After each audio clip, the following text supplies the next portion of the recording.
Okay, welcome back, everybody. This is it. This is it, chat. Cheers. We are at the final part, the 10th part of our series, where we've gone through our 100 favorite films. Unbelievable. It's hard to believe we've actually gotten to this point, right? I was actually, doing the podcast the other night, and it was James who was saying, I can't even imagine doing a list of 100. I just couldn't do it, and he was just like, as in he couldn't pull 100 movies, or he couldn't sort them, or in what way? I think probably the sorting. Sorting, dude. Yeah. The sorting. Even just like the categorizing, like when you start comparing and then saying, okay, because then you really start to get into the deep dive about yourself. Exactly. That's, and I kept saying this every single week throughout the whole series, is like it turned into like a soul searching thing. Yeah.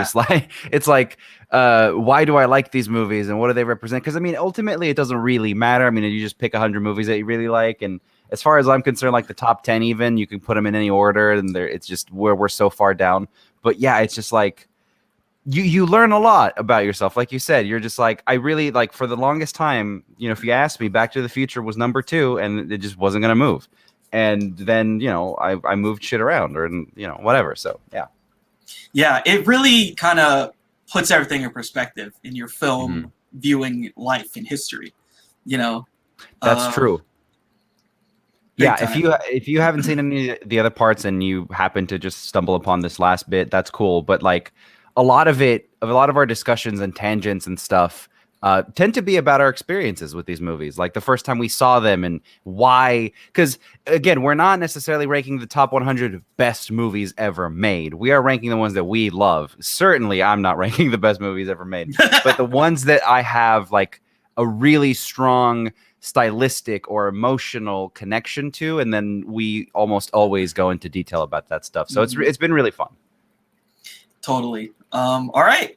Let's do it. Let's get started. So yeah, let's just do it. We're gonna try to keep it under 4 hours, but yes. we'll see. So let's go. See what happens. So I'm gonna start off. So my number 10 is The General from 1926, directed by Buster Keaton. Okay. So all right. This film, I'm a really big fan of Keaton. Mm-hmm. I really, really like it's really crazy what he did in his films. And his kind of comedy was like physical comedy, but like with massive objects, pretty much. I mean, if you could sort of summarize it. Yeah. And so, he did this stunt in a short film where a house fell on him. Yeah. And like literally, I wonder if that came before the cartoons of that. I'm really curious what came first. I almost believe that he did that before cartoons then did basically the equivalent of the house falls on the guy, but he doesn't die because he fell through the window. Yeah, I remember reading about this. I'm pretty sure he probably did it first, but I don't know. Yeah, and he just did other stuff in The Navigator. He did this scene where he goes underwater in like that 1920s water suit and almost died. There's this one short film he did where literally they put a house on like some kind of mechanism to spin it. So he's in this house that's spinning. Right. Just all this stuff that's crazy. And to me, The General is like, it's the best of all the films that he's done. I think it's probably my favorite silent film. And pretty much the setup of this is it's the Civil War. He's playing a Union soldier or whatever. And there's this train that they're trying to get to somewhere to give some information or something like that. So basically it's just Buster Keaton in a train plus some like that's right. Yeah. Okay. Yeah. Is this the one where they go like the there's like a bridge scene or whatever in the train? Yes. They blow up a bridge. They blow up a bridge, Yeah. And you see that. I saw something they were saying it was like one of the most expensive shots of the silent era. Wow. The only thing that was more expensive was like, I think it was like Intolerance or something like that. There's some crazy ass shit that they did back in the day where they got a massive tank and they built a massive like set, and then they flooded the set and people literally died. It was because they did it for real. They were crazy and there was no regulations or unions or anything. No. Yeah. Like, let's do the shot where it's supposed to be like Babylon being destroyed and like, you know, Sure. let's flood the thing, and it's like, oh shit, people died. Oh well, we'll give them, you know, $50 in insurance or whatever. Yeah. So anyway, this movie is like, it's so epic and it's so amazing. It's him, literally him in a train. And he's doing all these like hilarious stunts and stuff. Like there's one really famous one where he's like he's on the train, he's on the front of the train, and there's basically sort of almost like a booby trap or something on the road, on the train tracks. And so he's like taking these massive logs and like knocking off these other logs that would then derail the train. Yeah. I've seen this. Yeah. And it's you're like, this is crazy that he did all this stuff with not just like, you know, you see a pratfall or you see someone like woo woo woo woo, you know, it's him in a train like this machine. And editing and special effects, you know, not even what they would have been, not even what they were in 1936, let alone 1926, right? So like a lot of it is in camera is what I'm trying to say. And it is we talk about this all the time, actually. We talk about the late 20s or like mid to late 20s being just like kind of it. Like whatever insane people that were doing these movies, they kind of have figured out all of the different techniques. And then we've just kind of been iterating and just polishing up the same type of shit. But I feel like they really figured it out. And I mean, yeah. Yeah, I feel like this one, because, you know, like Metropolis and another one that comes to mind is Sunrise, The Tale of Two Humans, the stuff that Murnau did, where he's just like doing hella stuff with, you know, the most advanced of the time processes that's basically the equivalent of special effects that we have today, where they're doing, you know, forced perspective, and then there's all these different mirror techniques and camera techniques. The general almost feels like, you know, once they understood, like, oh, we can do these feature film, you know, 2-hour length film, that it's going to keep people enticed.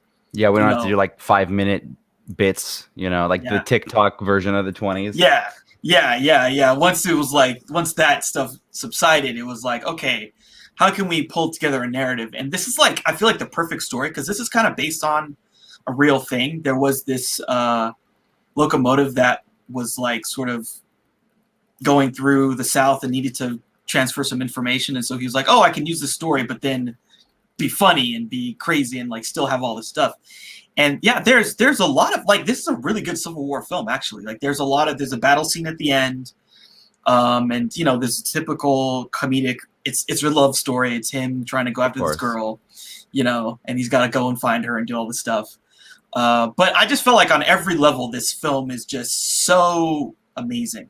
The scale of it, like the fact that they do all this stuff with real trains, and it's just the special effect is Buster Keaton. It's him doing this stuff, and you're like, what? And there's like the tracking shots of him, like I think there's a part where like the end of the train, something happens at the end of the train, so he has to run to the back of the train, and it's just a tracking shot seeing him go to the back of the train, do something, and then go back to the front of the train to like put more stuff into the locomotive so it keeps going. And it's just, you're just like, wow, like someone put in all the work to do this thing. Yeah, I like that. I like I like that idea that like you know, the special effect is just the guy. You just have a guy who's so committed to doing this thing, and like it sounds like it's like psychopathy. Like it doesn't like nor like you wouldn't do this kind of a thing. They're just like I don't know, circus freaks almost. doing these things in front of him, just setting up cameras and whatever. It was a Wild West, dude, of movies. Absolutely. It really was. Yeah, because there were just no rules, and no one really knew, and no one felt, you know, and this is the thing, like we talked about before, like most silent films of this era were destroyed. All this history, because they didn't think it was art. They thought it was like, oh, hey, look, and there's so much stuff that we've lost, you know, especially stuff that wasn't really well regarded, but would have to us today would have been like an amazing artifact. Oh yeah. But just to me, that makes this stuff even more valuable. Like this is it. You know, this is the history of cinema. Yeah. And I love that a good redemption story of like what movie did we talk about? Was it the Napoleon movie that they kept just like they just kept digging for it. They just kept trying to find all the different pieces and put it together. I mean, Metropolis is like a classic kind of a story because like I don't think that's complete to this day. It's just as complete as it'll ever be. So yeah, I mean, it's a great sadness, but also when you have a movie like this that just exists that you can just watch and just be kind of blown away by the kind of talent that went into it, it's pretty cool. Yeah, yeah, I'm a really big fan of Keaton. I think that like because like there's a real sort of, it's almost like if there was a comedy version of like James Cameron's, like how can I just do the biggest crazy shit, you know? Like he was that's how he thought, you know. Yeah. Let me do the big crazy shit, you know. Yeah. And that's what his films were, and The General is like the ultimate version of his film, you know. Nicely put. Yeah. So yeah, that's my number 10, The General. Holy shit. From 1926. All right. Cool. Well, my turn, I guess. I feel like half of my top 10 we already talked about, but like we'll talk about it because it's popped up. I think most of them have popped up on your list already, but mine I just skew a little higher. So what I'm going to do for the last 10 is I'll just read like a quote or like a line from the movie, and then you'll know what it is. So number 10, we open our Bibles to the book of Scorsese, 90 verse 1. As far back as I can remember, I always wanted to be a gangster. Hell yeah. Number 10 is Goodfellas. And we already talked about Goodfellas. Why do I love Goodfellas? This is one of those movies that's like impossible not to love. I don't know anybody who like hates this movie. Or you cannot like it. You cannot like parts about it. But like from a pure entertainment, because like, you know, people they philosophize and they go back and forth about like what is the purpose of film. It's like, oh no, it's an art thing and it's to evoke emotions, or it's to do this, or it's just purely to be entertainment and nothing else, and then we scrap the film and nobody ever sees it again. Like, what is it? I feel like Goodfellas is just a little bit of like all of those things, but primarily it is just, that's the one that I can point to and say like, this is just pure fucking entertainment, dude. This is so entertaining. It's very hard to put on a scene from Goodfellas and not like watch the rest of the movie. We talk about some of these like TV all-stars or whatever. This is absolutely one of those movies. It's like what? It's like a 3-hour movie almost. And this is the kind of the Martin Scorsese version, like 2 or 3.0 kind of, because then he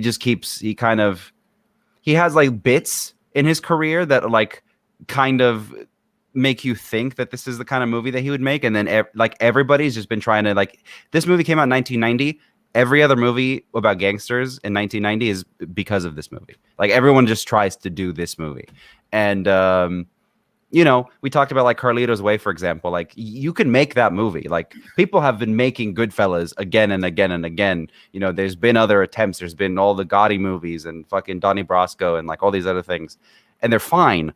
But the craft, I feel like the Scorsese kind of all of the film history brings to it, the music, the again the editing.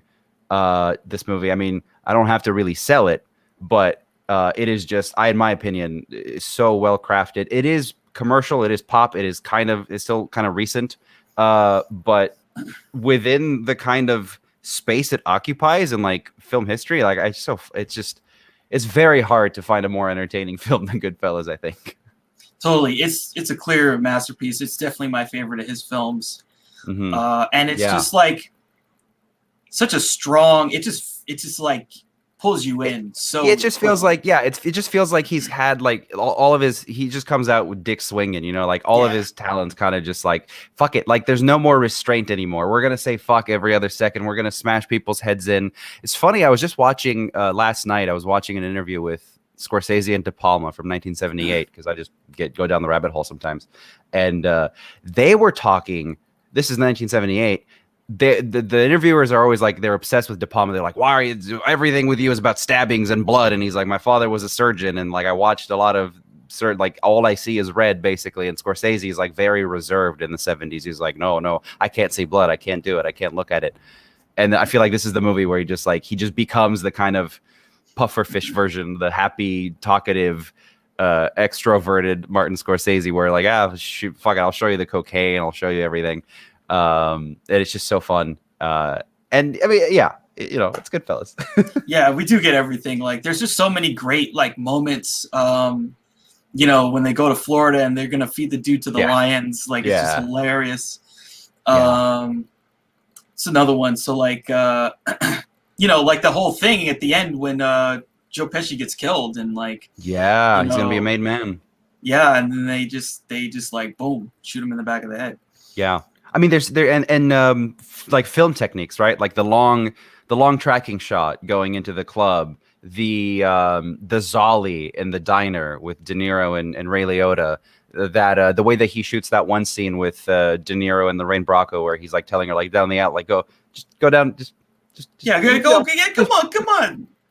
She's just like no. So yeah, it's everything just executed at like the absolute highest heights. And again, he's kind of been making this movie over and over again. It's the structure. It's I'll show you a guy at like a point in his life, and then I'll go through his entire life story kind of a thing. He did Casino again, and then he did Aviator. He did Gangs of New York. He did fucking The Irishman, Wolf of Wall Street, The Irishman. The Irishman is kind of like the kind of trilogy: Casino, Goodfellas, Irishman. But yeah, but this is the blueprint for like all of it. So that's why. Really, the way even sort of on some levels, even like The Departed, just like the way that he fuses the pop music and the violence and but like the editing but it's really funny. The pace is going. It's just he just makes. Sometimes when he's not trying to make an art film or like a personal film or something, which they're all personal, obviously, when you're a director, but like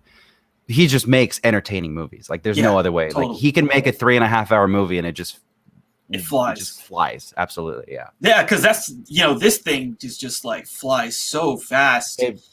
Every time I watch this movie, I do it in one sitting. Like I don't even pause. Like it doesn't even feel like I need to take a break or anything. It just, the pacing is so good. It's so consistent. Yeah, it's so good. And I love, they really do a great job of like whoever, like the person who figures out all the music they're going to do for these movies.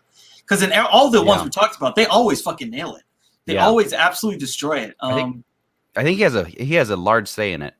He has from like interviews and shit that I've read, it just like he thinks about, because the other thing about Scorsese is you have to remember, like he's an old guy, like he's lived through a lot of these time periods that he makes movies about. Like he was at Woodstock. He was like assistant to like some director, like some guy who was shooting like band footage at Woodstock '69. So like he's been around. Like he's lived through these periods, so he's able to he selects the very specific music. He selects the kind of film stock he wants to use to kind of represent that period. Like he knows what he's doing. Yeah, it's just like in that scene where they decide they're gonna kill the guy, and then the music plays when he like looks. Like De Niro just has his look, and it's just that's purely cinematic, man. Like that's true. There's some things like that says everything without saying anything.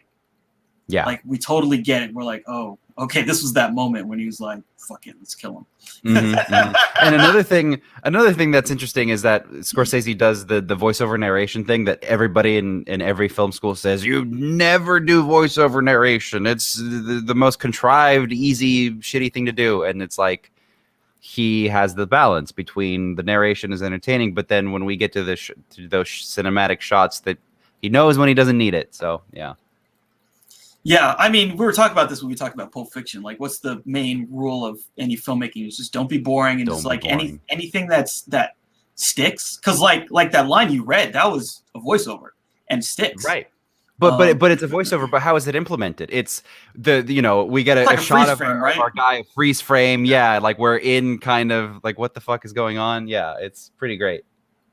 Yeah, and that's like opens up the film, right? It's like, we see this guy, they're in the car, blah, blah, blah. Like, what the fuck's that sound?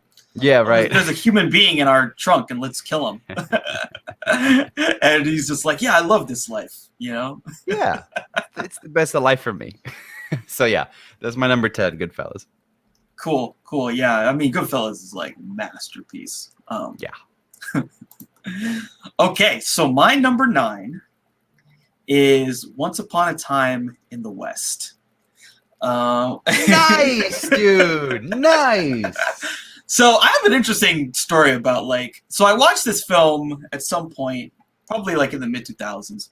I watched it the first time. I was like, okay, it's like whatever. I didn't kind of get it. Things confused me. Like the narrative confused me, and there was some cool shit for sure. But again, I grew up watching The Good, the Bad, and the Ugly, and so those films kind of felt different. Like the characters felt a little bit more understated. At least the first time I saw it. And then I saw it a couple more times, and I feel like I really once you really understand what he's trying to do, like especially like the opening scene, when you understand Once Upon a Time, Once Upon a Time, yeah, like once you understand like what he's trying to do and like all the type of things he's like his style is. Yeah, there's something about this movie where you can really see what makes Sergio Leone. Right. Because especially in this opening scene, it's all it's very Hitchcocky. Like he's just drawing you out. He's like, oh, what's going on? It's one of my for the record, it's one of my all-time favorite opening scenes in any movie ever. I love the slow burn. I love the montage kind of like the theory behind it, which is just we're gonna show you faces and then like juxtaposing things, just like very film like 101 type of things, but he's able to use them to such great effect. Yeah, and once you understand what's going on, it's like fucking super brilliant because it's all this.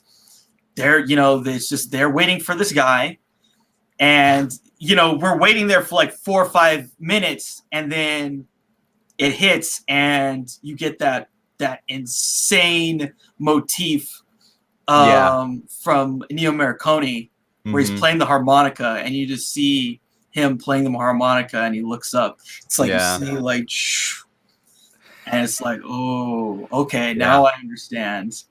And then they get this insanely beautiful crane shot of the three of them, and then it's the three of them, and they spread out. They're like, oh, he's here. Let's get him. And then and then you get one of the greatest lines of all time. It's like, he says, "Did you bring a horse for me?" It's like, no, it looks like we only brought 3 horses. Well, you brought one too many. Two too many, yeah. And it's just like, oh, and then they all like, oh shit. It's fucking great, and he kills all of them. It's just like, and then like one of the next scenes basically is like when the villain kills this whole family, like all the kids and the dad and the daughter. And then we get that like the more extended version of that sort of theme with like the fucking guitar or whatever. And it's just like, oh shit. And then you see it, it's Henry Fonda. It's Henry Fonda, and he's the bad guy in this movie. And then he fucking blows his kid away. And then we get a great shot. That's a great transition, actually. It's one of really good, where he shoots the kid, and then it transitions into like a train station from a locomotive or whatever. It's just, this movie is so brilliant. It's just such a brilliant depiction of his style. I feel like this really is emblematic of what Sergio Leone is trying to do more than anything. Even like The Good, the Bad, and the Ugly. Because this is like, it's all about the style on a lot of levels. It's just purely the visual stylistic stuff. I like how you said that, like, this is the kind of like the emblematic kind of Sergio Leone, kind of like, this is kind of his thing, his style, his everything. Because like I think of, like, for us, we can get into the weeds about it, and we can go into all of the like, oh, this is why this works so well and it's so brilliant, whatever. But for like the average moviegoer, like I'm thinking of my mom, for example, probably her favorite movie ever is like Gone with the Wind and The Good, the Bad, and the Ugly, right? And she would not be able to explain why she's so, like, it's just, his style is so compelling for just general audiences. And I think it has to do with just the primordial kind of film elements, which is just shot of a guy's face shot of a thing back to the guy's face, and the guy, like, you know, he makes another expression or whatever. Just the basic elements for what, like the way that he's able to use them and kind of captivate the audience. Like, I think that's probably a strength. And this movie is like the whole time. Yeah. Just, and the thing too is like he's it works so well too with Ennio Morricone's music. Oh, because he's able to fill those spaces of tension with just some of the most beautiful music ever, and these motifs that then signify, because even if you don't like understand that, you know, this character is harmonica because you never hear his name or whatever, like you associate that with the sound, right. And so you just get it. And so you're like, oh, he's coming, or oh, he's here, or oh, this has to do with him. And another great fucking shot in this movie is when they finally reveal why he's after Henry Fonda, and in that that great shot, it's like I don't know if they'd use a crane or something like that, starts on his face. They put the harmonica in his mouth, and you see like it's him and his brother is like basically about to be hung, and they're just laughing their asses off, like, ha ha ha. And it's like it's them in the middle of this desert, and there's this archway, and he's about to get hung from there, and it's just like, whoa, okay. And they don't say anything, right? No words are said. It's just music, and visuals, and you totally get, oh, now I understand why he wants to kill this guy. I'd want to kill this guy too. Yeah. He did that to me. It's really impressive. It's really, really impressive when you can do shit like that. There's long stretches in this movie, like, but again, that beginning scene, that there's no dialogue. Like the entire thing is just MOS. It's just they made it up. They made up all of the sound after the fact, and well, they did that with the dialogue even, right?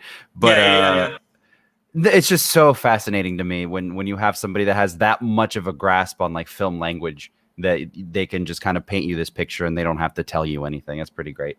Yeah, totally. And you know, he does it over and over and over. There's like another scene where I forget what the third character, his name is, or what I forget too. Yeah. So he busts into this bar, and Leone does this long. Basically, the whole thing is like a payoff to us understanding he just busted out of prison. Like we see this guy and he's doing all this stuff, and we're like, what's going on? And then they kind of have a face off, and then at the end we see, oh, he's cuffed. So this dude literally just busted out of prison, but like, you know, that's like 3 minutes into the scene. It's like all a payoff, and that's what it is. It's all like setup, payoff, like huge payoff. Where it's just like a purely visual payoff. And Ennio Morricone's music in this is like so good. The harmonica, that score, even the one for the female character, the Claudia Cardinal character, that is really beautiful. It's really beautiful. And he's just, like I said, he's able to just fill all this space with sound that gives us a feeling. Like we get an emotional feeling from the music, and we are able to like feel or anticipate or know or like feel something from a character, even if we don't get a lot from them being said. Yeah, that working relationship that they had. I don't remember like I remember like looking into this a long time ago, but like they, you know, Morricone would just write music, and then he would like kind of compose. He would kind of like edit his movie like to that music or some shit like that, and it totally makes sense. Like it's awesome. It's amazing. Yeah, he probably would just like read the script and be like, "Oh, harmonica. Okay, here I go." Right. You don't have to tell me anything. Yeah, I can do it. Yeah. One of my, like, this is just an absolutely incredible film. And yeah, like I said, I think this is like the peak level of him, of Sergio Leone, like in his style in the Westerns. Yeah. Because you know, after this, he basically, the only other film he really did was he did Ducky Sucker, but then he also did Once Upon a Time in America, which is you know, him sort of trying to do something kind of like The Godfather. Yeah. And there are some kind of similar things he does, but that felt like more like him being like, shit, I should have done The Godfather, basically. And then he did like his own version of The Godfather. It's kind of maybe. I mean, I like that movie a lot too. Yeah, I like it a lot. It's more like Westerns. I never like Westerns are it's an Americana kind of a thing. And obviously Leone is Italian, and they shot all these movies in Spain and whatever. But off the backs of the John Fords and all of that shit. So like the Western is like a very purely American kind of invention. So when I was growing up and I was watching some of these Westerns, I didn't really feel attached to the period. Like I remember, like I saw Good, the Bad, and the Ugly when I was a kid. Like again, through the tapes that my grandpa had, I saw a couple of those movies, and I was a lot more into the characters than I was into the setting.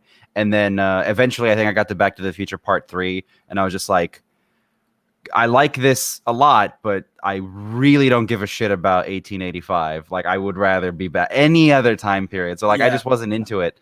But this is his thing. I mean, it doesn't work without the mythos of the Western. It's kind of, it's amazing. Yeah, and it really is kind of amazing like how they pick it up. Because like this is basically like Once Upon a Time, that's a fairy tale. Right?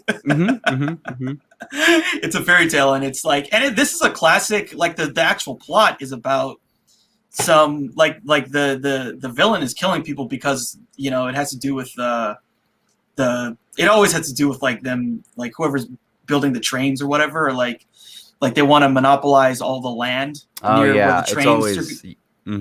Yeah, and that's just a classic. That's a classic trope of the Western, like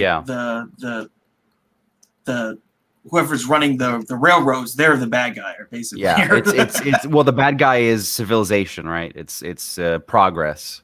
That's usually the bad guy in Westerns. It's like the encroaching, the end of like the period, and like how do these people like reconcile with that? Yeah, it's like once you reach the end of the frontier, what's left? And what's left is the end, right? It's the end. That's the end of the myth. They don't have anywhere else to go, and so they have to like basically fight each other, kill each other, die out, and then civilization takes over. It's the Claudia Cardinal characters. They're the future, and they're just the past. Right. The city slickers. yeah, exactly.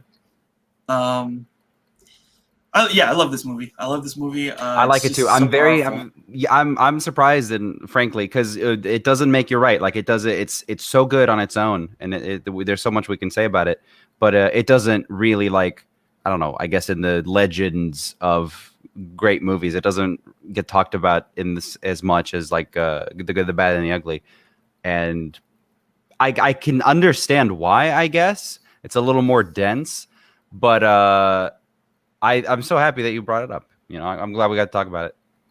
Yeah, totally. One of my favorites. All right, Once Upon a Time in the West. That's my number 9. Sweet. All right, my number 9. We kind of like, we're tracing back the roots now. So like a lot of my list has been like neo-noirs and like depressing shit. There's going to be a lot of depressing shit in this top 10. Either it's either depressing or nihilistic. It's one or the other. There's that's just it turns out that is the key to my heart. So but I also I like very much a period in cinema, which is the kind of after. There's actually, I saw a thing. It was Quentin Tarantino talking about Brian De Palma. Is when I was going through my De Palma phase. I'm perpetually in a De Palma phase, by the way. But he was talking about how, like, he was comparing Hitchcock to De Palma, and he said Tarantino personally felt more attracted towards De Palma's movies because he understood the greatness of Hitchcock, but he also saw that like Hitchcock couldn't really go there, and by the time he could quote unquote go there with some of his movies, like to show some of the stuff or like some of the psychological, some of the fucked up things, he was too old, or and then he died in like 1980 or whatever, so he didn't quite make it. Some of these other guys, on the other hand, De Palma in particular, not only like went there, like they really went there, and so I'm really fascinated with that period of time specifically. That's why you don't see so many movies. Like, I don't get me wrong, I admire the craft of like a lot of 30s, 40s, 50s, 60s movies, but I like when movies really were able to take us there and say drop a couple F-bombs and some questionable things and just kind of put us there. So whatever, I'm going on and on. We're at number 9, correct? Yeah. Number 9 for me, we open our books again to the a book of Scorsese. Loneliness has followed me my whole life, everywhere, in bars and cars, sidewalks, stores, everywhere. There's no escape. I'm God's lonely man. Taxi Driver. This Yeah. is my favorite Scorsese movie, and for all of the reasons that I just listed. Basically, I think a lot of people would argue it's his best movie. I mean, I think like pure like raw like bravado. The Goodfellas is the more technically impressive movie. But this is the one where like kind of the soul of the character, like the character study in this movie is so strong. It is so strong. Yeah. It really does such a good job of putting you in that setting. The Bernard Herrmann score Yeah. in this movie, the melancholic, the lonely jazz, the opening scene with the steaming manholes and the New York City. Yeah. God so damn. beautiful, so cinematic. I mean, right? Even like those shots when he's in the car, like the last shot, and he's like looking in the mirror. Yeah. And there's a lot of shots of like Travis Bickle just driving through the city, and it also like I didn't even pick up on this until the last couple of times I saw this movie is like because I was so tied up in the psychology of the character, but then it's also like a love, not necessarily a love letter, but like it really captures the kind of craziness of New York, or like and you can take that and you can make it any metropolitan city. Like I just went yesterday to the UPS store, and there was some crackhead just screaming on the side of the street because we're in LA and that's how cities are. That shot it's in this movie. It's when he's following Jodie Foster and there's a guy on the street just screaming and he's like, I'll fucking kill you. And he's just like some loose crackhead on the streets. Like that's real. And that stuff is in this movie. So this movie is just like kind of the pure filth, and there's not a whole lot of redemption in it. But it's like that line in the movie is just like there's just lonely. I'm God's lonely man. So I love this movie for all those reasons. I mean, stylistically, psychologically, what I was able to do, like that shot of the fucking Alka-Seltzer with bubbling up in the cup or whatever. There's just so many cool things that he does in this movie, and it's great. Everybody's great in it. It's Paul Schrader wrote the script. Mm-hmm. Really, really brilliant. He also wrote Raging Bull, and he's gone on to like direct and write a lot of his own stuff. Paul Schrader is one of my favorite filmmakers. Absolutely, he's like unafraid of making like garbage. So like he'll do. I think he did the Mishima movie, right? I think it's Mishima. I hope I'm getting the name right. Yeah. He did that. Chapters too. Yeah, he did. So he did a lot of like, he does a lot of like really, really well thought out stuff and like personal stuff, and then he'll do like some schlocky bullshit like straight to DVD Nicolas Cage movies. Like he doesn't care. I like that. But the ones that he wrote that Scorsese did, Raging Bull, Taxi Driver, and I think he did one more, King of Comedy, I believe. I could be wrong. But yeah. Those ones, like, I feel like those are the right ones for Scorsese to take over. Yeah, man, it's just so cinematic. I love this movie. I love Harvey Keitel in this movie. Dude, this cast is insane. Sybil Shepherd's in it. Jodie Foster's in it. Even I forget what the guy's name, but he was a comedian and he was like on Everybody Loves Raymond. Oh, Peter Boyle, dude. Peter Boyle's in this. Yeah. He was like a Paul Schrader. He ended up being like a Paul Schrader regular. Like he pulled him over into his movies. Yeah. Like this cast is, and of course De Niro is like incredible in this. So movie. that's the thing, right? This is the De Niro like coming out party. Tour de force. Absolutely, yeah. He was in. If you can believe this, he walked in. He was like.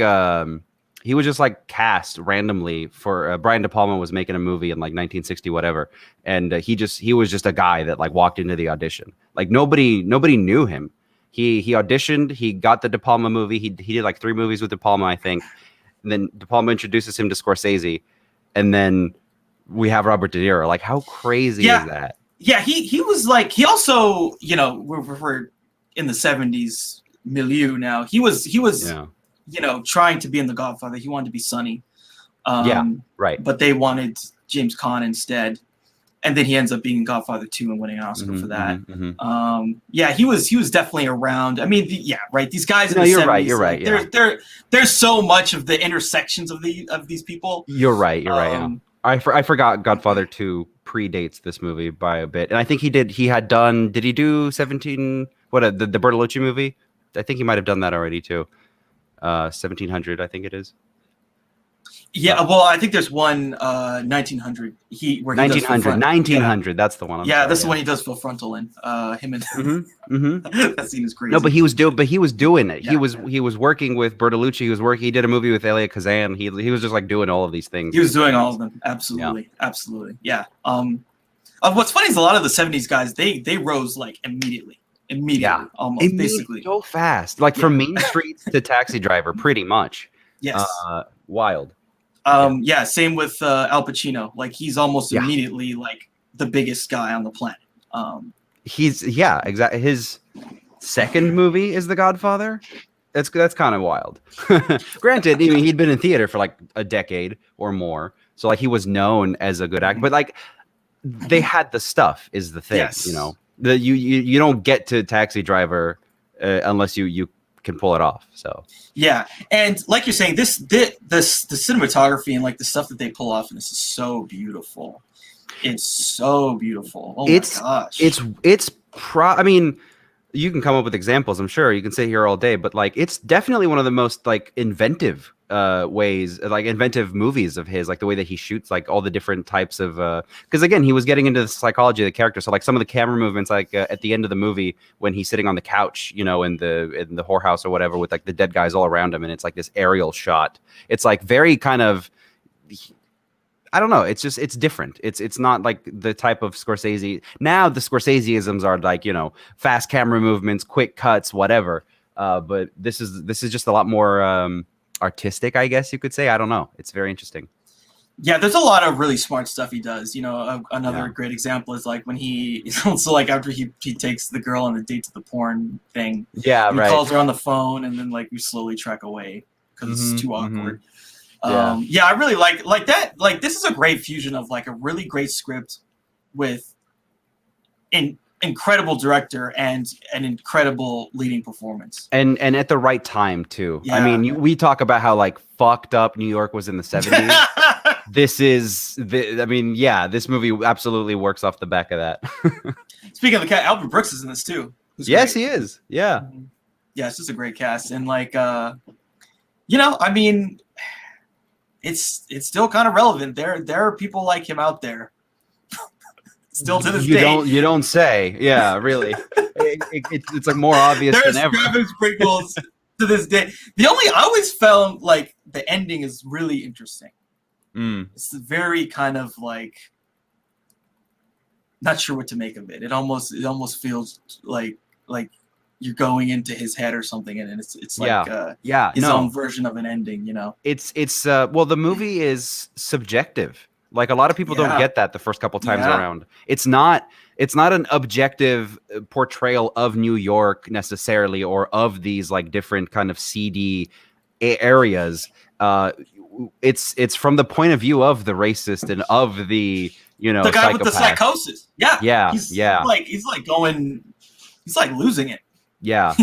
So that's why it's it's just it's one of the greats, man. And I remember the first time I saw it when in the beginning of the movie where he's talking about like his kind of day to day, how shitty his day to day is, and he's like, I got to bring the cab back to the thing, I got to clean the cum off the back seats or whatever. And I was just like, hold up, like they were saying this shit in movies in the 1970s. And then the scene, the Scorsese cameo, right? Yeah. And he's like, you ever see what a fucking 44 does to a woman's pussy? Like, damn, dude. That scene. Holy that shit. Scene is like that scene is hardcore.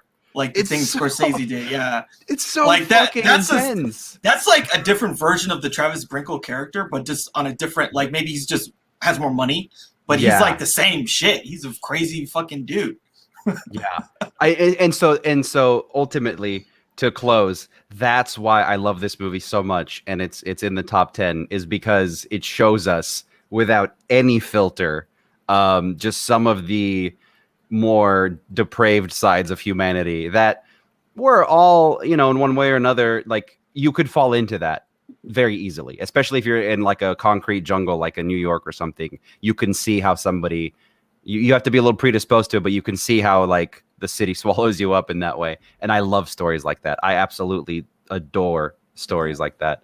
So And yeah. the climax of this film is so good. It's actually Yeah. really, really, really good.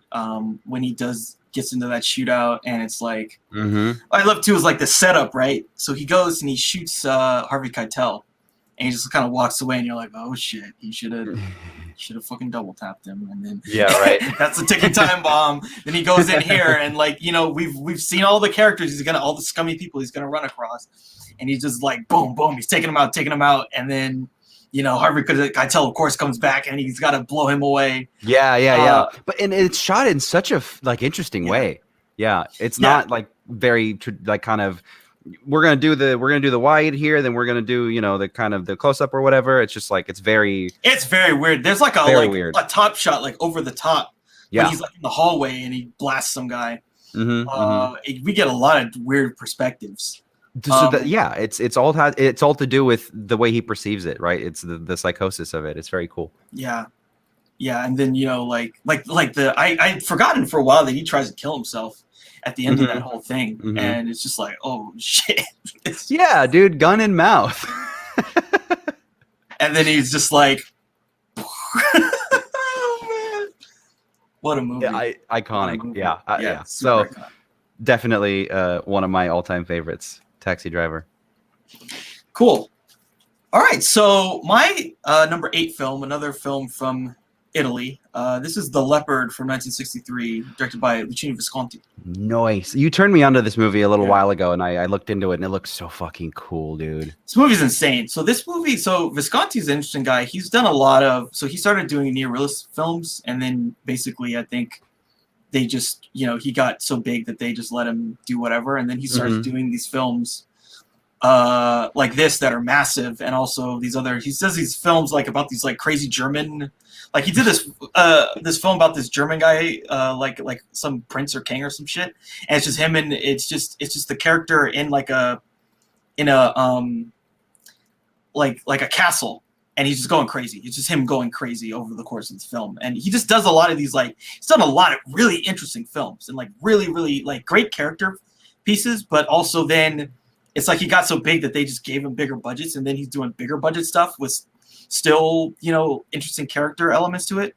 So The Leopard is like one of those really big budget Italian sort of movies from the 60s. Like, it's like if Italy as a country tried to do something equivalent to Dr. Zhivago, basically. Yeah, right. The Leopard is that. Get a big movie star, get what's his name, Burt Lancaster, get him. He's going to star in the movie, get the French guy, and then get Alain Delon, and then get Claudia Cardinal, and a huge budget, and here's your movie. I have to see this movie. I love it. Yeah. I love all of the above. Yeah. And it's like peak of all these people too. That's Alain so cool. Delon is like peak himself, where he's like super charming. Like What this a guy, cool like this guy could have been like basically if they had a French version of James Bond, it's him. It's him in perpetuity, basically. But pretty much this film is about the changing of the guard over time and like sort of regime change. So it's about this aristocracy in Sicily that is sort of about to change over because there's like these new political and sort of youth movements coming, and there's basically some wars and stuff happening in the country, and that's all that stuff getting swept in. But the film is really just about the Burt Lancaster character kind of like seeing that his time is over and he has to like sort of bequeath this to the next generation, which is like Alain Delon, and I think the Claudia Cardinal character is like his niece or something like that. And so, you know, it's like him saying, okay, I have to like let this stuff go. And in the meantime, we get some of the most beautiful cinematography and lighting and like the costumes. Yeah, I was looking. Because this is a period piece and it's incredible. It's incredible. I was looking for like to see if this movie is available like on in Blu-ray, if there's ever been like a restoration of it or whatever. And I saw a couple stills, and just from those stills, I was just like, "Holy goddamn!" Like this movie looks incredible. Yeah, it's incredible, man. Like the production design, everything. Yeah, like you can tell this is one of the biggest films from Italy of this time. Mm-hmm. Like this was probably like the biggest budget film they'd done, of the decade. And you can really see it and feel it. It really just feels epic, epic in scope and scale, and like the characters and the way that they replicate the time period. And there's this one really great battle scene in the film where it's like, and it's like Alain Delon with like a flag and some shit leading this battle charge. It's really cool. What's the best part of this film is like the end. I think it's maybe like an hour or so. There's this massive ballroom sort of celebration or waltz or something, and it's unbelievable. And that's like the last hour of the film is just them at this ball, and they're all just like really dressed up, and that's like when we really get the sort of character changeover where the Burt Lancaster character kind of like, there's this moment between the three of them where he kind of like gives her off to him, and it's like a change of the guard. And then, Claudia Cardinal and him have like this dance, and it's really like kind of amazing. Like all this stuff, all the levels they're able to do in this film while keeping it really grounded, But at the same time, it's like super opulent and beautiful. It's just like, wherever they shot this stuff, it seems like they found these estates in somewhere, Italy or wherever, to shoot this stuff, and it feels like you're there. Mm-hmm. You're there. And just like watching this film, I'm just like blown away by the scale of everything. It just like I gotta tell you, like this is one of the very few examples I can think of a movie that I haven't seen that I can close my eyes and I can still see the stills, just the stills from it. I can see it. I can see the like white suits, and I can see the fucking decor and the huge ballroom and everything. Like that's impressive. I mean, and we talk about how impossibly difficult it is to just get anything made. And the fact that we have something like, to me, a movie like this sounds like it's just a document of like when humanity is just like operating at the height of its powers, where like everything is as polished as it can possibly be. It's very cool that we can have something like this. Yeah, absolutely. It's just like a miracle that it exists, and it's just a testament to what you're able to do with cinema.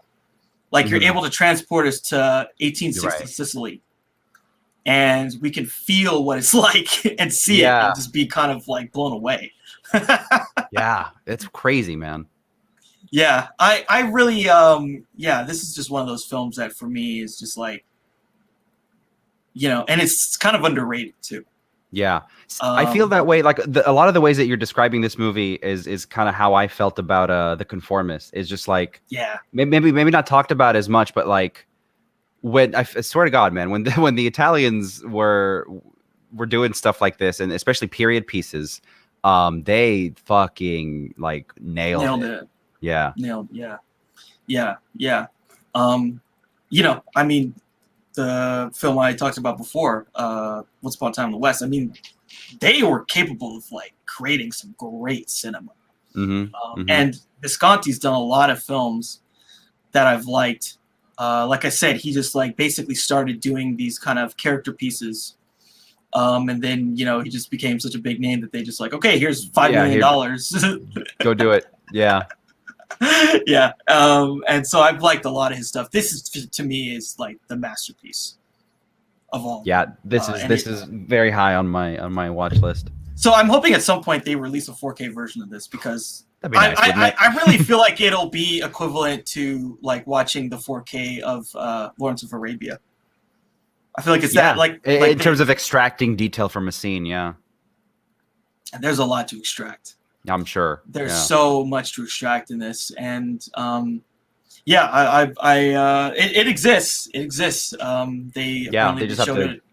someone has to just get it together and release the shit. Physical release, yeah, or some kind. Just give it to me anyway. I know, right? If I have to go get it on the Criterion channel, or if I have to like buy it, or I have to like go and do a drug deal for it, just tell me. That's all it takes. Sometimes the Criterion has to step in, and then all of a sudden, all of this just pops up everywhere. Like, this movie's out there now. So yeah, hopefully. Exactly. Yeah. I was seeing this thing popped into my feed. There was like it was some like, I think it was a like Iranian film, I believe, that like it got like shown twice in Iran, and then it got just buried because but then they finally got a like a 4K remaster of it that's going to be released, and it just makes you think like, holy shit, just like think of all these films that are out there that's like I've never heard of this film at all, right? Yeah, dude. We just talked about it with the Buster Keaton stuff. Like, there's films that were made that we're probably not going to see, but like whenever something like this happens, I get very excited. Like, I just love the unearthing of these artifacts that just show us like how great we can be. Yeah, especially like when people go in and they restore it too. So we're seeing it in like the best quality, because like, unfortunately, and this is the thing, like, that's why I'm so happy that this film really exists and there's a Criterion of it, and it's in a really, really good condition, because when there are places like Egypt is a good example. Egypt has there's a lot of films made, but for us to see them is like basically impossible. Like at least in a good version, it's like you get some shit and it's like, it's not even Blu-ray quality. It's just like kind of whatever. It looks bad, and like the subtitles they suck, and it's just like, ugh. But there's probably some great films there. Oh, there's probably some great films, but we just can't get to it. It's just like there needs to be some kind of structure to like, advocate for them and like restore them and get them out there in a way that's consumable by as many people as possible.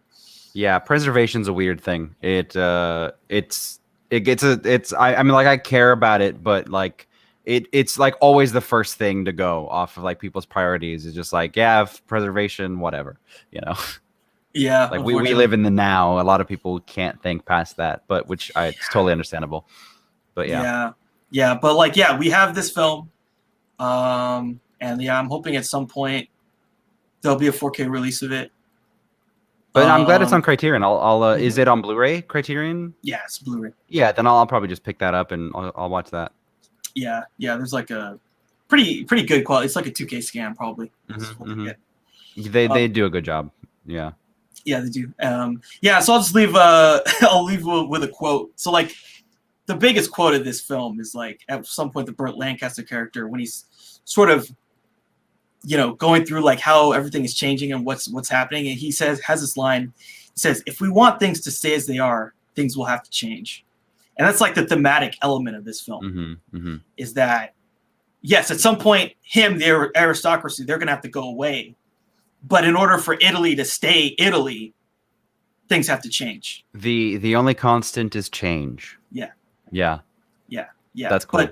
But this film kind of like the thematic thing that it posits is that there's always a sort of continuous human undercurrent with the change.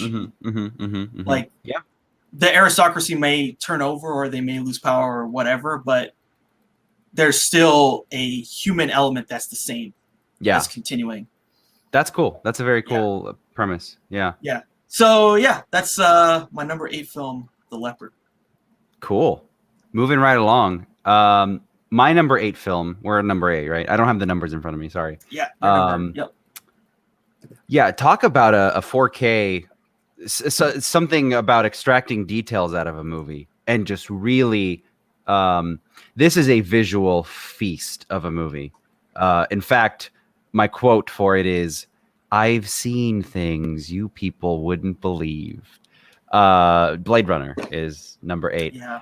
And again, very recently, when the sequel came out, they went back and they did like a proper 4K release of the final cut and all of the other cuts. I believe. Oh wow. Yeah. Not all of them in 4K, but all of them are at least on Blu-ray now, including I think the assembly cut, which is crazy. So it's all out there. I've seen every single version of this film. I have seen every single version. They're all, I mean, some are better than others, but the point is that, yeah, fucking Blade Runner, am I right? I think what attracts me to it is, so I'm a sci-fi fan. I like sci-fi. But this is not, so the thing, we talked about this when we talked about Blade Runner 2049 a little bit, where for a lot of people, especially nowadays, like recently, they look at it and like the way it's marketed, kind of like a blockbuster kind of a thing. And then people go and it's just like 3-hour meandering, like existential movie. And some people just did not like it at all, or they felt robbed or whatever. On the other hand of that, Blade Runner, the original, is unfiltered film noir. It is it's just unstopped, you know. So yeah, that's what I like about it. It is film noir set in a cyberpunk setting, and I love cyberpunk and I love sci-fi. I like so it's based on Philip K. Dick's Do Androids Dream of Electric Sheep, one of the very few stories I've actually read because I hate reading. But I get really, really excited about the thoughts of AI and artificial humanity and what it means to be human and stuff like that. It's just like a fun thing. It's like a fun thought, philosophical thing I like to think about. It's an existential thing. And so that's what this movie's about, basically. It's Harrison Ford is a detective, or a private eye, I should say. No, he's a detective. I'm sorry. He's a detective for the LAPD in the year 2007, 2009. I don't remember where it takes in the movie. It's 2019.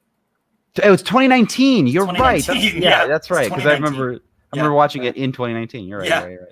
It's funny. It's 2019. Yeah. So there's right a little before bit the pandemic hit. Like it. Anyway, I'm sorry. No. You just blew my fucking mind. Yeah. Like if you think about that, like in our timeline, if they like overlapped, literally it's fucking Blade Runner.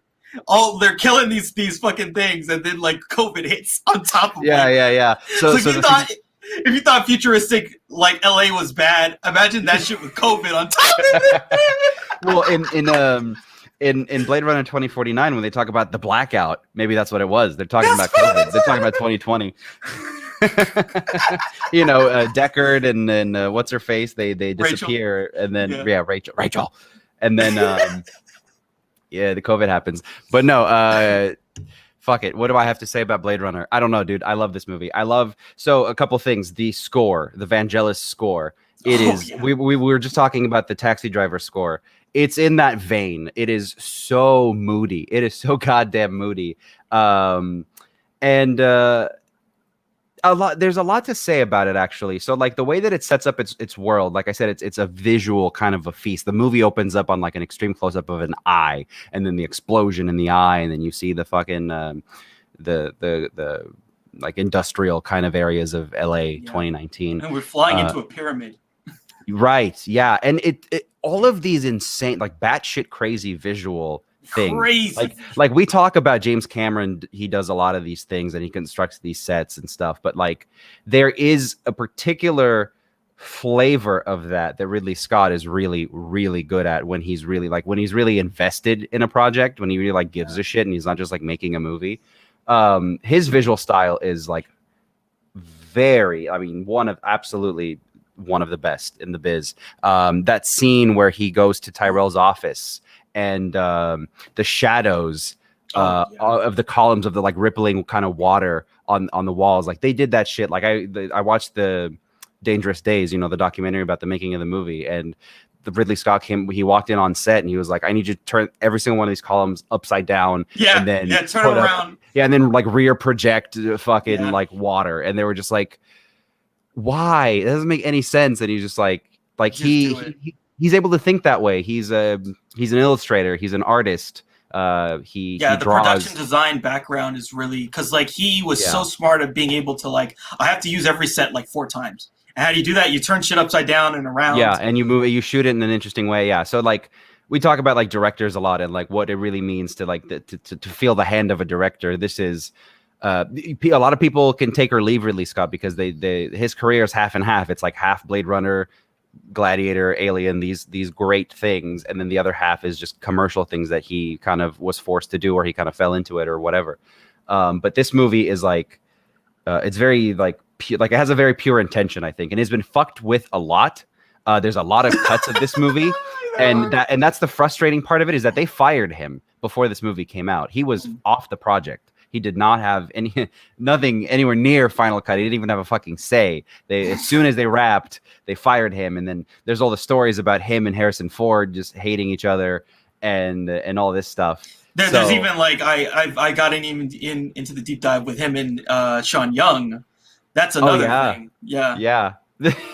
Where she kind of hates him, basically. That's the answer. Like he doesn't probably think much of her, but she kind of was mad at him. But anyway. No, I think he's operating at such a like galaxy brain level that when an actor comes up to him and he's just like, you're like a Hitchcock kind of a thing. Like, you are nothing more to me than a chess piece. Like for real. Like he was mad because like it's kind of she does this thing where and you'll see it. There's this close up of her like in that scene when he first meets her in the office. Yeah, where she like does these kind of like you barely can tell, but she does these kind of cute things where she'll like move like he says, oh well, why don't you try doing the thing on her, like see if she's and she does this kind of thing like, ooh yeah, here we go. Apparently he wanted her to just be completely stiff, right, and not move or react at all, to be a robot, basically. Yeah, to be a robot. Yeah, and so he took this metal rod or something and like put it on her back so she wouldn't move, so she'd be really stiff. No, but that's very funny. But that's what you have to do sometimes, because that's what he wanted, right? That's exactly it. To be a robot. Like, I don't have time for you to be a human being. I just need you to I have such a strong vision for this thing, and I just need you to facilitate it. And that's basically what this movie is. And we have to talk about, because we could talk about Blade Runner for the next 3 hours. But I want to at least bring up Rutger Hauer in this movie. He's always been one of my favorite actors because he does shit. I mean, he did the shit. What did he do? Hobo with a Shotgun, right? Yeah, dude, that was one of my favorite movies ever, dude. When Hobo with the Shotgun came out, I had like a whole watching party at my house. Like, I was super into it. I'm super into like schlock. This is not a secret. So Rutger Hauer, like starting with the Paul Verhoeven stuff in the 70s, the Danish stuff that they did, just really out there guy. And if you hear the stories about like, you know, him showing up for this movie, for Blade Runner, like showing up with the outfits that he was wearing and everything, really eccentric. But he committed to the role. I mean, he kind of ad-libbed that whole speech that I just quoted. And everybody in this movie just has the right kind of look for it. And I really appreciate that about it. And again, visually, it is a feast. And if you haven't seen the 4K version of this movie, it is absolutely, it's like a reference 4K disc. And a lot of people are like, well, what about fucking Batman versus Superman? That's a new movie with a lot of special effects. And it's like, not like this. Not when they were building the practical sets. And especially since we have the final cut where he didn't George Lucas it. He enhanced things, but he used CGI for things like glass breaking, right? He didn't use CGI to like superimpose more people in the scene or anything. So the final cut, the kind of final edit of it is gorgeous. I mean, all of the imagery, and it's not like this movie invented all the cyberpunk imagery. A lot of this stuff is like Hong Kong at night is basically a lot of it. A lot of anime. The same with Tokyo. I mean, Tokyo in the 80s, like when people in the West basically saw that, they're like, the fuck? This is the future. All our cities are going to look like that. Of course they didn't, but people were blown away by it, basically. So imagine a vision of LA looking like that, and this movie comes out in 1982. Was not a big hit, and especially the theatrical cut that came out, very much not a big hit. That movie fucking with the fucking Kubrick shots, like the Shining shit. I've honestly, I've never seen the theatrical cut. I don't think I ever want to see it. Yeah, probably not. It's not. I mean, it's an oddity because of the like you might want to see it just for the voiceover, because they dragged Harrison Ford back in the studio. Like, I don't know what the fuck they were hanging over. They must have hung something over him, some kind of contract or some bullshit, because they dragged him back in. They are you could probably just find them on YouTube. They are the most unenthusiastic, Yeah. line readings I've ever heard. And he has to explain everything every step of the way. A replicant is what we call an android that is it's terrible. But so ultimately, what is my point? I love Blade Runner because it's film noir done in a cyberpunk way. It's a very lonely, moody movie. Deckard is a lonely character. I like lonely characters very much. And he struggles with some of the bullshit, whatever. With some of the Ridley Scott's original kind of idea for it, with introducing the idea that Deckard might be a replicant, adds like a whole, like, love it or hate it, but it adds like a layer to the kind of ponderous, lonely, existential aspect of the movie. And I love that so much. I love that. My favorite scenes in the movie is where, like, Deckard is just in his apartment, like on the piano or like on his couch or smoking on the balcony, and he's that like, balcony shot's insane. Because the background, because I mean that is basically like a third of that shot is a painting. Yeah, but it looks so. It's all very consistent. It looks so good. So yeah, like it's an absolute mood piece for me, and I want to be in this mood all of the time.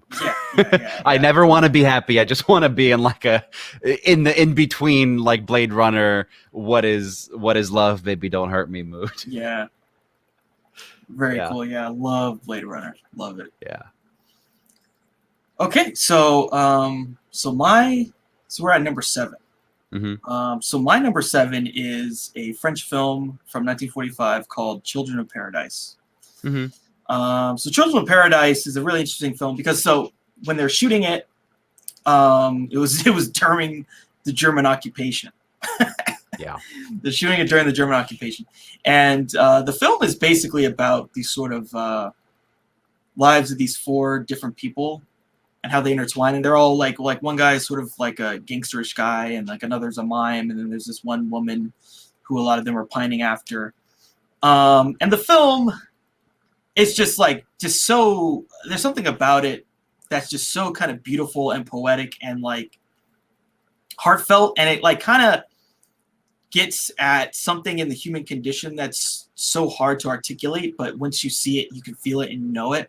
Mm-hmm. There's this one scene that'll always like stick with me. Like it's like basically a lot of it has to do with like they're all kind of pining after this one woman, and then there's a scene where, you know, it's like the mime character, he's like has this moment where he can like kind of almost sort of tell his love to her, or like sort of be with her. She's like in a vulnerable place and he's in a vulnerable place.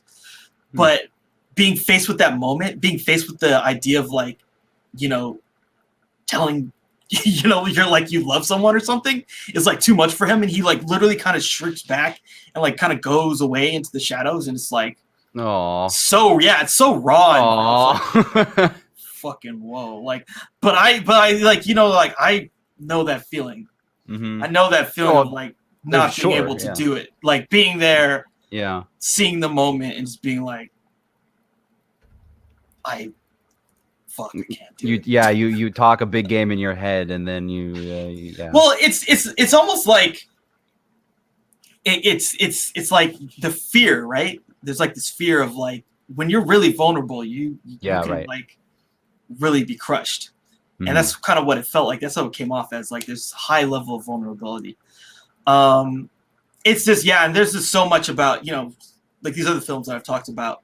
The production design is incredible, like especially when you understand like with the stuff they did during World War II that they're pulling. Like, how the fuck did they do this? You know what I'm saying? It's like, how is this possible? That's what I do know about this movie is the kind of that it was during the occupation, and they have some like pretty huge scenes in this movie, right? Yeah, it kind of feels like they recreate, basically, I forget exactly what the time period is, but it's sort of like 18 somethings. They recreate it, and it's like, what? You know, it's like massive, almost like a flea market or something, with like hundreds of extras. And yeah, it's brilliant. It's like, wow, they really put some budget into it. And again, like being able to do this while being occupied by Germans, and the whole thing feels like an allegory for being occupied in the war as well. You can look at it that way. I imagine, right, that the whole string of all the European films being made around this time is like all allegorical. Yeah. This is like, a lot of people consider this one of the best French films ever made. I probably, based upon my list, I would agree with them. Yeah, it sounds like it. But there's something about like, so, and the reason why for me this is like such a high-ranking film is that film can do things that other art forms can't totally do. And sometimes those things are hard to articulate, but it gives you a feeling. It puts you in a mood, or it makes you understand a time and place. Yeah. This film like kind of does all that at once. Yeah. And you can tell, you can feel like there's a feeling you get when you like, when I saw like Lawrence of Arabia and I saw it on a shitty DVD and it's like fucking same, doesn't translate. You can feel it, you know? I know what you're going to say. Yeah, same. Like, I know there's something, tape, like you get it. Yeah, I know there's something here. There's something like brilliant. There's something beyond just like the shit that I watch that, I enjoy, but it's not exactly the highest level of what is possible in this medium. And then, once I've seen other versions of the film, I really now I know what that was that I could feel, but I couldn't totally see. Children of Paradise is like a film where I'm like, okay, this is everything put together of what film can do at the highest level, in terms of the narrative, in terms of the acting, in terms of the plot structure, in terms of like the acting, and all of it, the production design, all of it is the culmination of all the things that film does well, put into one thing and then presented to an audience. Mm-hmm. And that is just like, it's just something to behold. It's like almost intimidating to be in the presence of like, it's almost like, standing in front of these like, the Renaissance kind of shit. Yeah, no, that's a very good example. Yeah. I hate describing certain movies that way. Like, this movie is a painting. Yeah. But like, we as film people, like, we kind of get it. Like, I understand what you're saying. Yeah, exactly. It's just like art on a super high level. Yeah, it's on a canvas, right? Mm-hmm. Yeah. Yeah, and you're just like, to fully appreciate all of the depth and beauty of what it is, having seen like 3,000 films, you're like, there's just things that it does that just don't compare. Other films just can't reach the heights that it did. Mm-hmm, mm-hmm. And I feel like Children of Paradise is a film that it's just unbelievable. Like, and it's just awe-inspiring. Like, this is what film can do. It can give you all these different feelings. It can present all of these like very nuanced shades of human interaction and human emotions. I love that. Yeah, it's just such a brilliant film. Yeah, I mean that's gonna keep coming up is the inspiring a mood or like getting you to feel a part of a world, right? Like, I mean, even anywhere from this movie to something like a Blade Runner, it's like you don't have to you feel transported. Sometimes you just get exactly the mood that they want you to feel. And then the thing that really impresses me about movies in general is when they do nail those like kind of universal character emotion things, like what you just described with the mime character. That is some of the most powerful stuff anywhere. Like, if you can do that, if you can elicit something like that in an audience member, that's really powerful. Yeah. And again, like, as being someone who's like seen so much stuff, right? Yeah, you be kind of jaded after a while, right? Or not jaded, but just kind of feel like you've seen everything. Well, I would say the thing that sticks out to me is like, with this film is like, there are some films that give you a feeling, and it's always right away or like within the first 10 minutes, where you're like, okay, I'm in the hands of like like master craftsmen, basically. Like they are doing something on a level that is higher than even I can maybe comprehend. Yeah, sure. And that's what I felt like, and that's what I feel like when I think about this film. It's so high level film mastery that you can just be in awe. You get lost in it, right? Yeah. Yeah. It's beautiful. It's beautiful. Yeah, so that's my number 7, Children of Paradise. Cool. I don't know what it is. It's a good segue into my number 7. I don't know what it is. I don't know how it happens. And I think a lot of the times the filmmakers themselves, I mean, certainly somebody like the guy who made Children of Paradise, certainly they probably understood. They probably had a better, they had a finger on it. But I don't know how some movies, like you said, you watch it for a little bit and you get a feeling, you get a vibe that like you feel like your soul is kind of just like activated in a way, right, by this thing. That's how I feel about my number 7. And in fact, this is the movie that I can point to definitively, and it might sound hyperbolic and stupid, but like I can point to this movie the first time I saw this movie and say like, yeah, I think I want to pursue this. I think even if I end up just working on a set for the rest of my life and like not making anything, there's nothing else I'd rather be doing. I want to be part of this dream factory. This is the movie that sold it for me. So okay, but hold on, because we're only going to get more into depressing shit. So the quote for this movie, right? Do you think that if we were falling in space, that you would slow down after a while or go faster and faster? Faster and faster. And for a long time, you wouldn't feel anything. And then you'd burst into fire forever. And the angels wouldn't help you because they've all gone away. So that's kind of the state of mind that we're in for this one. Number 7 is Twin Peaks: Fire Walk with Me, the David Lynch movie. There's a lot to say about this movie, so I'm going to try to breeze through it. It gets a bad rap because it is titled Twin Peaks: Fire Walk with Me, and it's related to the TV show, right? Yeah. It's directly related to the TV show. However, it is 120% a David Lynch movie, whereas the TV show, you know how like you're on a show. It was first of all, Twin Peaks was on ABC, which should have never fucking happened in the first place. A lot of cooks in the kitchen. You know, Lynch was in there. He directed the first season, he directed most of the episodes of the first season.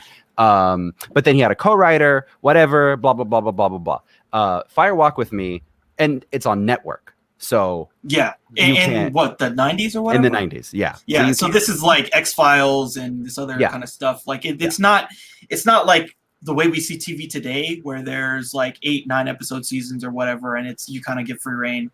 That shit is like like you said, there's a lot of hands. Suppressing stuff.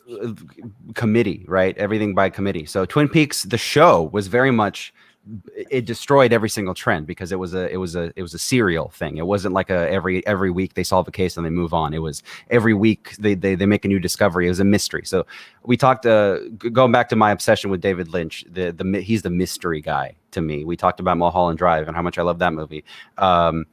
Twin Peaks, again, a lot of cooks in the kitchen for that one. Fire Walk with Me is the movie that David Lynch made as sort of a rebellion against the network. So he was able to somehow finagle a deal where he could use the Twin Peaks universe and make a movie about it. So what is the movie? What is the show Twin Peaks about? Laura Palmer shows up wrapped in plastic on like the shore of this like Washington state town, right? Mountainous kind of area. She's dead. She's like a 15, 16, 17-year-old, whatever. Everybody loved her, darling, just a sweetheart. And then nobody thought that she was involved in anything, but here she shows up dead. And then they find out throughout the mystery of the show, trying to figure out what happened to her, that she was into some shit. And life in the small town is not peachy, which is another David Lynch motif we'll get back to. The movie is a two-parter. The second half of it is about Laura Palmer's last week alive. So we don't get to see that in the show. She's already dead in the show, and we don't get a lot of flashbacks.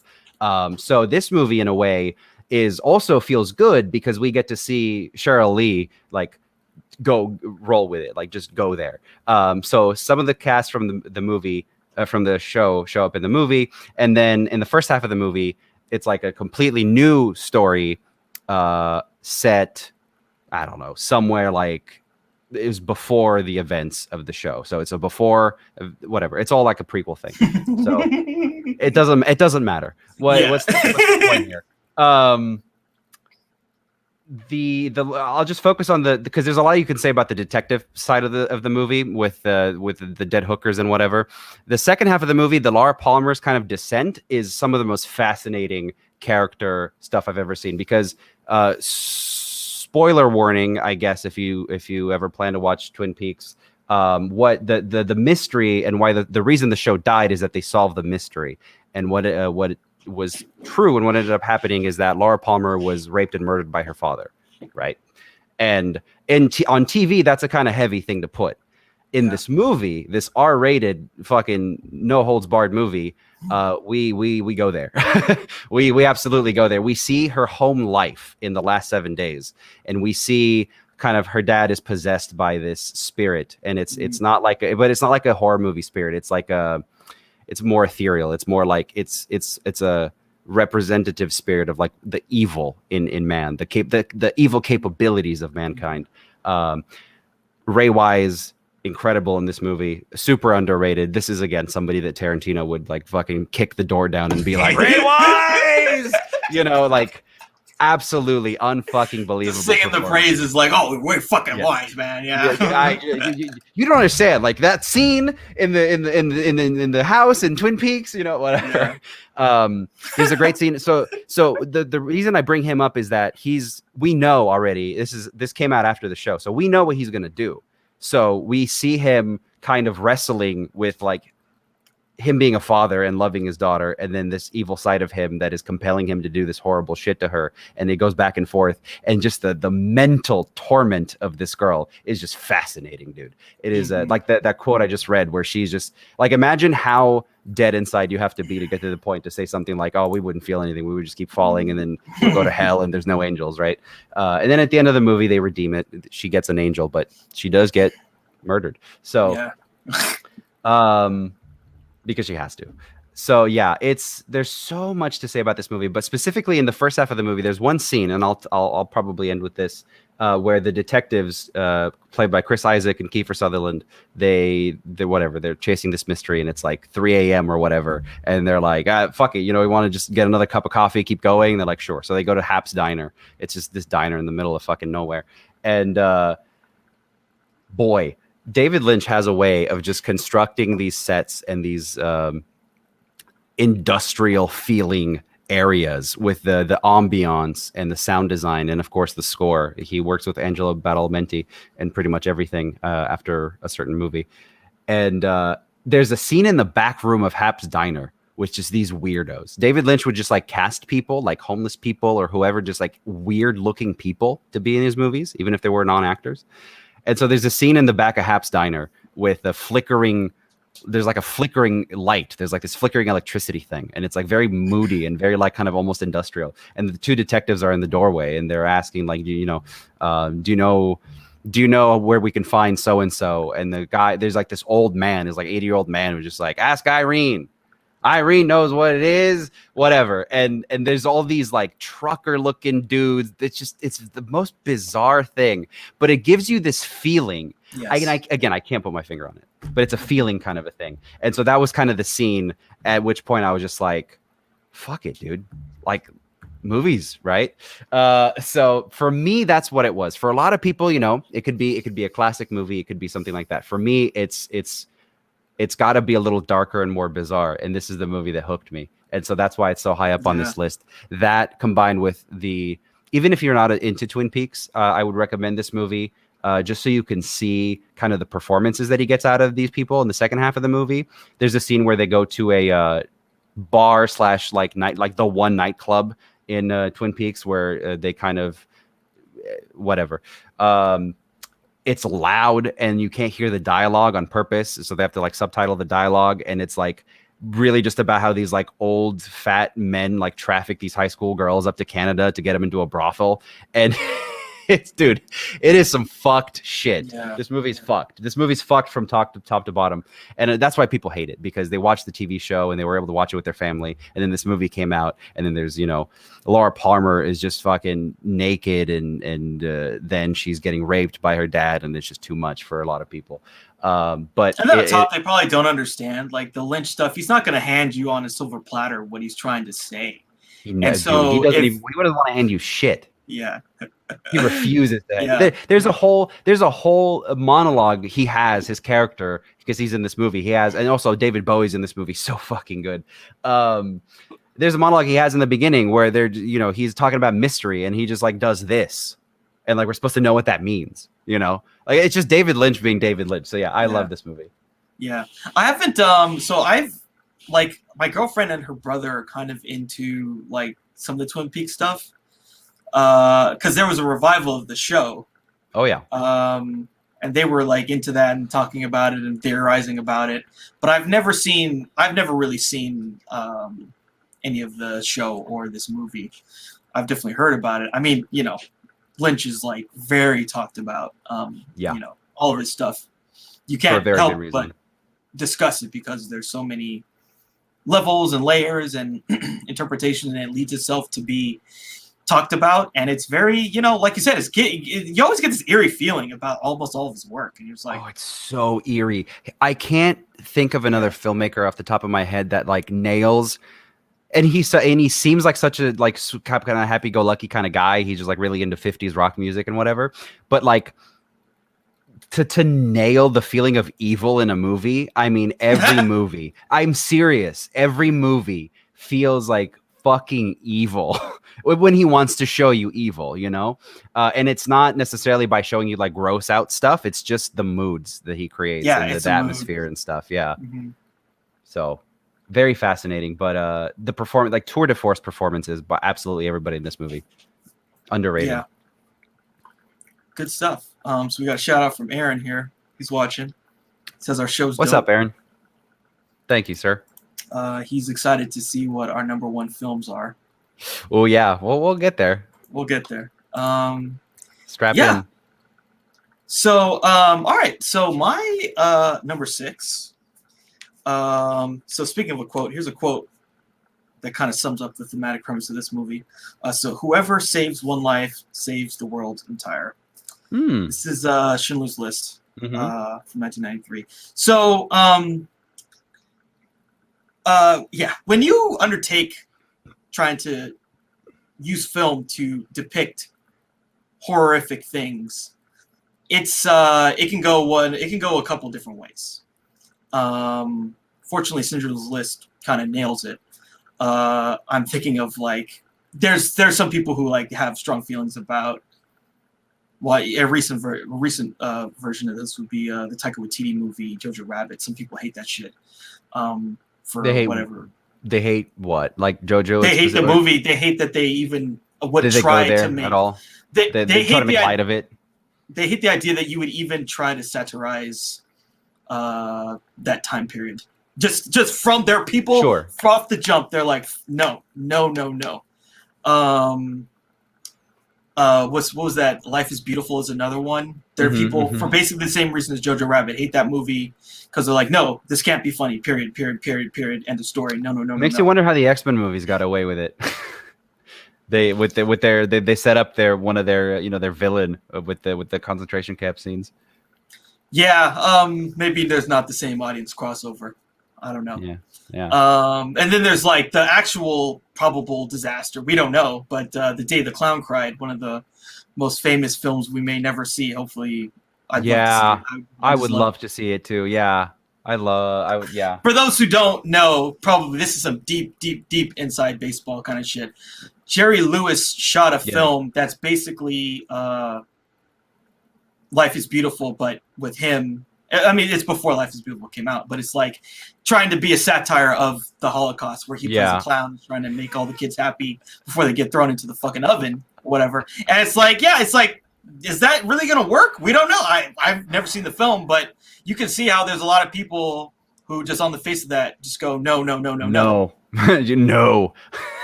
So that's sort of the you know, the thinking of the undertaking of like how you can create a narrative feature film that tackles the Holocaust without falling into all of the pitfalls of trying to do that.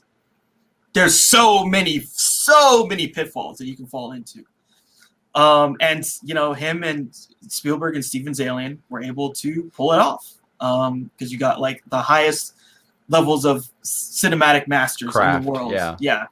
And they craft this story about this guy, Oscar Schindler, who's played by Liam Neeson.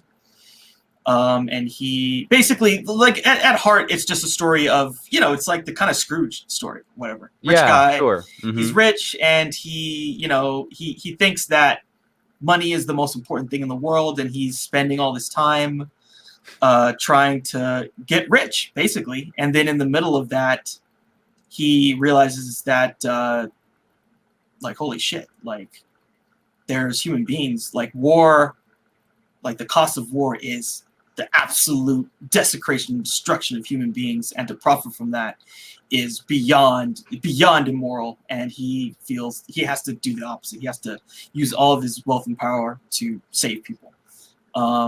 There's a lot of really good stuff in this movie. I think just like there's this great conversation that Schindler has. Like, there's this whole thing with him and his wife. So he's basically in the first like third of the movie, we see him just banging every chick left and right. And they're like, oh shit, he has a wife. Yeah, right. Whoops.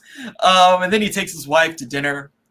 And then they have this interesting conversation where he's talking about like, you know, like, oh, basically he says like, if only I knew the truth of like what it takes to get rich, and like if only I understood that, I would have totally realized, you know, that sometimes things have to happen in order for you to get rich. It has nothing to do with working hard or anything like that. And his wife like, oh, is it luck? It's like, no, it's war. War is the thing. War generates money. It's why America is still where it's at as a superpower. Yeah, I felt like that. Yeah, that's like a really strong kind of like nugget put in there, because that's like a sort of secondary thing to this whole story. Is like that's something that's still true today, right? I mean, there's all these war machines still revving. Hell yeah. And you know, a lot of it has to do with just perpetuating people's wealth, pretty much. Yeah. Yeah, and then like the button on this whole thing with the wife is like the guy in front of the building like didn't know that was his wife, and she was like, I'll only come back to you if you can promise me that no one's gonna mistake me for like not being your wife, and only then will I stay. And then the next shot is her on the fucking train leaving. Yeah. Bye bye, I'll see you later. Yeah, this film, and like again, so the other thing too is like Ralph Fiennes is like insane in this movie. He's so good in this movie. He's so good in this movie as Eamon Goth, one of the truly I don't remember evil in a way, you know, subtle ways and other megalomaniacal ways. Yeah, is the first time we're introduced to him when he's like sniping off of that tower? The first time we see him, he arrives in Krakow and he's in a he's basically being shown around. And, and he's like, I'm cold. I'm fucking cold. Like, why do we have to talk? That's right. Like, he just doesn't, like, you know, he's a like, at heart, the character is a bureaucrat. And a lot of the time we see him complain about the bureaucracy. He's like, oh, I have to do all this stuff. They keep running away, so I have to create all this wire. And it's like, for real. And that's the character. Like, he's just a fucking bureaucrat. Yeah. And he sees all of these people as nothing. It's nothing. And yeah, there's the scenes where he's sniping people. There's a scene where the Jewish woman says, hey, you're building this thing wrong. It's going to collapse. And he's like, okay, kill her. And then they kill her, and he's like, okay, do what she said. And then whatever, I don't give a shit. Yeah, he's so good in this movie. And it's really like, because this is a fucking epic movie. It's a 3-hour movie. They go all over Europe. You see all of the stuff, and there's a bunch of stuff like I actually hadn't ever noticed. Maybe because I saw a 4K version of it. Like, they really go there, man.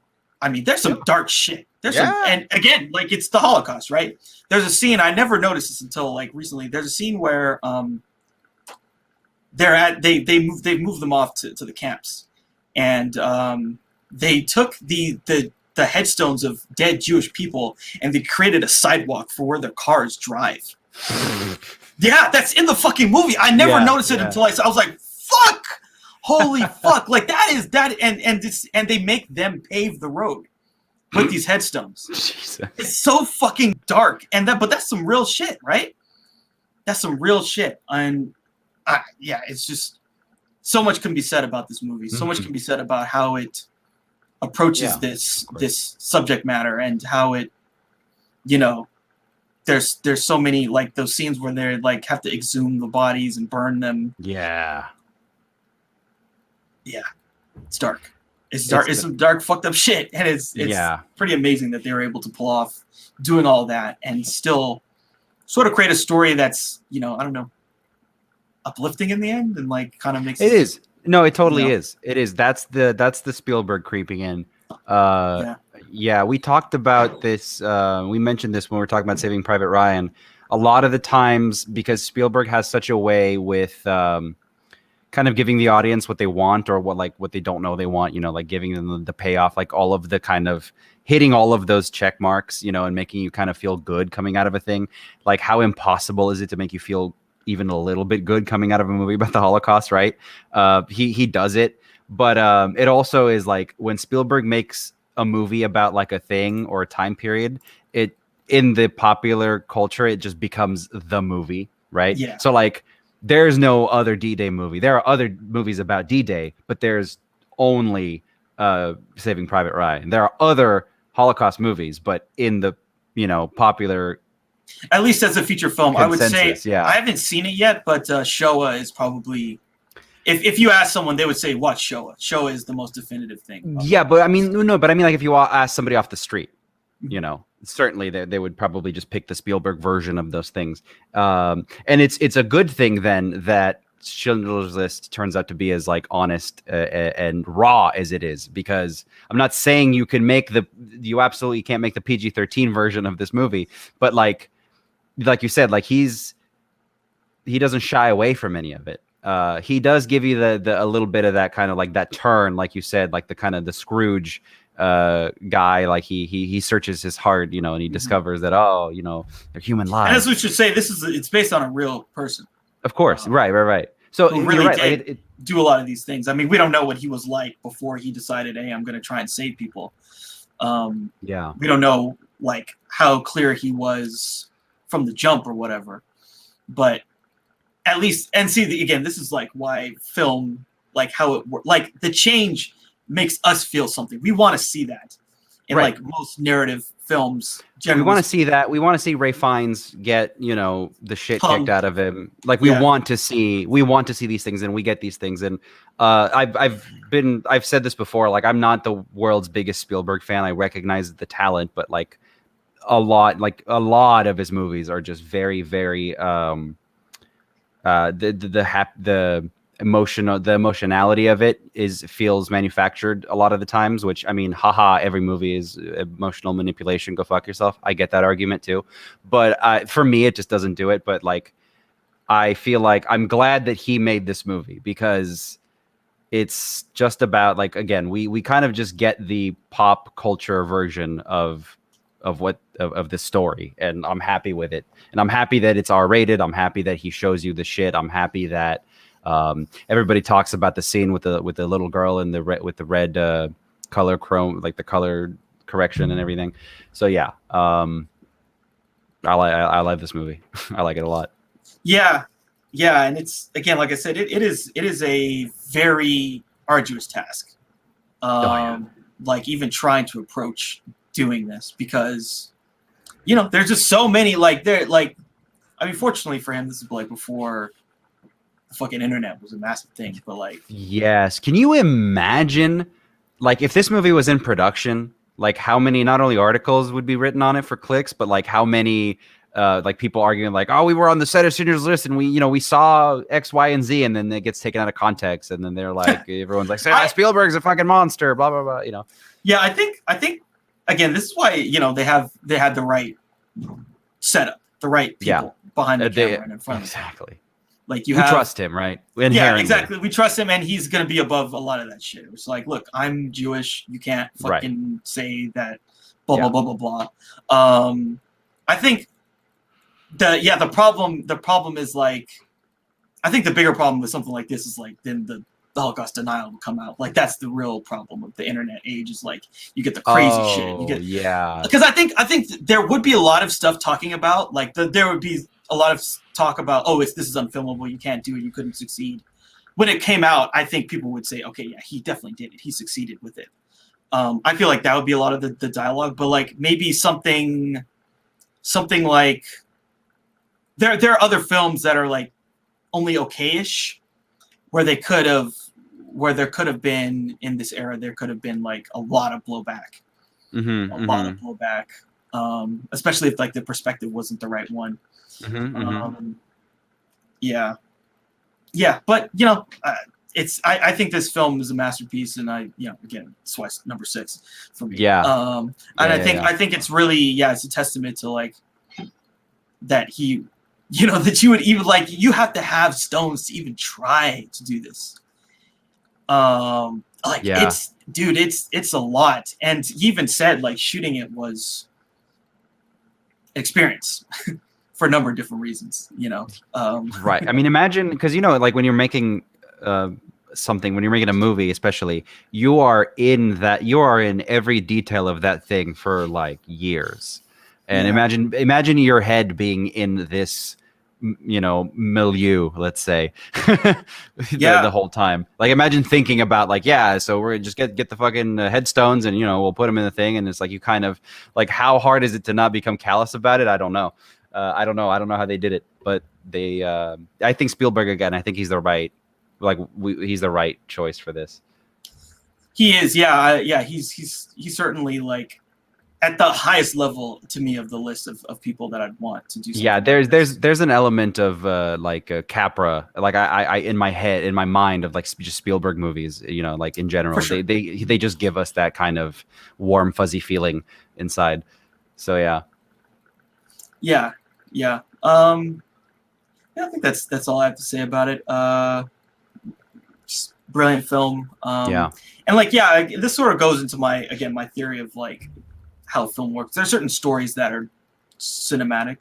This certainly is. I mean, because again, like this and like the documentary show also does a good job of like allowing you to understand the people, the place, and like have us go there so that we don't, forget about these things that happened.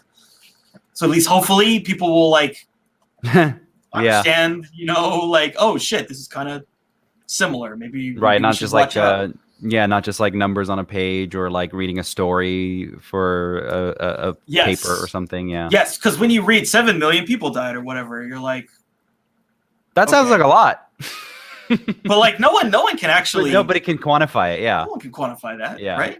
Yeah. But something like this, you see a person get shot, or you see a person. Dude, I still think of. I've only seen this movie once, a long time ago, and I will revisit it eventually. I just like I don't have anything against revisiting it, but like I got it, and I got it so well the first time. But like the thing that sticks out to me the most, like I miss a lot of the details, I'm sure. But the thing that sticks to me about it is again that when he's sniping people off of that tower, just like for target practice. That's kind of the moment where I was just like, whoa, shit, like oh wow, like this is this real? Can a human being like just do this? Can you just be like this? Can humans go that low? The answer is yes. Unfortunately. They can. And then the button on that whole sequence too that's interesting is like because then he like falls in love with the Jewish maid. With the Jewish maid. And then him and Schindler are having these weird conversations like, oh, I'm gonna like you should let me take her away from here. It's like no, like I'm gonna take her away, I'm gonna marry her, blah blah blah. But that's not gonna work, so I'm just gonna shoot her in the back of the head. It's like the fuck? And that was like his present to her. Like, yeah, I'll just keep her and then shoot her in the back of the head. The fuck? Guys are fucking crazy. Yeah. That's a whole good sequence of like him trying to convince people to creating the list and like getting money and stuff. Like there's this really interesting like Zalian's a really interesting writer. Because there's like this whole kind of montage of scenes during that sequence where it's Schindler like basically trying to convince people of stuff, and it's just him one-on-one with some other kind of business guy who's like kind of, you know, he's another guy who gets like, this is fucked up and we're, you know, we gotta like maybe try and save some people. And it's just him like, you have to do more, like, oh, I've done it, I can't, no, you have to do it. And it's just like really good. Like that just shows again like the transformation, like he's going out on a fucking limb. Could like this dude could narc on him and get him fucking killed. Oh yeah. It's again like you got a fucking brilliant writer and a brilliant director, and these actors are really, really good. And yeah, this is like, you know, I just feel like this is what cinema's about. It can show you these things in a way, you know, that's, and it's very digestible. You know, it's not like something like a Come and See or something where it's just like, we're gonna fucking show you shit. It's like it does show you the shit, but like it feels almost with the intent of educating you, and in the way that only film can, and educating you in like what it would be like, what that felt like, what that time period felt like. Yeah. You know? Yeah, film, it gives you a place to access certain things that's safe. You know, you can watch a horror movie and the alien isn't going to kill you, and, you know, the facehugger isn't going to inject things inside of you, but you can see that and feel the fear. Oh yeah, right. You can watch The Thing and be like scared, like, holy shit, that's something just crawled on the wall. That's really scary. But that's not going to come after you. Right. You can just look at the screen and then experience it in a safe environment. And Schindler's List is a way for us to experience that type of horror, right? And not like have to fucking go, you know, on the internet and see people getting shot in the head, which you could see. It's fucked up. Yeah, of course. I don't want to see that shit. But this is the closest I want to get to that. Yeah, basically. So yeah, that's my number 6, Schindler's List. Cool. All right, my number 6. We open our book. We open to the book of Coppola. I know it was you, Fredo. You broke my heart. Godfather Part 2 is number 6. I love this movie, and I like it. I keep going back and forth between like quite a lot more than the first one, and I just like it more than the first one. I think the idea is that I do like it more than the first one, and maybe it's for personal reasons, because I talked a little bit, because you already had this movie on your list, a little bit about specifically the Vito storyline in the 1910s or 20s or whatever. Yes, the 1910s. Yeah. We see the whole thing. We see that fucking beautiful Ellis Island scene where like you have all of these people just piled in to that like check-in kind of center, and it's like this tracking shot, I think, and you see all the people, and you see there's people coughing, and there's people all of this madness going on, and you want to talk about like movies that put you there, like that's one of those scenes for me, you know, and especially thinking about like from an immigrant perspective. Granted, I didn't live in the 1910s, and I didn't have to like settle Little Italy or anything like that, but it does make me think like I get very strong. Like I just think of my grandfather for whatever reason. Like he grew up in the like 40s and 50s, so not the 10s, but like I just, for whatever reason, I feel connected to that kind of storyline, and so that's why Godfather Part 2 to me is a much more effective movie than the first one. Don't get me wrong, we already talked about it, it's on my list, right? I love The Godfather for everything that it does, but I like this, I guess, the story of Godfather Part. I like that he found a way. Like there's no reason that, like, obviously the studio wants to make The Godfather 2, sure, but there's no like what do you do? Do you just riff more on the 5 families? Do you just get more into the lore of that world? Like, what do you really do? So he found a way. He just like, I really wanted to make a movie about, you know, my relationship with my dad. Okay. And then he figures it out. So, and Coppola does that a lot. It's just every single one of his movies almost is just like, he has like a personal stake to it. You know, I think, what was it? Like Rumblefish. He's just like, I have this relationship with my brother.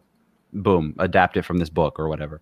So I like the structure of it a lot. I think structurally it is an incredibly strong movie. The way that we go back and forth between Michael's storyline, which is He's just tormented in this movie, and that's another reason why I like this movie more than the first movie. It's in a very weird way like a darker movie, you know. Then I mean, The Godfather is like not a happy movie. I mean, there's there's all of this crazy shit in it, the domestic abuse and all that stuff, and it's about criminals. But Godfather 2, because it's about Michael, and Michael is not in a good place in this movie. He's not he's not having a good time. Michael is a very dark figure, very dark figure. And, like, again, like once he gets power, he just becomes just a wraith, you know. Right, and it's so weird because he's struggling so, like, he's fighting it so fucking hard in the first movie, and then from the jump in this movie you see him and he is like a specter, right? He is just like, and again the Al Pacino performance in this movie is you could, I mean, he has a lot of good performances, but like probably his best, like again, we're talking restrained, right? We're talking he's able to sit in a chair in a room and people talk at him and he doesn't necessarily have to say anything, react like at all. But he has all the power in the scene. Exactly. You can look at his face and you can see that he is like 110% like overworking, like he's thinking about it, right? So anyways, so that's why I love it. That's why I love part 2. Oh dude, you gotta come on, Aaron, you gotta watch. so okay then. So I mean, I don't have to get too far into it, but it's just a darker storyline. Again, the thing with Fredo is what a heartbreak, right? I mean, really think about it, like his brother, right? And Fredo, that scene with John Cazale on that recliner, you know, and then they're having in the lake house or whatever, and he's basically just saying like, why won't everybody love me? Why does, everybody loves you and Sonny, and like, why am I like the kind of piece of shit that like nobody cares about? And I just wanted to be like, he's just like, how can you, but like, you can kind of identify with that, right? Like, 100%. And the other thing too is like, again, he's such an idiot that it's not like he wanted to. Moron, it's not like he wanted to portray his brother. Yeah, but he's not meant for that world. Yeah, is the point. He's just not. He should have been Michael. He should have been Mike, the guy who goes to college and he goes to college. Or in Godfather Part 3, Michael's son. He's just like, listen, I want to be a singer. Fuck you. And by that point, Michael's matured enough to say, like, to understand, like, maybe because of the Fredo thing, he's just like, yeah, okay, you can. I would rather you do that and be wear a dress on a stage, even though it's against everything I believe, than have another Fredo on my hands, But yeah, I don't know. It's just that I love this movie because I feel like every single one of these character stories is very strong. It's incredibly strong, and it stands on its own. I feel like this one is really epic. Like in this film, we open up at this funeral procession, and then someone gets sniped. Yeah, like that's the beginning of the movie, and it's like, the hell. And then there's like, super text that explains what's going on. And we see his mom get assassinated. She gets blown like flies. It's intense, dude. It's fucking crazy. I mean, it's like the violence in the first movie is explosive when it needs to be explosive. But like, again, this movie it takes it, like the scene where they try to the attempt on his life, right? They shoot into his house. It's like, it's very intense. Don't even get me started on, like, again, the acting and the scene with him and Kay when she she has that revelation to him. I'm not going to spoil it, but just some of the best performances. And we haven't talked too much about Robert De Niro and the whole Vito thing. I feel the transformation again of that Vito character of just he's got the stuff. He's got that like leadership quality. But it just so happens the world that he's in, he kind of, you have to do shit illegally. I love the carpet scene. The carpet scene's scene's great. Yeah, it's so fucking good. I love when he kills that other guy, the other gangster. Like when he kills him, I love that. Well, there's that rooftops, that parade scene where he's running along the rooftops. So cool, so cinematic, man. Yeah, where he's great. Like following it along, and he wraps his gun in the towel and shit, and then the towel catches fire. It's like, that's the kind of Coppola shit. That's like the movie kind of moments that he has a really good eye for. And so everything about this movie to me is just kind of perfect. So I like it a lot. Yeah, there's a lot to like about this movie. And, like we were talking about before, the stuff with when they're in Cuba and they're cutting. I love the cake. all the Hyman Roth stuff. Yeah, Hyman the Roth, cake, yeah, right. Even the guy who tries to assassinate Hyman Roth, that's some pretty cool shit. When he just like has this guy who's all black, doesn't say shit, wears shade, and he's like figuring out how to kill this guy. And before Scorsese did it, before Scorsese just like we talk about Goodfellas, like there's some faces in that movie that just look like fucking gangsters, right? I mean, the Godfather movies had like, there are some faces in this movie, right? Like the guy with the shades, and you're just like, whoa, like where did they find these people? Yeah. I don't need to know. You don't have to tell me. I can just look at this man and I can know, like, I know what he's about. And I know what his purpose is. Yeah. So yeah. I love it. Yeah, I don't know if there's anything else that I'd say about the film. I we covered it. I think, the thing I definitely think you've keyed in on something. Like, the thing about The Godfather is like the Vito character he's actually a very positive guy. He's actually like a very kind of warm, like you get a warm feeling from him all the time, even though he is this gang overlord. You're right. Michael is not, but he's not like, no, exactly. He's not at all. He's not like warm at all. He's a benevolent god, Vito, right? Exactly.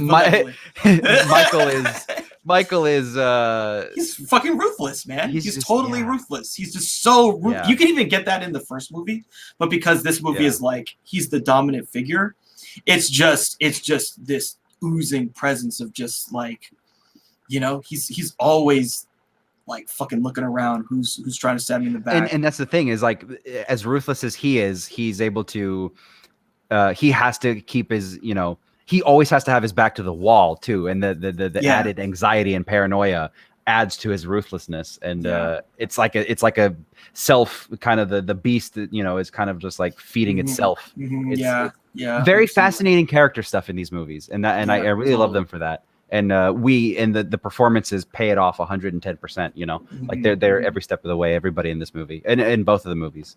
So cool. All right, so we're off to number 5. We're at the top 5 now. Top 5, dude. Okay. We're entering it. So my number 5 is Raiders of the Lost Ark. Hell yeah. So this is the first Indiana Jones movie. Indiana Jones is like one of the great characters just ever put this film screen. Just like, if you like look up adventure movie, his face comes up. You just see Indiana Jones. And what's so great is like they were able to fuse, like they get these great writers. Lawrence Kasdan wrote the script, and these great ideas. Well, it's like the Star Wars guys, right? Yeah. Oh, basically. Basically, yeah. Pretty much like the guy, because he wrote one of the drafts of Empire Strikes Back. And I mean, it's a Lucas idea. Yeah, it's a Lucas idea, directed by Spielberg, and it's just like, hey, let's just let's do like this thing where it's like an adventure serial, and the guy like he's gonna run away from a boulder, and then he's gonna find the Ark. Okay, that definitely could have not worked out. I mean, there's a lot of stuff that's like a ripoff of this. That's like whatever. There's some that are like kind of good. I think The Mummy from '99. Those are kind of Romancing the Stone, dude. Romancing the Stone, Bob Zemeckis. It's as close as we're gonna get. yeah. One of the closest things we're gonna get. Yeah. But this is just like this is at its peak, right? Because you got Harrison Ford in this super iconic role. This character who's just like bigger than life, and of course he's got the perfect nemesis, a bunch of Nazis, and this French Vichy scumbag, basically, is what he is. But like, what's funny too is like basically the villain is always just Nazis in the good ones. There's no real villain, at least a person, right? Because there's no person who's equivalent to him. It's not like, okay, Darth Vader is the villain and Luke Skywalker is the hero. It's right. Indiana Jones, and then he just beats up a bunch of Indiana Jones and the opposition. Yeah, the opposition, and they're Nazis and some chick or whatever. Yeah. Oh, I fucking love Cate Blanchett in that movie. Oh shit. Yeah.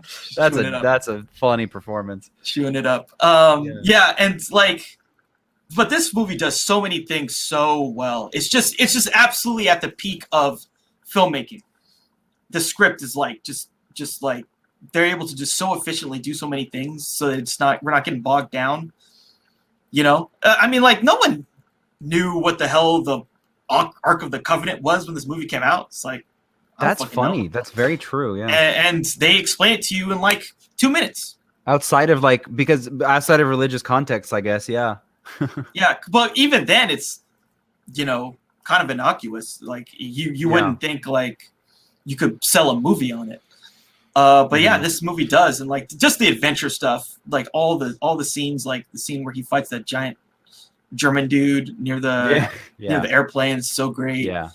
The stuff with him on the truck where like they have the truck that has the Ark, and he's like fighting this guy. He's fighting these guys, and he's like running people off the road.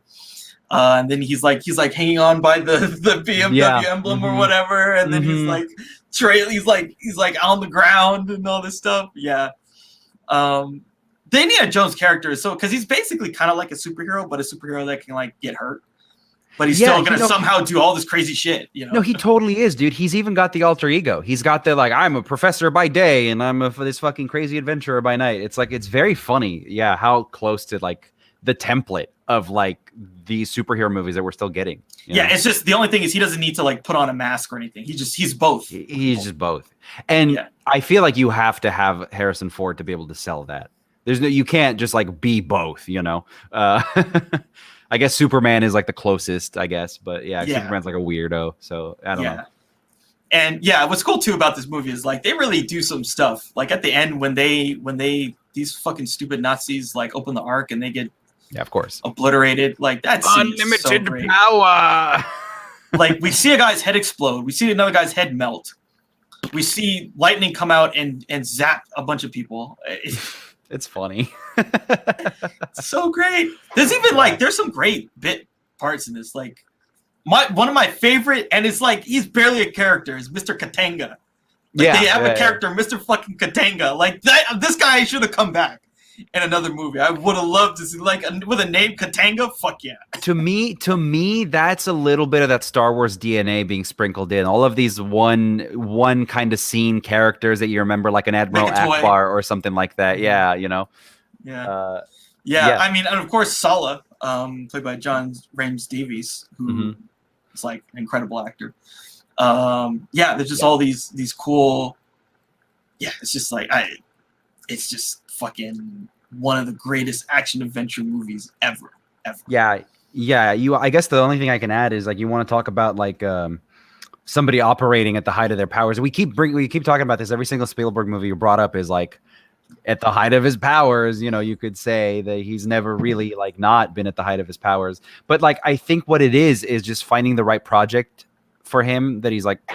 I'm not saying he's not passionate about every single movie he's ever made, but like there are some stories and there's some, because for Indiana Jones, I feel like it's not necessarily the story, but what really got him into it was the fact that he's able to basically remake a lot of 50s serials that he grew up watching. Like that is the kind of the core of Indiana Jones to me.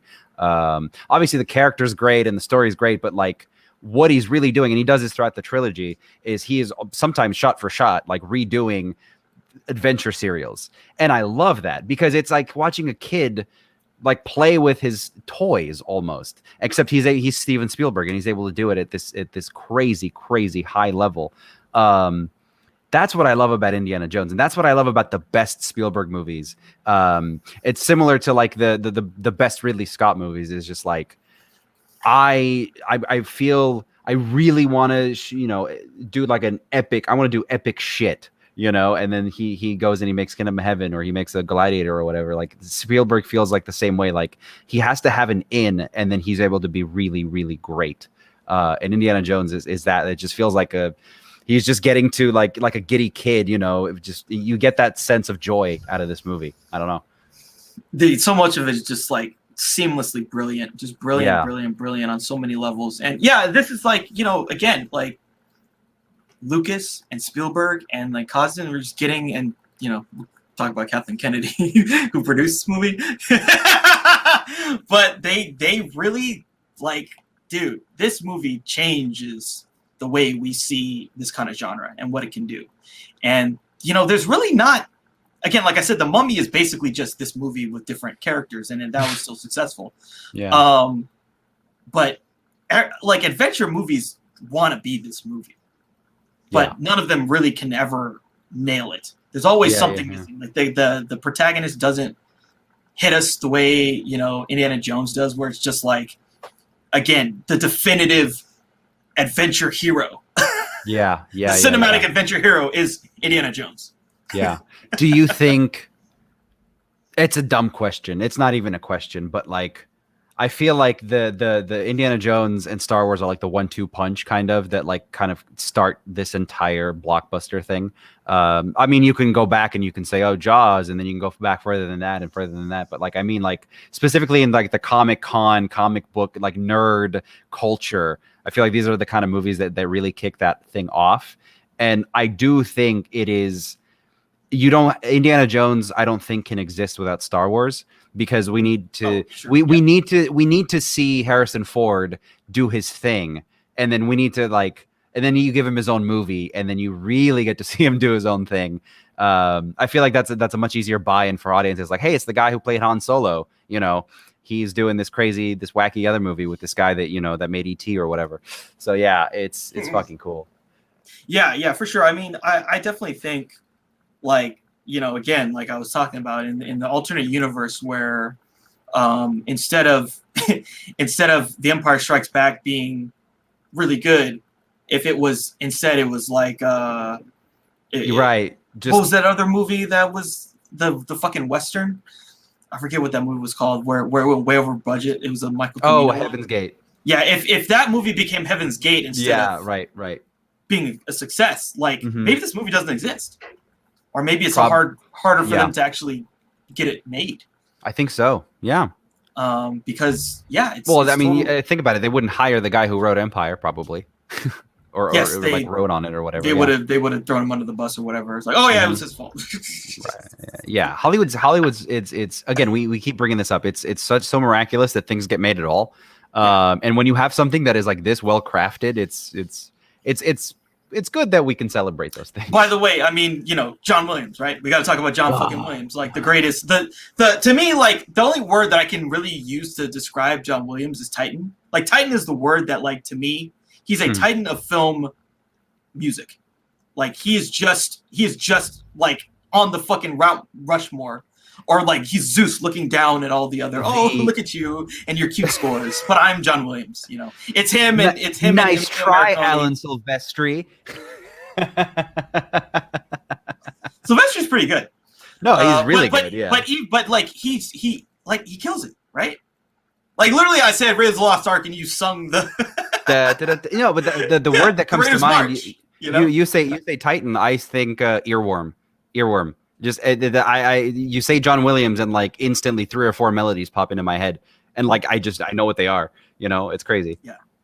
Yeah, and that's another match made in heaven. The two of them. You know, I was talking about Ennio Morricone and Sergio Leone, Spielberg and Williams, like. Well, it's because Spielberg 90% of the time it's because he's going for that like big kind of pop culture effect. He's going for like, what is the thing that is going to stick? Like, what is the most hummable thing you can give me? What is the most uplifting thing you can give me? As opposed to somebody who's just like, you know, I need to really hit on these emotions here or whatever. I mean, he's doing that too, but I just feel like the approach with Spielberg and John Williams is always like, give me the sugariest, like most the kind of like lovable, the adrenaline hit. Where you're just right. Like, oh yeah. Every time. Because when you hear that Raiders march, you're like, yeah, right, adventure. Yeah, I think that probably has something to play with it. But anyways, we could talk about fucking this shit all day. But yeah.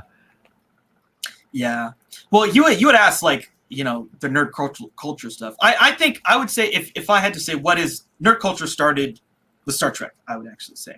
Because Star Trek generates discussion. I mean, the internet, like in the internet, when the internet started, like a lot of the big stuff, basically everywhere you go where people discuss something, people discuss Star Trek.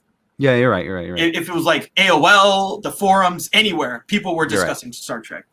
And Star Wars gets a lot of discussion too, but like Star Trek kind of really hits a certain type of person. But I mean, Star Trek. I mean, the nerd. I mean, you're right, but I didn't mean like the nerd culture thing necessarily, but like the theatrical kind of experience that we're so used to. You The know, just like blockbuster? the blockbuster thing. Like Star Trek's not really like a theatrical No, thing. it's not a blockbuster Yeah, thing. Not really. yeah, No. Yeah, but it's certainly really Jaws, Star Wars, Raiders, and Empire, and some yeah. of these other, I have to think about And it. it's almost like It's really the it's on 80s too. it's like it's on brand too, right? It's like it's all coming from the same kind of group. It's like ILM is working on all these films, Lucas is involved, Spielberg is involved. So like that probably like makes you feel comfortable with the Yeah. like you don't have to read a review. You can say like, "Oh, Spielberg did a movie with the Han Solo guy. I'll go watch it." You know. Like Yeah. the review I feel like doesn't matter as much. Yeah, certainly. Yeah. So yeah, that's my number 5, Raiders of the Lost Okay, Ark. we're in it, dude. We're in the top 5. Yes. Let's go. Okay, my number 5. Once again, we open our book. I admire its purity, a survivor, unclouded by conscience, remorse, or delusions of morality. Alien, baby. Alien. My number 5 movie of all time. I put this above Blade Runner, and I put this above some of the other movies. I deliberately ranked it because and obviously I love all these movies. Alien in particular, to start the top 5 is because I keep getting drawn to these like kind of maybe lonely or like small kind of ensemble type movies. I'm not so big, like you don't see a whole lot of huge sprawling epics on my list. I'm just really drawn into the like scenarios and the watching people figure things out in real time, like for whatever reason. Like I'm really into that. So Alien, I admire I like ironically like this quote. I admire its purity. Like I admire how simple the premise is. Space, we're literally space truckers in space, Mhm. delivering cargo. Who gives a fuck, right? Doesn't matter. They get this distress signal, and they decide, they have a little squabble about it. Like, should we go check this out? Should we not check this out? Very like primitive horror movie premise. This is 79 is like when Halloween came out. We talked about Halloween on my list already. Like the horror premise, kind of the mainline kind of slasher premise, right? You have a group of people, of friends, and something happens, and they have to have a discussion, and not everybody agrees. Like, do we go help? Do we not help? Whatever. And of course, they end up making the choice that's going to lead them, that's going to keep the movie going forward. So they land on I don't know, was it LV-246 or some shit? They land on that planet, and what I really like about this movie is that it takes its time with. So as soon as they land on the planet, there's just a lot of there's not long sections of like no dialogue, of just them, they're in their suits and they're just exploring this alien world. And two things really stick out to me about Alien: this, like the kind of the set design and like the art design. Yeah. I am madly in love with their like retro futuristic thing on the ship, on the Sevastopol. I think is it not the Sevastopol? Is it the Sevastopol? I don't know. I don't remember. Their ship, I think, is the Nostromo. The Nostromo. I'm sorry. The Sevastopol is a different thing. Alien lore, everybody. I love the computers by way of the 70s, right? Like in a lot of movies, when you see computers or like you see TVs and shit, like they're tube TVs because they couldn't conceive of like a flat screen. A TV that's like this. Right. Like, I think 2001 actually with the tablets is like the most mind-blowing shit I've ever seen, that they were able to predict that. But like a lot of movies, especially like in an echelon with a lesser budget, like a lesser echelon, they just did like tubes, so that there's like tube TVs all over the ship and stuff. I love that aesthetic, and I love the Giger, right? Giger is all over this movie.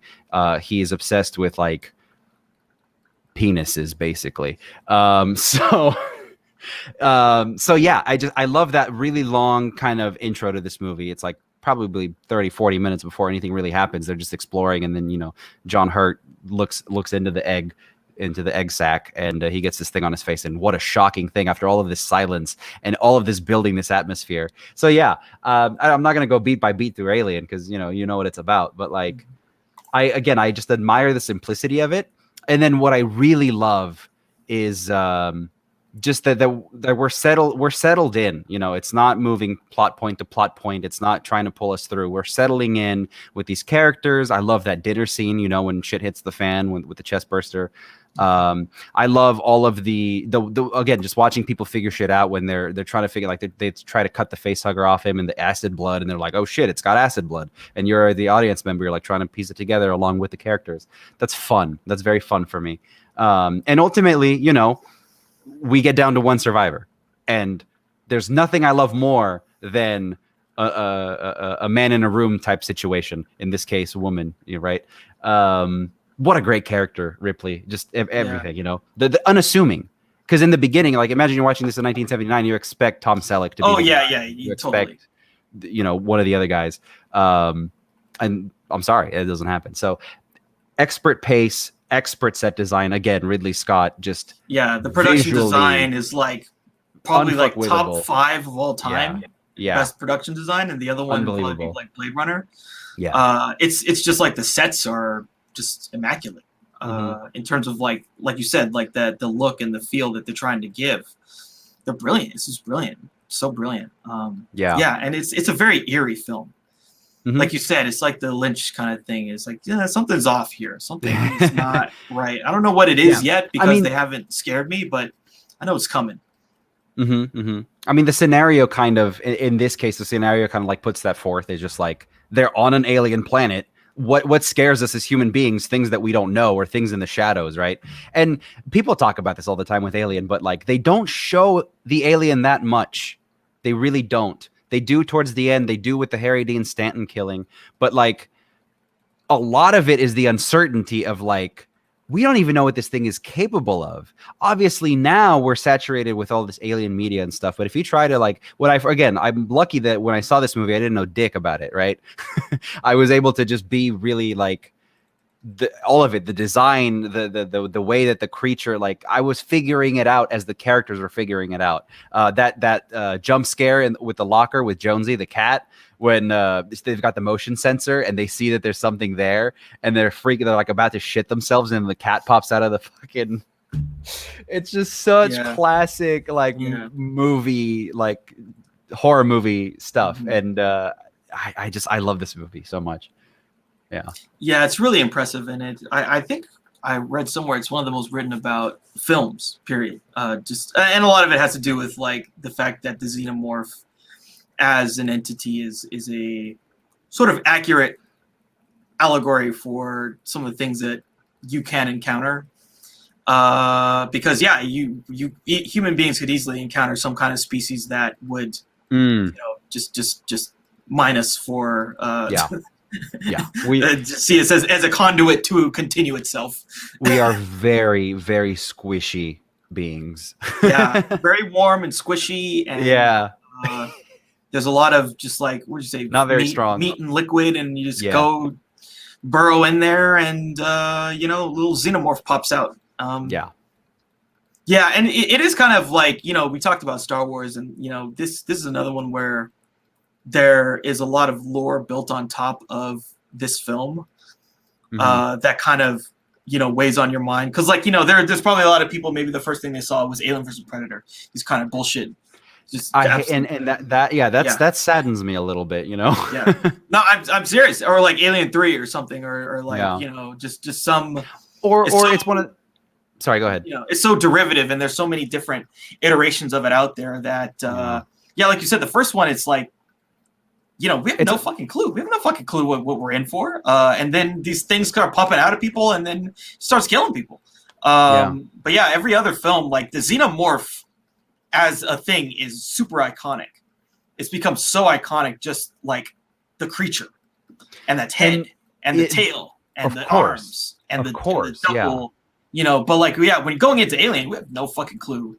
And I mean, again, consider if we don't have all of this shit, blasted at us, and we have like 18 different kinds of face huggers now, but like, The first time you see that thing is when it latches onto the guy's face, and it's horrific. It's like you have no frame of reference for it. Yeah, and that's why, again, the movie's called Alien. It's different. We don't know what it is, and I love that it taps into that very primal kind of part of our psyche that is just like that fear of the unknown. You know, yeah. Fear of the other, the fear of the thing. Like it could be anything, dude. Yeah. So anyways, that's why I love this movie so much. I love the kind of unassuming premise of it. And again, this movie kind of a blockbuster, actually, now that I think about it. When it came out, like, it did really well. Like, people were talking about it and they kept lining up to see it. Because it was different. It was again, Halloween and Alien are kind of like the prototypical, like, poppy kind of also, Alien has one of the greatest trailers of all time.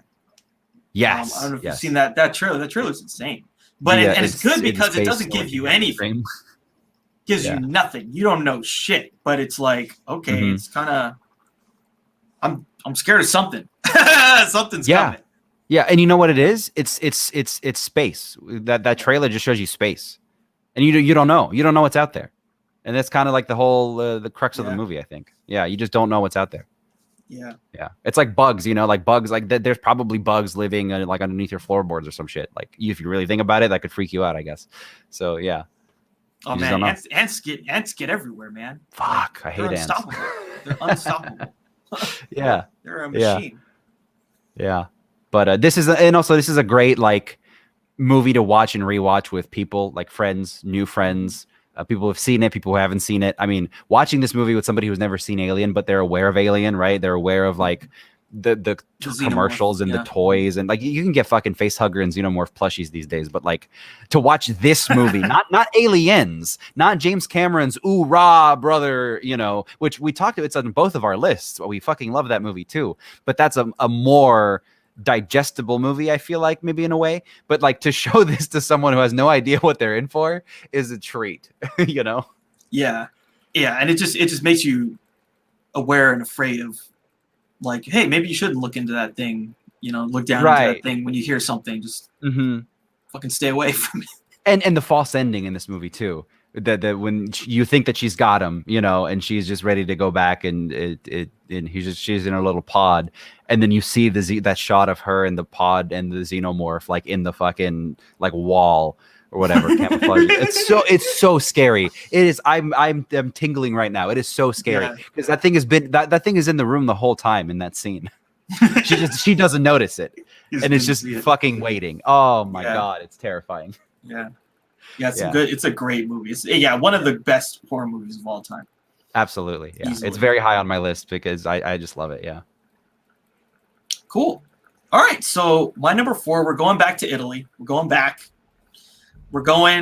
The Good, the Bad, and the Ugly from 1966. Yeehaw. Oh yeah. Like I said, I have a really strong connection with this film. This is probably one of the first Westerns I ever saw. And I watch it with my dad a lot. I've seen this many times with my dad. So I'll forever think of him when I think of this film, which is that's cool. Another layer. This like me and my grandpa with The Godfather, right? Yeah, exactly. Yeah, it just gives you that warm kind of nostalgia feeling. Yeah. But you can't replace that. This film's kind of crazy. It's an epic 3-hour kind of movie about it is an epic. Yeah. About these random characters. And the only one that's really a character is Tuco. The other two are kind of just like, avatars for a thing. Yeah. And so it's who's it? So it's Clint Eastwood. Yep. Lee Van Cleef. Lee Van Cleef and who plays Tuco? I forget his name. Come on. I just watched Godfather Part 3 like 5 times. Yeah. Eli Wallach. Yeah.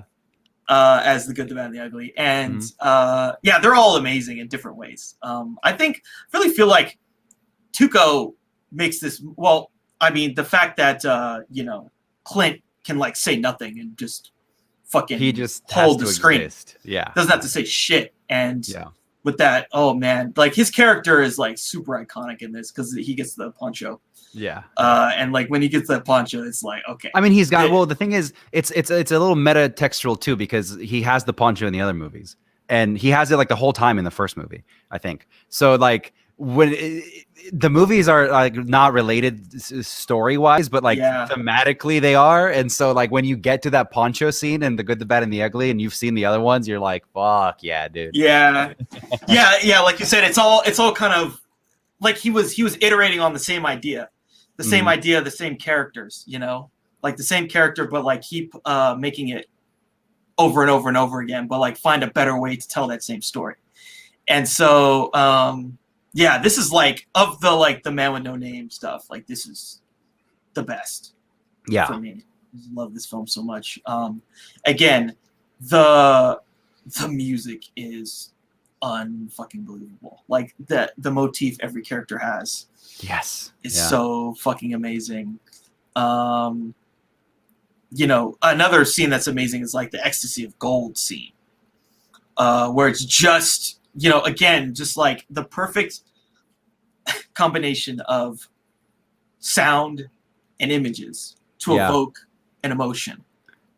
And it's just a montage of this dude running into fucking So that scene, my mom, again, this is one of my mom's favorite movies. She asked me like, because she's like, oh, you know how movies are made now, apparently. So she was like, so how do they shoot? How do you shoot something like that? Like when specifically when Tuco is running into the graveyard and the background is blurred because, you know, they're like they're tracking so fast, you know. And I was like, it's very simple. It's what you see. There's nothing like to it, right? Other than just they planned it that way, they shot it that way. And she was like, I think what she was asking is not how do you shoot that, is like how do you make me feel that way, you know? Yeah, I think that's what it was. Because that's all editing. That's all editing. And music and that song that when that swells, you know, Yeah, and then it like kind of goes lower, and then it like picks up again. Yeah, and you know, oh man, that song is like, emote. right. Like you feel something, you're just like, okay, I'm going there. By the way, so this whole movie is about treasure hunting, basically. Yeah, that's true. They're looking for $200,000 in gold. Yeah. It's supposedly buried somewhere. And then someone whispers that into Clint's ear at some point, and so that keeps him alive. There's this whole it's crazy. There's this whole scene where Tuco gets the one up on him, and he's like dragging him out in the desert, and he's like dying, and he's laughing. That scene is fucking intense. That scene's very intense. Like, I mean, he's like that close to dying. Yeah, and like the way they did his like makeup for like chapped lips and shit. Yeah, like I kind of felt it. Yeah. Yeah, he's fucked. He's fucked in that scene. Yeah. And just, you know, again, the Tuco character I love. The Tuco character is really kind of underrated because he's so, you know, they do a lot of characterization for him. Like there's a scene where he meets his brother, and his brother is like part of the you know, he's part of the church pretty much, and he like, you know, he says like, hey, yeah, you joined the church, but I had to steal and be a thief. And it was one or the other, and that's what I chose because I'm not a coward or whatever. You know, but that's basically that's basically why we get the explanation of why he does what he does, and like he's actually a really strong character. And then of course, you know, one of the great one-liners of all time: some dude comes to jump him, and he's in the bathtub, and the guy's like blah blah blah blah blah, and then he like blasts him from the bathtub and kills him. He says, "If you're gonna shoot, don't talk." Been ripped off a couple times. It was in what was that? It was in some terrible fucking movies. Anyway, it's good in this movie. Van Helsing. It's in Van Helsing. Yeah. I think we talked about this last time. Yeah. Yeah. Not good. Yeah. Not good. Fuck you, Van Helsing. And of course, at the end of this movie is 3 guys standing and staring at each other for like 8 minutes, 9 minutes, or something like that. This is it might be 11 minutes or something. This is the shit I come here for. This is like why I love the Leone movies. Again, it's that montage that it's just pure cinema, man. Yeah, it's just images and sound. And like there's so many intricate little things going on. In the stuff working in your brain, right? It's images and sound, but like the story and the tension is all kind of and it's so feeding drawn that. out from like the first beat of like, Yeah. you know, they're like all going out into a triangle, and like, you know, Tuco like kind of goes for his thing, and then like, you know, the bad dude is just like looking at him, watching him, and it's like he's like does it slowly. Yeah. Just it's brilliant. It is Yeah. brilliant. Like the fact that you can, it's literally three guys standing and staring at each other, Mm-hmm, and you can make that, you know, cinematic. You can make that tense. You can make that something, and then you add the layer of the sound on top, and it's just like fucking brilliant. It's fucking brilliant. Yeah, it is. It is. Yeah. I mean, it was already on my list. We already talked about it. I know we just talked about Leone too. It just, again, what I really like about him, and again, the Western backdrop doesn't really do it for me as much as and maybe that's why it wasn't as high on my list. As much as like the film elements, and they're so strong. It's just, I think the way I would describe Leone is just, he's a very compelling director. You're in from the first frame, you know, even if you're like, oh, this is an old movie, this is going to be boring, I don't have the attention span for it. I feel like it hooks you in a way, because you're just like the beginning of Once Upon a Time in the West, or like the ending of this movie. You're just like watching. You're glued to the screen because you're like, what the fuck is gonna happen next? You know, it's just pure cinema, like you keep saying. Yeah, and he really does a great job of like, you know, taking the stuff, the John Ford stuff, that type of mythos, taking it to a whole nother level.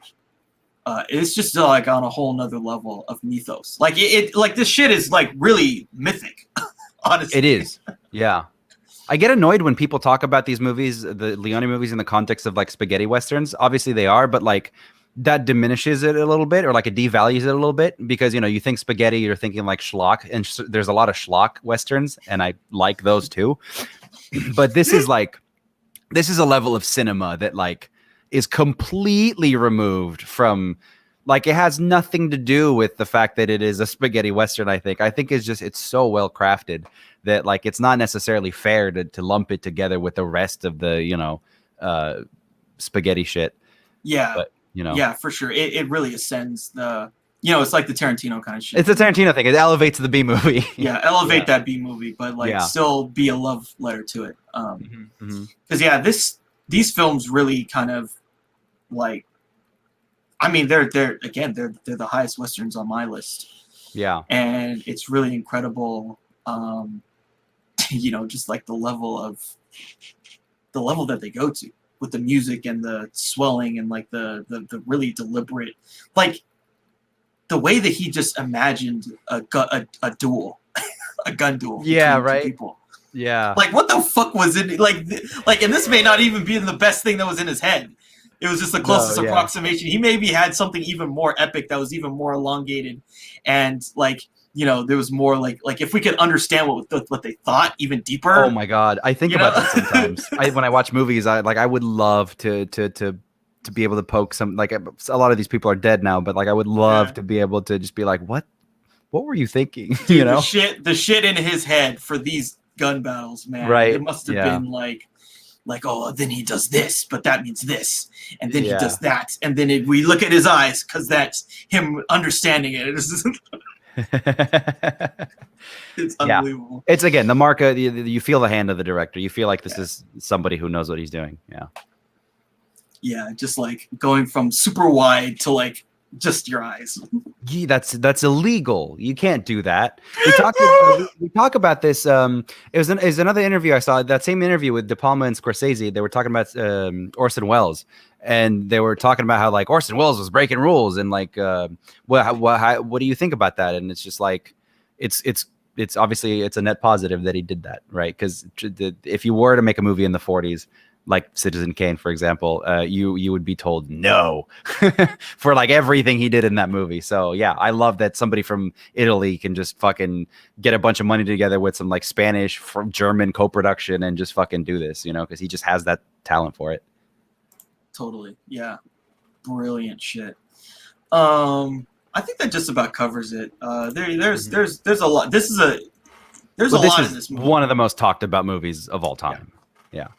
Yeah. Not to mention, like, there's this whole subplot with, him and like Tuco and Blondie just like scamming people, where they bring in Tuco for whatever crimes he's done. He gets the he gets the money. They split the money, and then he shoots him at the last second. And it's really funny too, because they go on and on and on, like, oh, he raped her, and then he slapped her, and then he did this, and then he robbed this guy, and then he killed this guy, and then it keeps getting longer and longer and longer. It's so funny. Yeah, so it's really funny. It's really good. It's really good shit. Yeah. So, yeah, and it's just really great too. Like, again, these guys, like, they understood the Western, right? He knew, I need to get Lee Van Cleef to be the villain in this movie. I need to have. I honestly, I think Leone is the guy. He is the guy. Fuck what I just said about Scorsese and whatever else. Like when we're talking about Coppola, right, getting those faces in these movies. Leone's the guy. He doesn't matter what your acting experience is. If you have the right face, like so much of his movies are about like putting that face up on the big screen. It's just a face. Yeah. I mean, it's like at the beginning of Once Upon a Time in the West, it's like Scatman Crothers and these other two guys. Yeah, these guys that just look like, oh yeah, right? They just look. Like where do you find the like? They're just part of that image. Oh, and the guy, the cross-eyed guy, yeah, like they're all just like, right? Yeah, they just look like the henchmen, right? They look like the fucking henchmen, Yeah. Yeah. And in this one, some good stuff too. There's like who is it? There's some, I believe it's they get caught up in this thing where they're gonna blow up this bridge. And there's some oh my god, the shit out of holy shit, the bridge sequence is so crazy. It's so crazy to me that in this movie, in the third act, there's like a war scene. Like straight up, there's a siege. There's an entire siege in this fucking movie. It's so crazy. Yeah, and that's like the B plot. That's like that's like passing that by. That's like, it reminds me. There's a scene there's a scene in Mad Max Fury Road, like when Furiosa, like they're going to like Bullet Town or whatever, and you see Bullet Town. And you just see like all this stuff happening, and then they veer off. And they fuck off, yeah. Like that's a whole nother story. And that one shot sells a whole nother story that we don't even see, and then they're just like, yeah. That's what this movie does. It's like, oh, by the way, we're gonna blow up this bridge. By the way, war. Moving on. Yeah, moving right on. Yeah. It's part of like the Odyssey, kind of like the epic nature of the movie. Yeah, exactly. It just like give you like a little taste, so you understand the bigger milieu. While not getting bogged down in that stuff. But yeah, like there's like some military guy who's like beating the shit out of Tuco, and he's just like this big fat, like like kind of and he's just like like you're just like, okay, this is a scummy piece of shit guy, like just from the jump. I mean, Tuco's a scummy piece of shit guy, but like this guy is the caricature. He's like the archetype, right? Piece of shit. Yeah. I mean, it's almost like he gets some silent movie kind of faces, Oh, well, yeah. No, again, he is just the master at the getting the faces. Cool. Yeah, so that's my number 4, The Good, the Bad, and the Ugly from 1966. Very fun discussion. I like that a lot. I love that movie. Yeah. Okay, so we're at number 4, huh? All right. I'm gonna play a sound clip for you. I think. Hold on. Don't do this to me. I'm excited. Well, I am too. Let's see if it works. Oh, I hear it. Oh, it's dark. Let's fuck! I'll fuck anything that moves! So, this is me, baby. We're back to it. So imagine Dennis Hopper in a leather jacket, and he walks into this fucking room, and there's this woman who's like naked underneath her robe, and she's sitting in a chair. She spreads her legs. Then Dennis Hopper takes out a fucking like a gas tank, right? And he starts inhaling, and then he starts saying shit like "baby wants to fuck," It's so This is without a shadow of a doubt the like one of the closest stylistically, thematically. I'm running out of words to explain like the mood that I love to see in my movies. So number 4 is Blue Velvet. David Lynch's Blue Velvet. And now this is the David Lynch movie. Clearly I like David Lynch a lot, but this is the movie where he becomes the David Lynch that we know. This is the post-critical darling. I mean, he's always been a critical darling, but like he really started off incredibly high, like art, like really well regarded, you know, because he did Eraserhead, which was just like a masterpiece of surrealism. Elephant Man, which got a lot of Oscars. Mel Brooks put that shit together. And then, you know, he got lost in the sauce. He got lost in the system. He didn't really know how to navigate it. He ended up making Dune, right? Which is, in his words, I quote, a great sadness. That movie for him. So he doesn't like to think about it or to watch it. But Blue Velvet is, and I've read about this movie a lot. I've spent a lot of time digging into this movie. It's like his kind of getting the band back together. It's like his spiritual kind of like rebirth is this movie. And so what does he do? He gets Dennis Hopper to fucking inhale helium and scream, "Let's fuck," you know, and just do all this crazy shit. So, but it is everything is in, like, all of the Lynchisms are in this movie. It's the first movie he did with Angelo Badalamenti, the score. He's like the jazzy kind of moody score that like he made really well known in Twin Peaks and stuff. It's the first it's his second movie back with Kyle MacLachlan. He's got Laura Dern in it. Those are his regulars, like till the end of time. There are his ride or dies, like, right? Still up to today. Ride or die, right? So it's and Dennis Hopper. I have a feeling when we do the stats wrap up episode, Dennis Hopper is going to probably be one of the most recurring actors on my list because he's just such a unique presence. And in this movie, it's just the best Dennis Hopper performance, presence, whatever you want to call it. He is so utterly unhinged in this. I mean, he is like Jack Nicholson levels of just absolutely insane. Yeah, it is certainly up there with like the Jack Torrance kind of shit of just unhinged, deranged, just bizarre, frightening, unpredictable.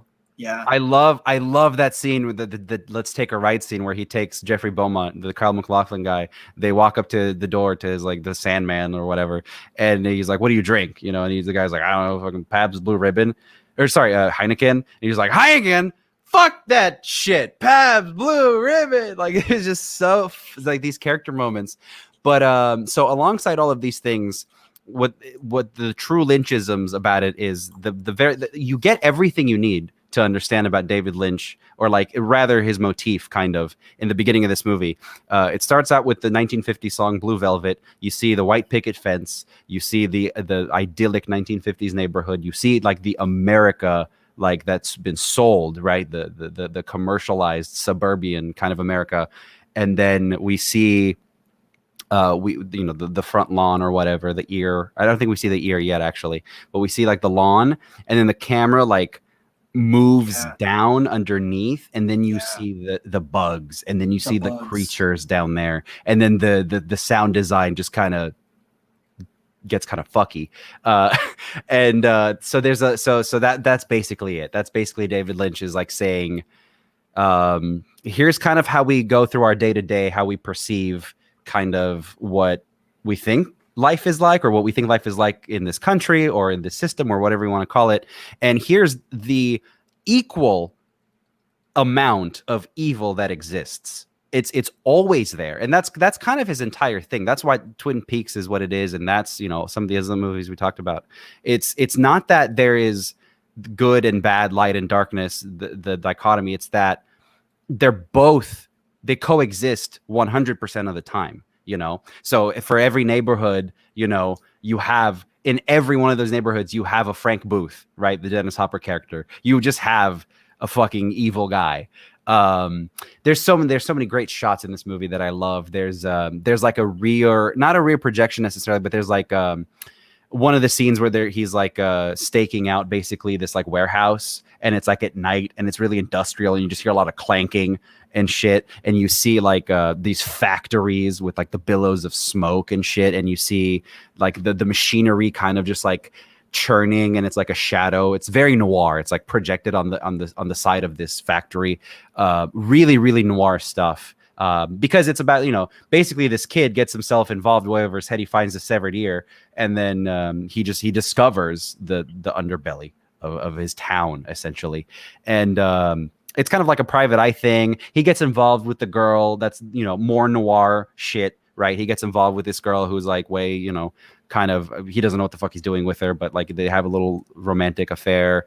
She's, you know, Frank Booth is holding her kid above her, and so he's trying to help her out. So it's all of the kind of noirisms, but filtered through David Lynch.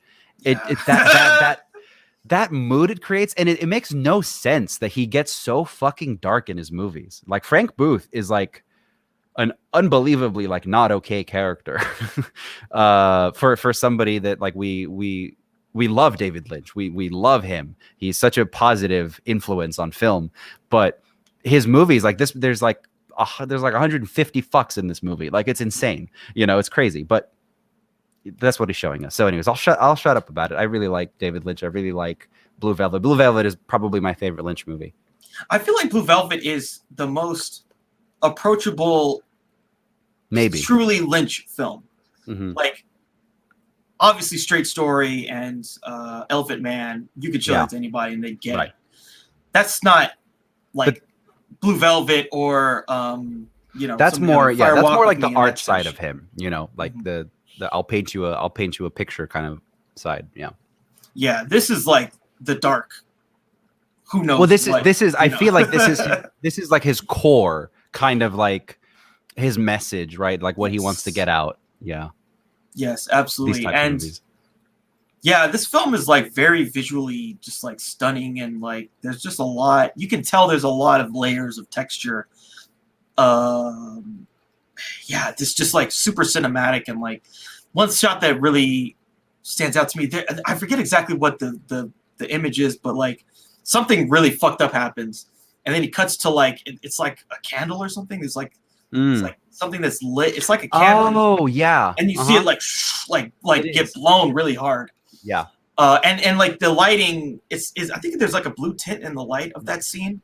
Mm-hmm. Yeah, and you can tell. Okay, this is inferring some. He's using film language. Yeah, he's using film language to try and translate something to me. You know, I don't know if I can. You know, he does that. I mean, I've more or less studied him. He does that so much, and it's in every scene. Like you have to rewatch this shit, but like.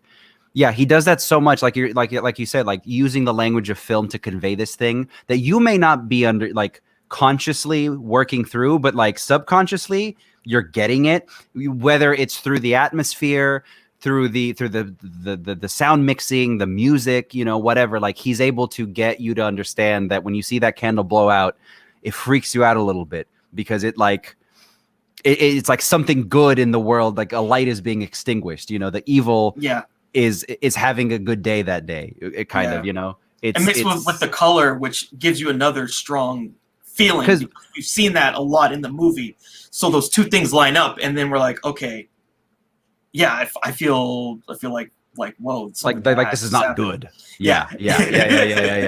I love that shit. I love that shit. And moreover, the reason that I'll end with this, the reason that I love this movie specifically, and it's so high up my list out of all of his other movies, David Lynch is one of those guys that like people don't really know what to do with him.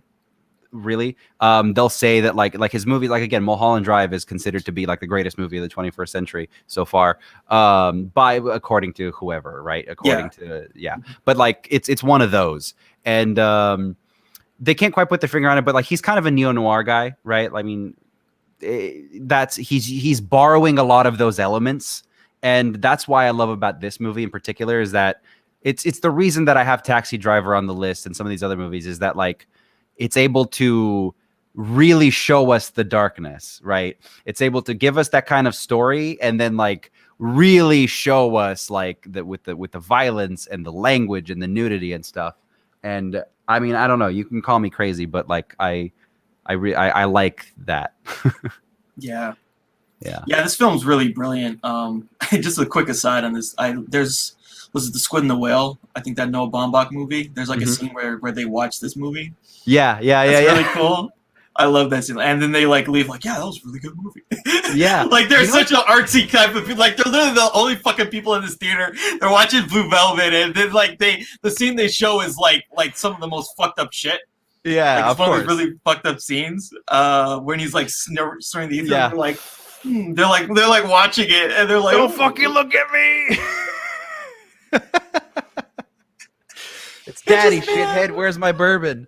I love this movie's great. This movie is really good. And yeah, like it's like you were saying, like that whole opening, it's like all cute.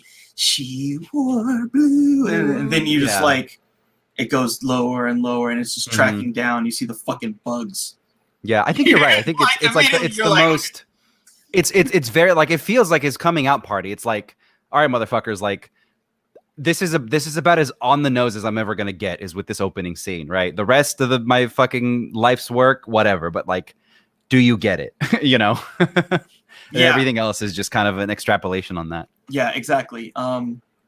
And yeah, I mean, it's Isabella Rossellini's in this, right? Yeah, she's amazing. Yeah, there's just, man, you talk about just like putting people through some shit in a movie. Yeah, no, he really did. He really did. And what I love about it is when you watch interviews or like you read about like the people who like actors in particular, he is one of the most highly rated like actors, like favorite directors. Like they love working with him. They have nothing but good positive things to say about working with David Lynch. But then you watch these movies, like especially like even in Mulholland Drive, right? There's like a scene where like, you know, Naomi Watts is like violently masturbating, right? And so you're like, he's such a master at like making these people comfortable and getting these types of performance. Like there's a scene in this movie where like, you know, like he puts them through the shit. I'm not going to get too descriptive with it, but like it's not pleasant stuff, but like they always come out of it and they're like grateful for having done it. So he's definitely one of the better like I think actors, directors probably. Yeah, absolutely cool. All right, so number 3, numero tres. So top 3. My number 3 is Blade Runner from 1982. We've talked a lot about this movie, both from the sequel and you know, it's on your list, it's in your top 10 as well. Yeah, I just talked about it. Yeah. What else is there to say about this movie? I just think that, you know, it's super brilliant and it's very beautiful and it's well like shot and like all like this is another movie where he used everything he could at the time to make the most cinematically brilliant film that he could. Yeah. The things that really stick out to me the most about this movie, definitely the opening scene is just like so beautiful, so cinematic. It's just you don't have not a word is said. And from the minute that you see the landscape and you see the fire and then you see the eye and you see the fire in the eye, and then you like go closer and closer and the music and you go closer into that that pyramid and then it's like shifts down to where that guy's about to do the interview with the replicant. All of it is just brilliant. This movie is one of the most well shot, well lit films I've ever seen. So okay, here's a funny story. So it was fairly recent. It was probably within the last 3 weeks. I listened to the Ridley Scott track, and he was talking about. This is really funny, and like I sort of have these theories about like film, like what is film, what makes a film work. And my theory is basically film is mostly a director and actor driven medium. Sure, yeah. If you get a really good director, you're probably going to get a really good film. If you get a really good actor, at least the performance is going to draw people into the film. If you get both, you're going to get a really good film. But I think film isn't a lot about the writing. That's more like a novel or some other, or maybe playwright. Yeah, that they have more power. But in film, you have to create images that evoke a feeling. And there was this one scene where basically he had this idea where he was going to shoot lights down so they're in this it's like when JF Sebastian brings what's her name to his apartment, and he's like, okay, we're going to shoot some lights down and we're going to have them moving like they're searchlights, and people are like, that doesn't make any sense, like what, like where are the lights coming from, why are they doing that? And he's like, yeah, well, they're coming from, you know, there's some kind of machine that's always shooting the light down so that they can like see the like the flying cars or whatever. And people are like, that doesn't make any sense. And he's like, fuck it, who cares if it doesn't make sense? Yeah, right. Because it looks beautiful. And they walk into this building and there's lights going all over the place and it's dark and it's contrasty. Yeah. And no, I've never did I ever think, where do these lights come from? Like I never thought that. And then like in that scene, I was just like, it looks fucking beautiful. It's just like, it's cinematic. Seeing lights move is cinematic. And you just like get a feeling. You get some kind of like, it's different. It's totally different than what we live in our everyday life. Yeah. And so in a way, you like feel like you're in the future. And it's just that simple. And he does a lot of stuff like that. Like we talked about the production design. You know, it was really brilliant. And, you know, I saw this interview with, it was Almost and Sean Young were talking about this film. It was like maybe 3 years ago. And he was saying like the product, like the minute he walked onto the set, he was like, the production design was insane. He's like, he knew it was like some kind of he knew it was a big deal, the film, because it was just like, it looked like, he also had some funny stuff about like his character. Like basically they kept putting him in scenes and he didn't have anything to do. So then he started with the origami shit. Yeah. Like that's kind of where that came from. And then they kind of, you know, had that whole Deckard story arc kind of part of it.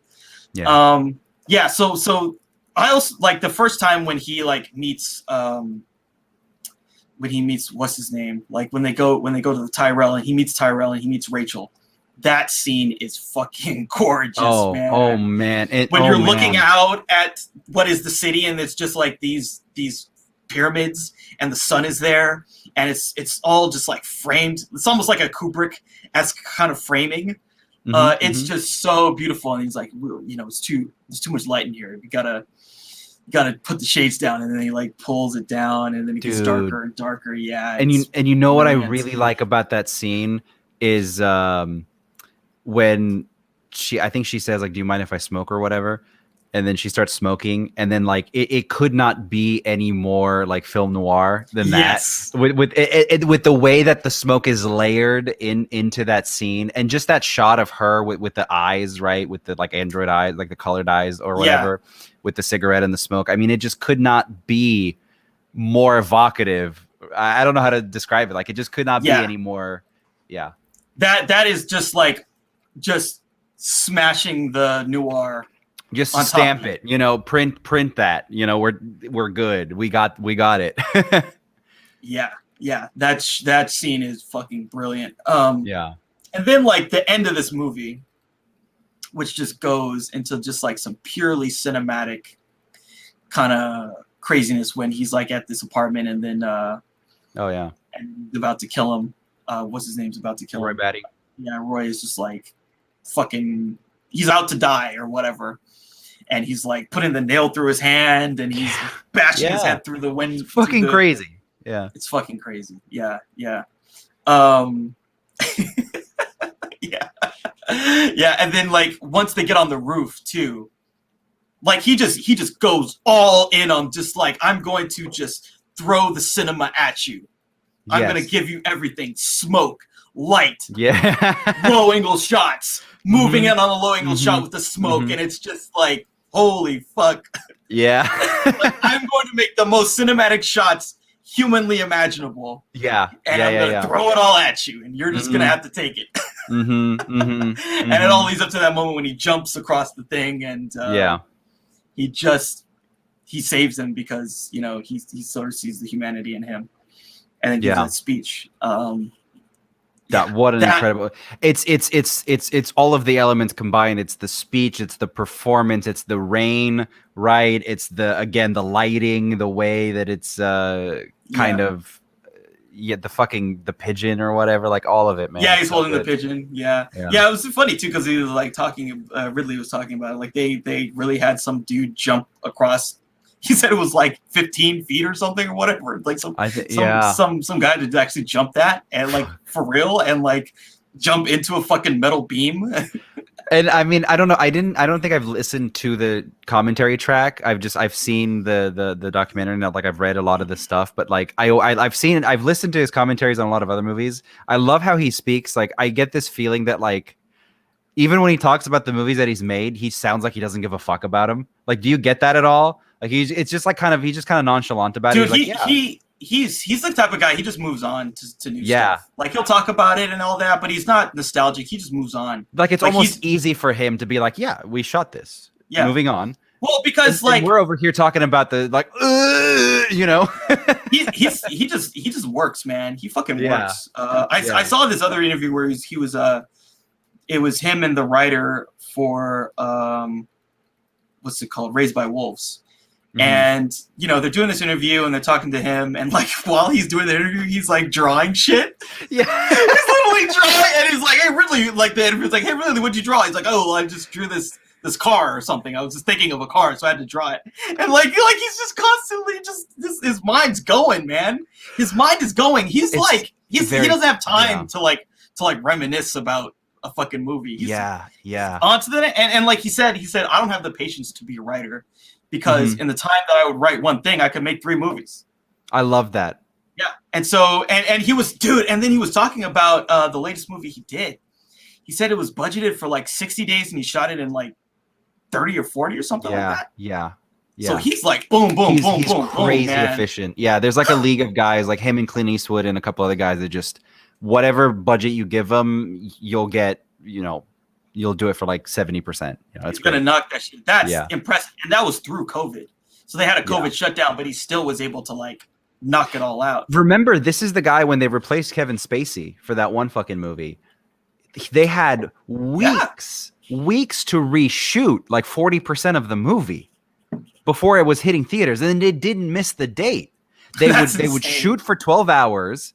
And then they would send the footage to the editor. The editor would be up for 12 hours while they shoot the next 12 hours. Yeah.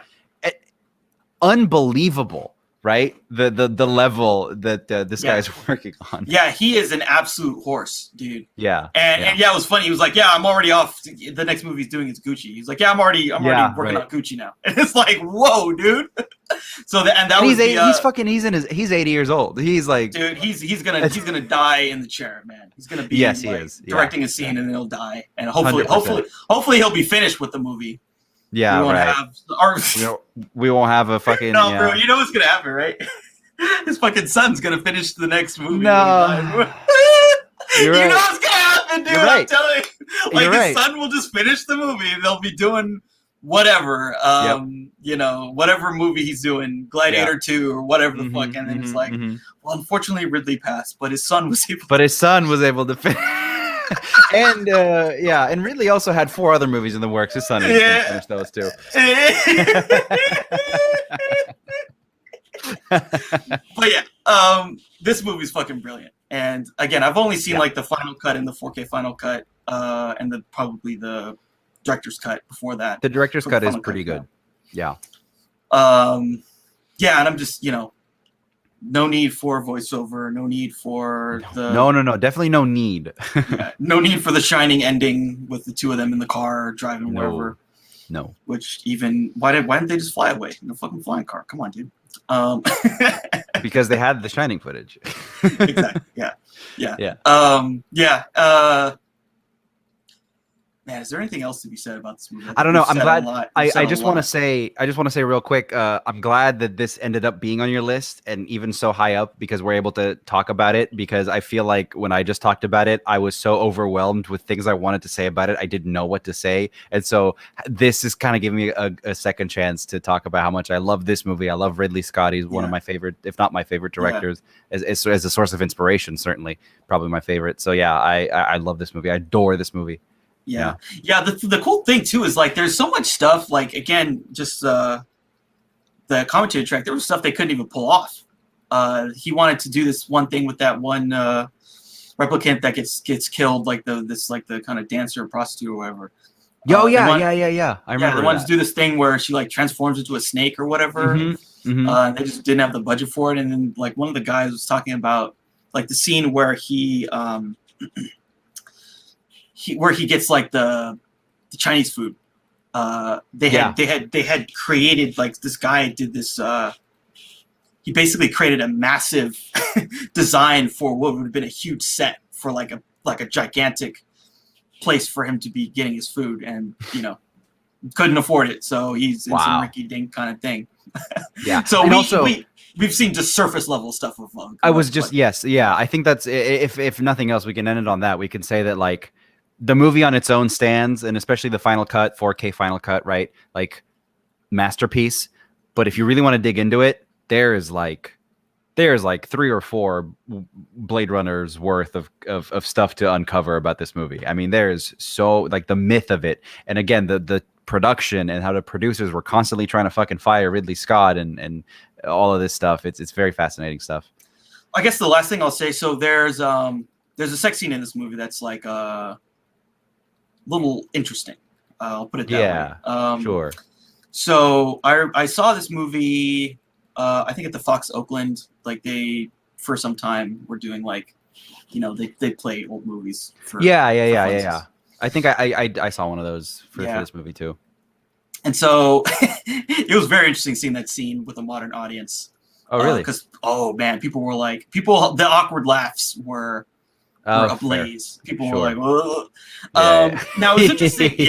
Now it was interesting. I saw, so Ridley had some interesting things to say about that scene himself. He was like, he kind of waxes poetic about sex scenes, and he's like, well, if I need them, I dig them, but I'm not evil. Yeah, exactly. And he was like, this one was like, that's basically what he said.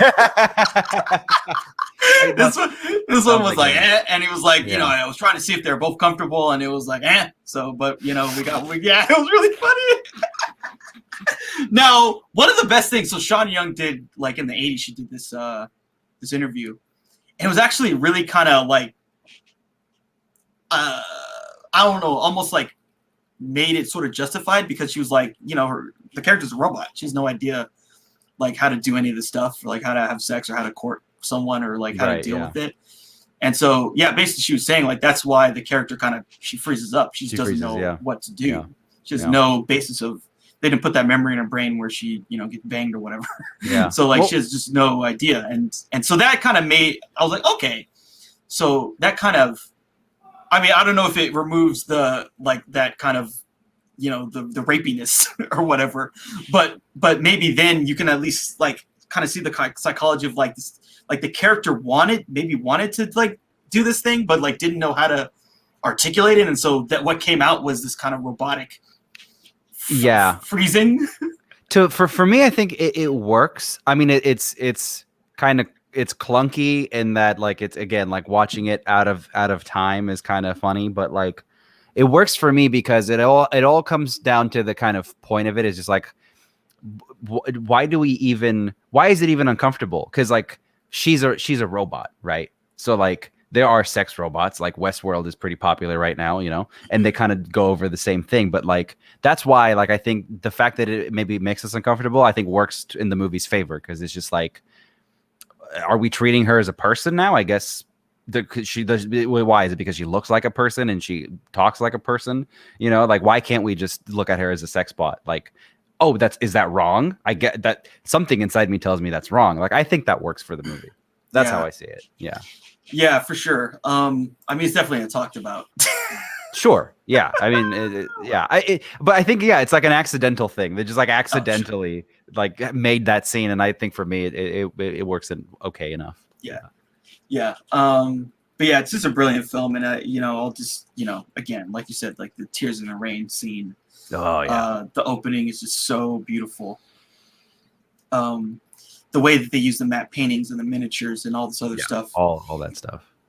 So brilliant. Just brilliant. And it looks better than, it just looks so futuristic and so much better than I'm call to action to anybody who hasn't seen this. And also if you have the means to see the 4K version, looks better than 90% of the movies that or as good as modern movies. I mean, it just looks, it is just 100% there. Yeah. 100%. Yeah. Yeah. So that's my number 3 is Blade Runner from 1982. Cool. Moving right along, we made it to top 3. The next 2 have already been on your list, so we don't have to spend too much time on them. I could just tell you why I love them.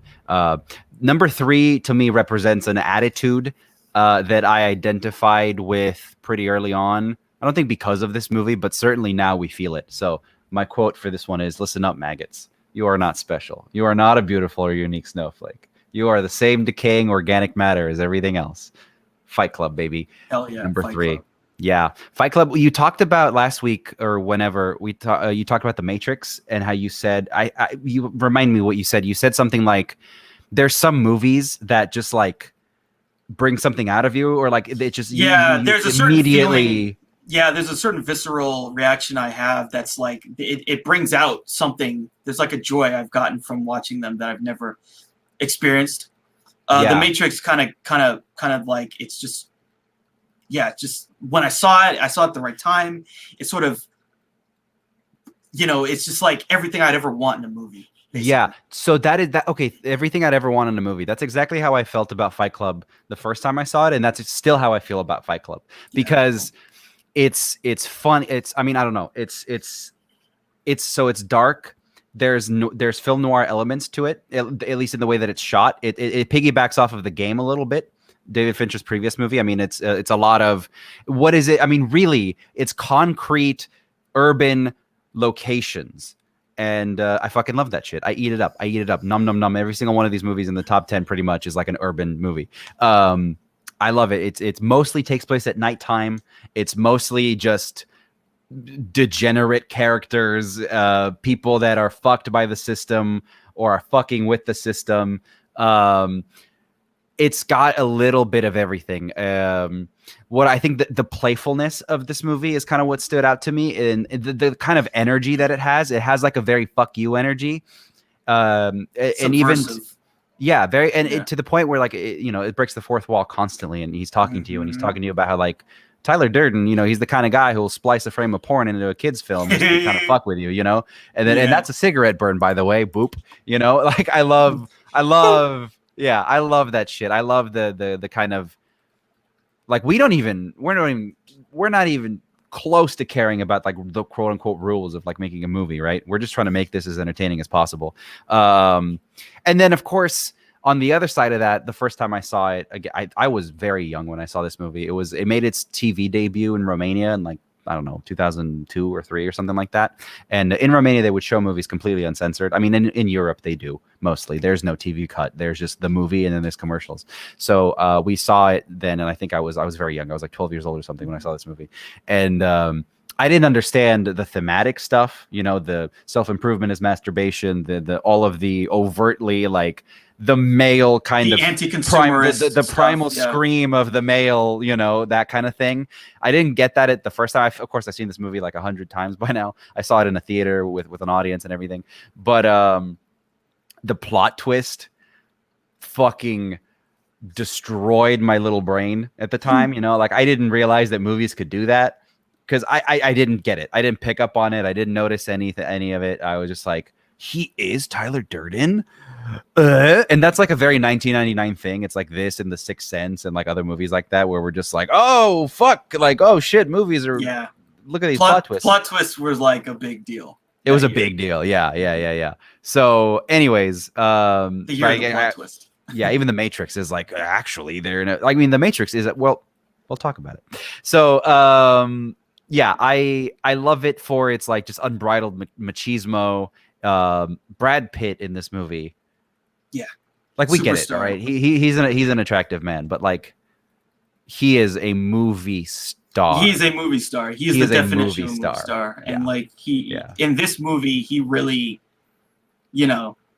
that's what he is. He just carries this thing. He carries this movie, and he just like, because you have to like to have a character where you're like, yeah, I'd join that weirdo cult of guys fighting in a basement. Dude.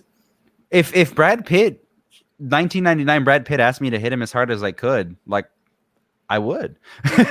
and I guess the last thing I want to say about this movie and like why it resonates with me so much is like the overabundant like disenfranchisement with the system and the overabundant like nihilism about everything. Like I like that scene where he does the chemical burn scene with with with Edward Norton, where he's just like, you have to consider the possibility that God does not love you.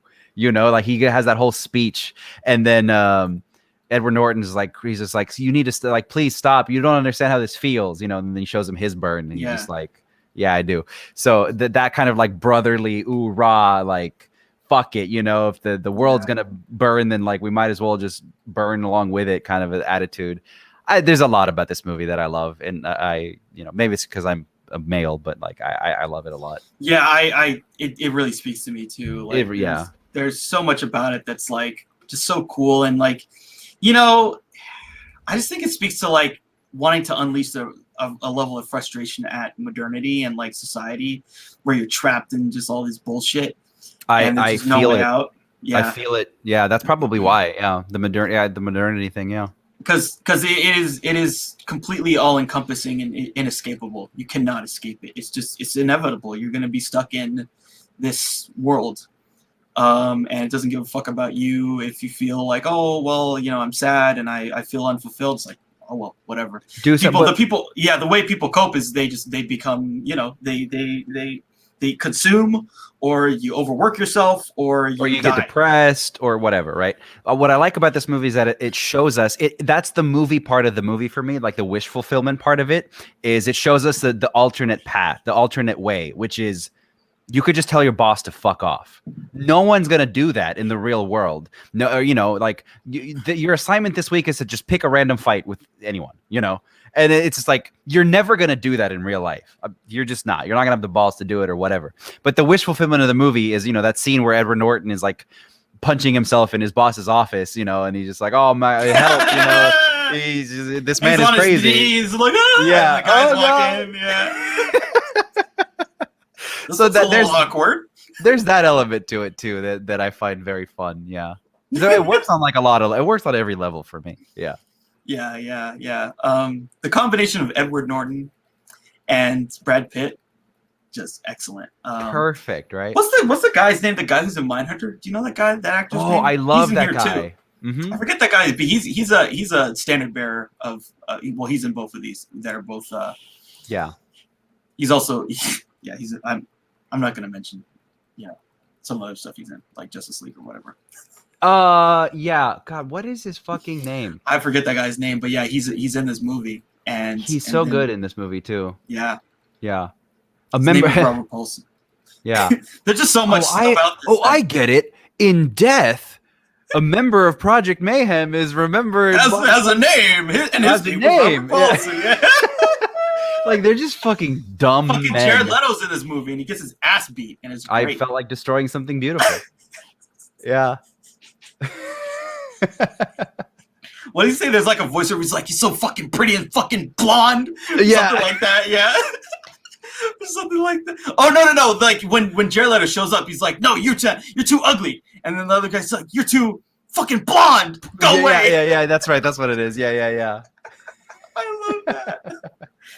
Yeah. Oh shit! And then like, yeah, there's just so many. They're just like you said, it's wish fulfillment. It's like that scene where they grab the dude in the bathroom, and they're like, where they like take a knife to him or something. He's like, you know, where are the people who we are the guys who, you know, we wash your cars, we make your food, we watch your children, blah blah blah. We had like that kind of almost like that fuck with us. Almost like that Warriors thing, you know, like we outnumber the cops 4-1. If we really wanted to, we could fucking own this city. You know, it's that same thing. And like, who wouldn't want to just blow up all the credit card companies, right? Not in a literal way, but I mean, like in a metaphorical way, just like wipe it all away, right? Like everybody has that thought of just like, why don't we just fucking throw this whole thing away and start over? Yeah. So that's kind of introduce a little anarchy, as the Joker says, to the established order. Right. And again, it's a played out thing now, but I think for when this movie was made, it could not have been. Like the IKEA scene, the IKEA catalog scene is like a perfect, like the IKEA nesting instinct, I think they call it in this movie. It's just like the perfect description of like the moment that we were in and we're still in. That great montage of like him filling his house with bullshit. Yeah, it's like this 360-degree shot that, you know, and they just keep putting in all of this like bullshit furniture. But that's a real thing. Like, yeah, that's sort of the way that our society kind of pushes us. Either you're gonna be like buy stuff to make you happy with all the money you have.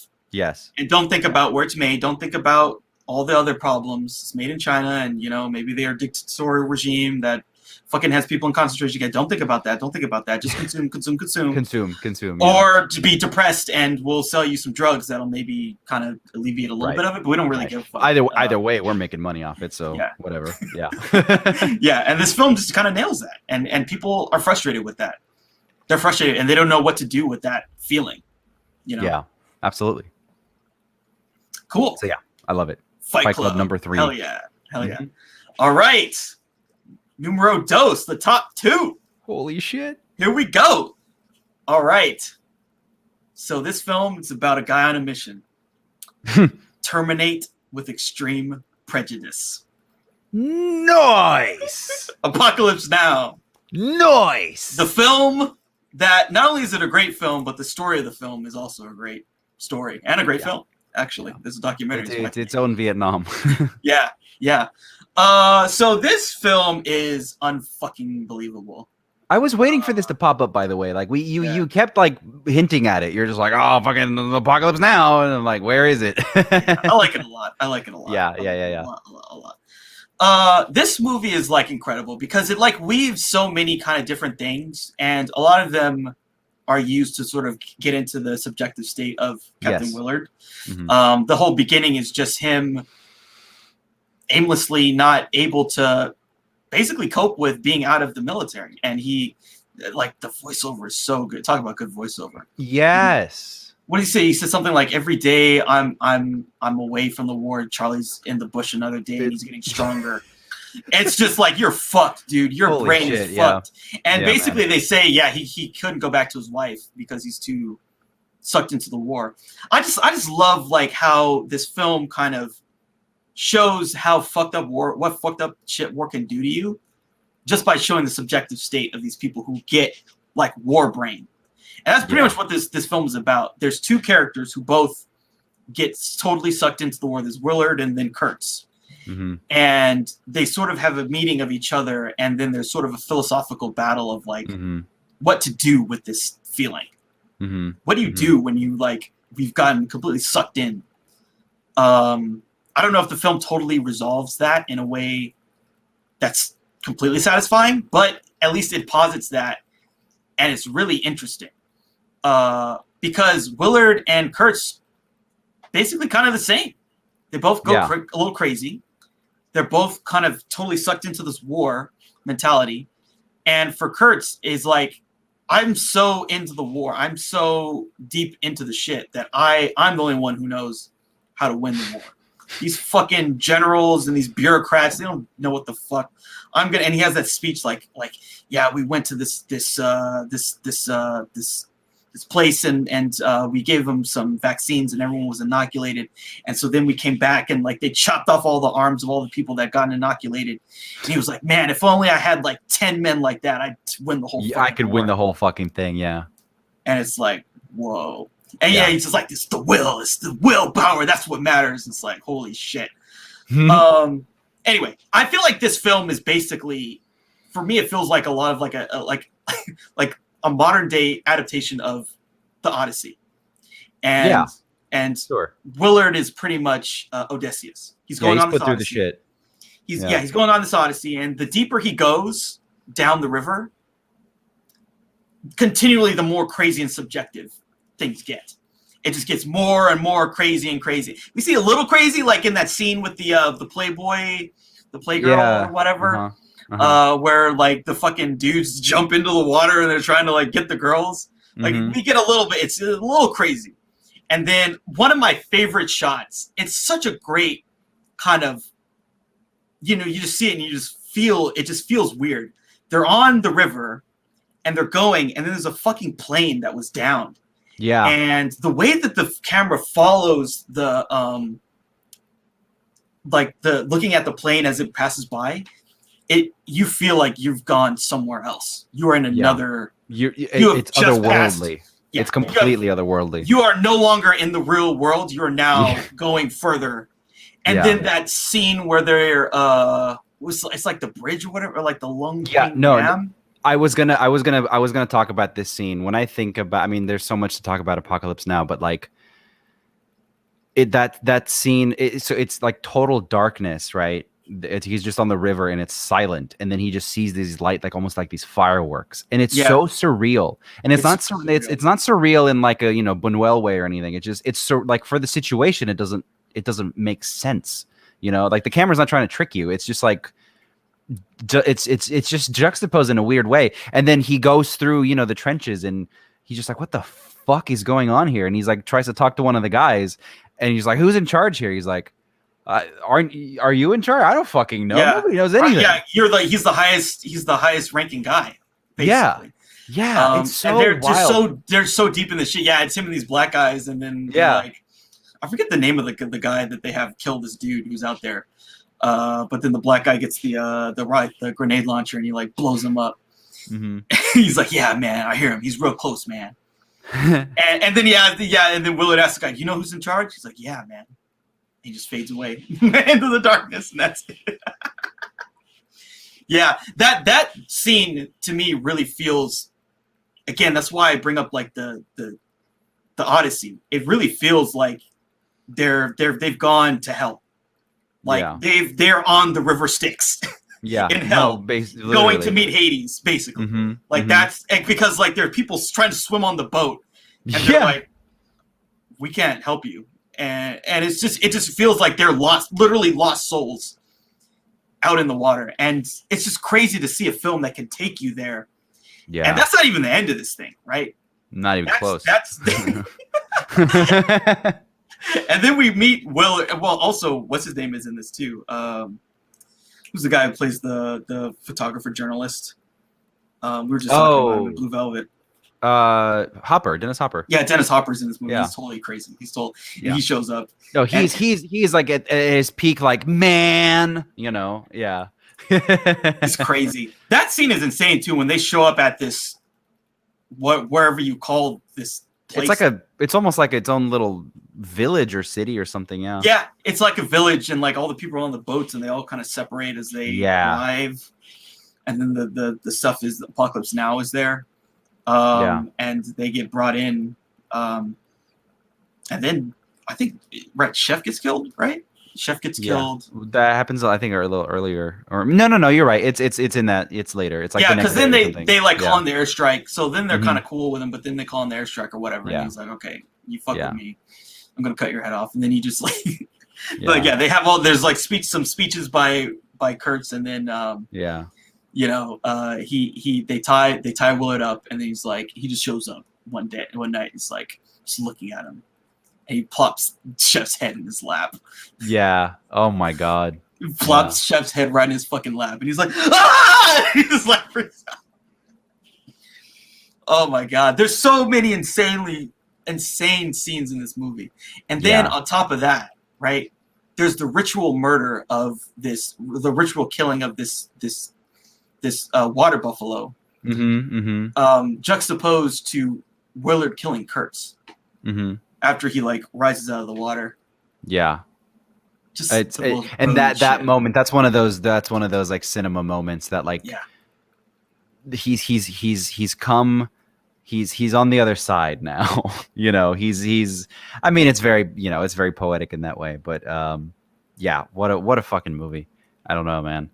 It's almost too much to comprehend. It really is. Like, there's so much, like, people that almost died. People that. Oh, yeah. Like the shit that they had to go through with Marlon Brando. That's a whole. So, like you said, it's like there's the movie and the like 18 million different cuts of it, and then there's the story of that movie and the kind of personal hell that like why would somebody do this to themselves to make a movie, I don't know, but Yeah. this is what we get, you know. So again, what's the DP's name? We talked about him before. Vittorio Storaro. Storaro fucking kills it in this movie. It's unimaginable to me. Like again, that shot of him coming up through the water, or the shot again at night with the missiles, With the flares, yeah. with the flares. Or sorry, the flares, yeah. I mean, all of it. The helicopters, the fucking the Robert Duvall. We didn't even talk about the attack scene where they attack this village. That shit is fucking brilliant. I mean, that shit is not only brilliant, it is so far ahead of its time. Like in the 70s to do a war movie like that. Like we do those kinds of action scenes now, and like, you know, we've got James Cameron in the helicopter to shoot the thing, but like not in 1975 or 6 or whenever the fuck they shot this, you know? It's wild. Yeah, and that Robert Duvall character is just one of the great. He is just. There's a lot of really good character, like you said, like the Odyssey kind of element to this is just like we meet one wacky guy and then we move on, you know, we move on, and it changes the main character every one of these encounters. I got a chance to see like the final cut in LA. It's like some point, probably May 2019. Yeah, and when that came out. Like when Kurtz came out, like people were fucking laughing and cheering, and then he has this great line, you know, some point this war's gonna end, and he just says it in a way where he's sad. Like he's sad. It's like fuck. And of course, you know, it smells like napalm. I love the smell. Smells like napalm. I love the smell of napalm in the morning. It's the smell of victory. Jeez. But this movie's incredible, man. For me, it's incredible. Yeah, and as far as like a movie about like of a subjective point of view of like a true like descent kind of into madness, one of the best. And we haven't, you know, touched upon like the sound design and the mixing and all of the song choices and how iconic everything is. I mean, this is like a movie, you know. Yeah, I mean, it opens up the doors. This is the end, and then it's just like, man, Walter Murch, like, gotta give him credit. Yeah, like, there's a lot of like, you know, the whole beginning is just like a montage and some voiceover.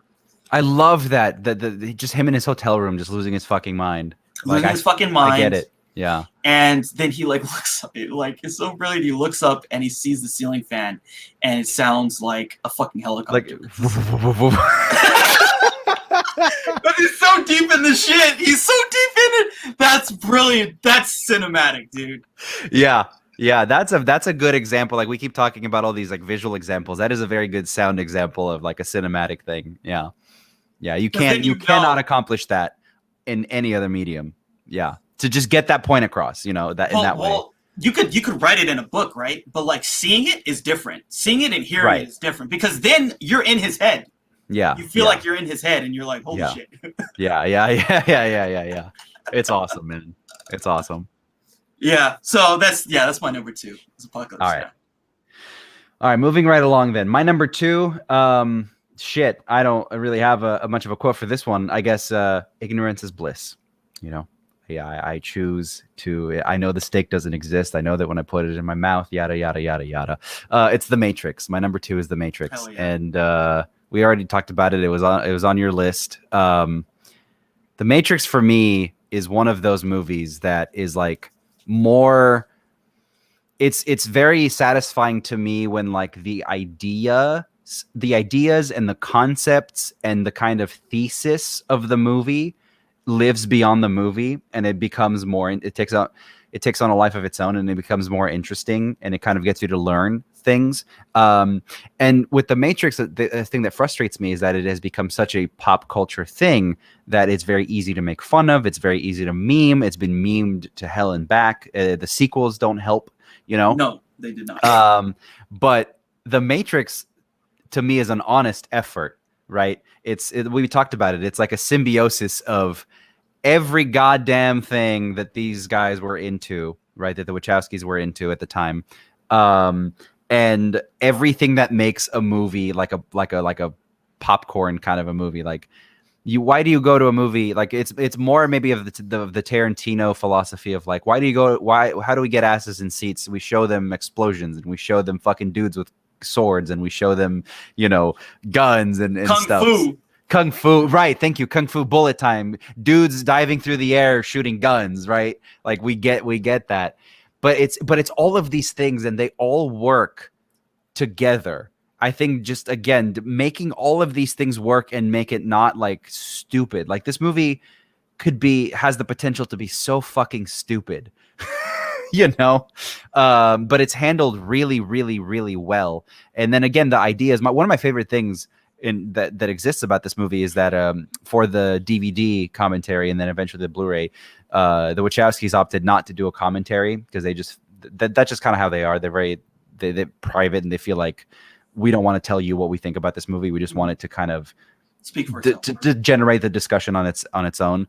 And so on the DVD, they have a discussion with movie critics that like the movie, a discussion with movie critics that hate the movie, and a discussion with philosophers, like actual people like who teach at universities about the kind of philosophical stuff. That philosopher commentary track is amazing. Yeah. So anyways, so how it's impressive to me that you can have again, you want to elevate the B movie. This is like 3 or 4 different kinds of B movies that are being elevated, and there's this ongoing discussion. We keep talking about blue pilled and bro, are you red pilled? I'm going to fucking red pill you on this, bro. Like it's in the culture now. It's in it. Yeah. The simulation theory, it's not like simulation theory didn't exist before this movie, but this now really made us we fucking get it. Aware, like we talk about like Spielberg showed us what D-Day is like. The Matrix showed us what like computers, internet, simulation, the possibilities. All of this. Yeah.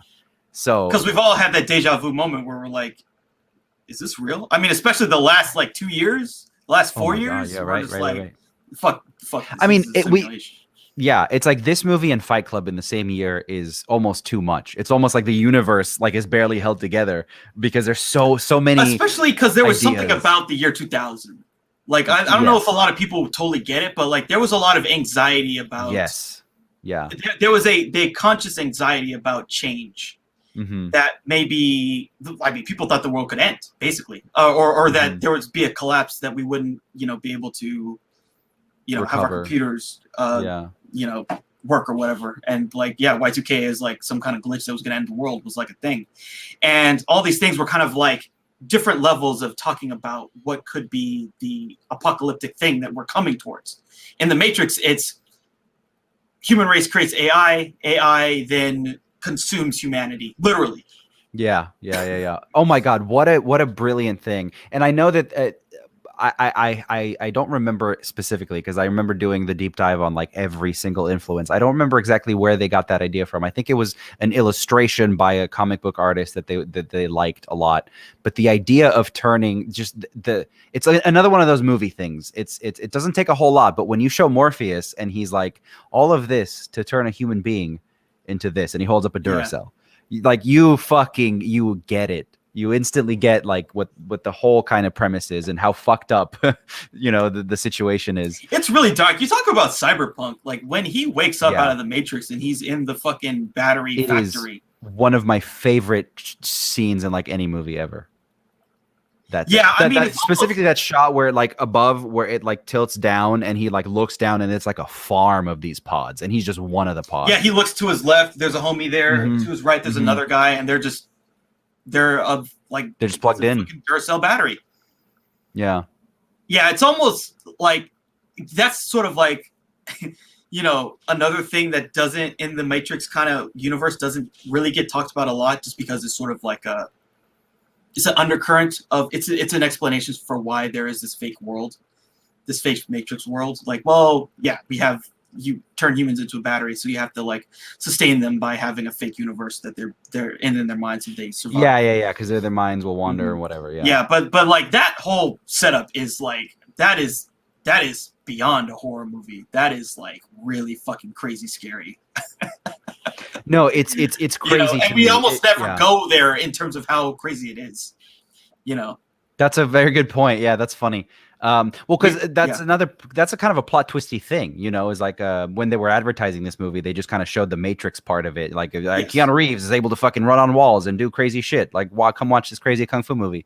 And then, he's bald for like half the movie, right? And he has no eyebrows. And you're like, what the fuck is this? And he wakes up in that pod and it freaks a lot of people out. It's like gross. Like a lot of people that I watched this movie with, back in the day, like they hadn't seen it before. They were like really freaked out by that part. It's gooey, it's gross. Humans are gooey and gross, and they're harvesting us. That's kind of what that would look like. He's got this like tube and he's like pulling it out of his mouth and shit. Yeah, yeah. And just the way he emerges out of his little cocoon, where he's I like love pushing out of it. Yeah. Yeah, and he doesn't know how to. He can't use his eyes.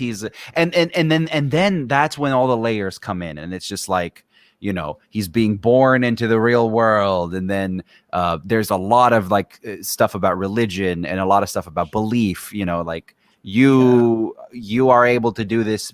He's beginning to believe, like all of this stuff in the movie. And I mean, again, it's very easy to make fun of it, and it's like some of it is very corny, but I don't know, man. If you really dig into, like, I don't know, if you choose to dig into it, it's like one of the most fulfilling movies, any kind of experience, really, like art thing, Absolutely. I really think so. Absolutely. I really believe it's kind of crazy, like that. There's this deep philosophy, and you get these fucking crazy kung fu fights, Yeah, and these gun shootouts, and it's like, fuck yeah, dude. Like only someone like them would be like, we can have both. We can have the philosophy movie and the sort of the anime stuff, the manga stuff, and the kung fu action, and the like, dude on a fucking minigun blowing up. Yeah, right. We can have all that in one movie, and that's the Matrix. It just like blows your mind, and it's just, man, I love the Matrix. I love the Matrix. Love it. Yeah, I love it too. Yeah. So I think that's a decent enough place to leave it. Obviously, I can talk about that. We can do a whole fucking thing about the Matrix, but like, I love it very much, and I love that universe. I've delved into all of the external shit that they made for it. I think it's really strong. Even if you ignore the sequels, this first movie is really, really, really strong. Mm-hmm. Yeah, cool. All right, we're there. We've made it. Number one, the number one movie. So, my number one movie of all time. My favorite movie of all time, the movie I think is the greatest movie of all time, is The Godfather from 1972. Yes.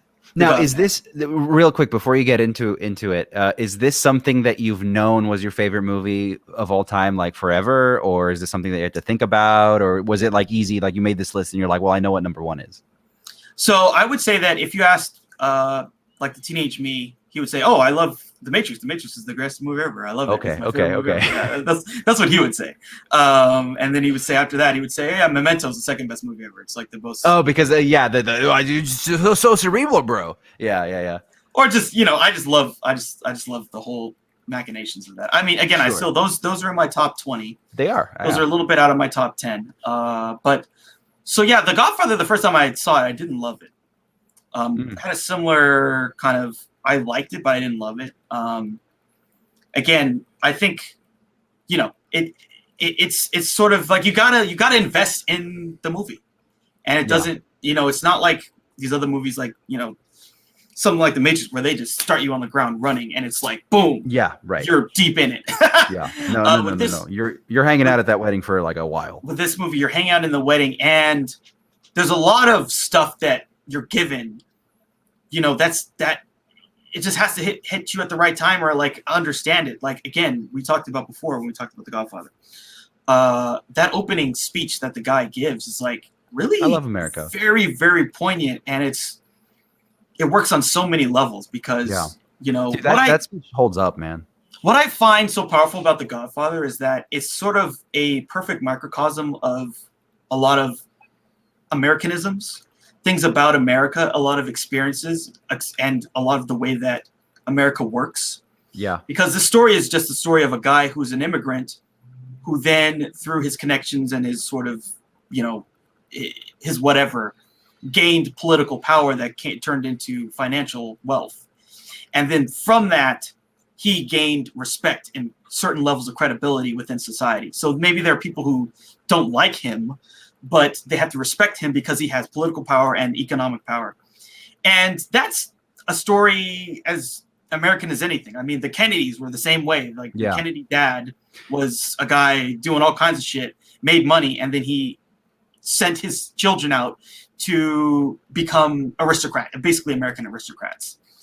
And that's, for me, like, it's so about what America is about. It's just about power and wielding it, and, you know, the political machinations and connections. And that's why this film is it's all about the legacy of this one person being moved on from Vito to Michael. And Michael sort of, you know, he's given this, you know, basically he's presented this choice. He can kind of back away. Like there's a story possibly where Michael just says, okay, I don't want to be a gangster. I don't want to do this thing. I'm just going to say, hey, I hope my dad doesn't die, but I'm not going to like try and get involved. And their whole empire just collapses. And then all these other people like take. Yeah. The vultures come in and they just they all come in and they grab the power.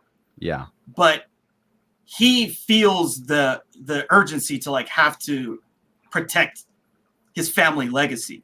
I hate that shit because it makes it. I mean, no. So what I mean is to say it makes it sound like it's all about family, and then people will use that to just dismiss like all of it and like every gangster story. Everything that you've said is like super on point, but like it annoys me that like it can be summed up in that, and it's so cliche, but it's so much more than that. You know, it is so much more than that. Yeah, because like, you know, again, there's just so many like beautiful and great memorable scenes, you know, the chopping off the horse's head, right? The Luca Brasi murder is like one of my favorite scenes. Yeah, the Luca Brasi murder. It's so crazy. Fucking it's brutal. Crazy. It comes out of nowhere and it's so visceral. Yeah. The Michael murder, when he has to shoot both of them in the face, and you see him shoot the guy in the neck, he's like like it doesn't pull any punches. I cannot think of if we had to do like a top 10 or top 5 like shots in a movie. My favorite shots, that shot of that slow push in on Michael when he's sitting down, he's not paying attention to what these guys are saying. The L train in the background is getting louder and louder, and you're watching the gears turning, and he's like, I'm fucked. Like this is my life now. I have to do this. I have to do this. I love that. Yeah. It's just so brilliant. And like, I feel like I like The Godfather the most of any film ever, because I feel like The Godfather is the most, like, it's the perfect way that you could create a narrative film, pretty much. Like, it is the template of what you can do on all levels, where you can make a film that has characters that are really deep, but are also, like, this film's basically a tragedy. Yeah, of course. Like, we're seeing a guy like hollow himself out so that he can, you know, have power.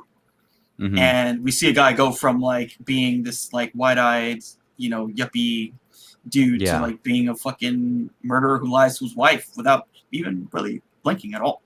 Yeah. But like, what's satisfying too, though, is, and again, why this goes back to like this being sort of a very American story. There's something about that just like feels like it connects with the experience of the country. It like does. We know that the people who actually hold power are the people like Michael Corleone. Yes. These people who have to make these types of decisions, who he's like the reluctant anti-hero. He's the reluctant villain. Which is great. We see all these the reluctant hero. Yeah. He's the reluctant villain, and he's like, there has to be a Michael Corleone. There has to be me, because someone has to. Well, because the system has to keep going. Yeah. If not me, then someone else, and I don't want someone else to do it. That kind of thing. Yeah. Yeah, because then you have to see your family disintegrate. That's the choice: see your family disintegrate into nothing, or become the villain, protect your father's legacy, and kill these fucking, you know, it's not like these other people are, you know, good guys. They're scummy, evil people too. No, but they're all at the same level. Like they're so far, Yeah. they're so much higher than the like general populace, you know. But it's fascinating to get involved in that. I like what you said about how this movie is like America, basically.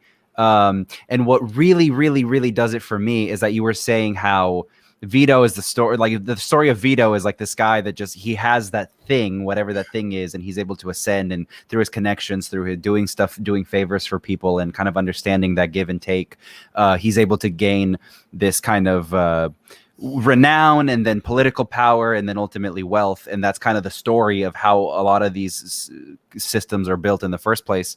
But then for me, it's enriched so much. And you were talking about the Kennedys and all these like dynasties of power.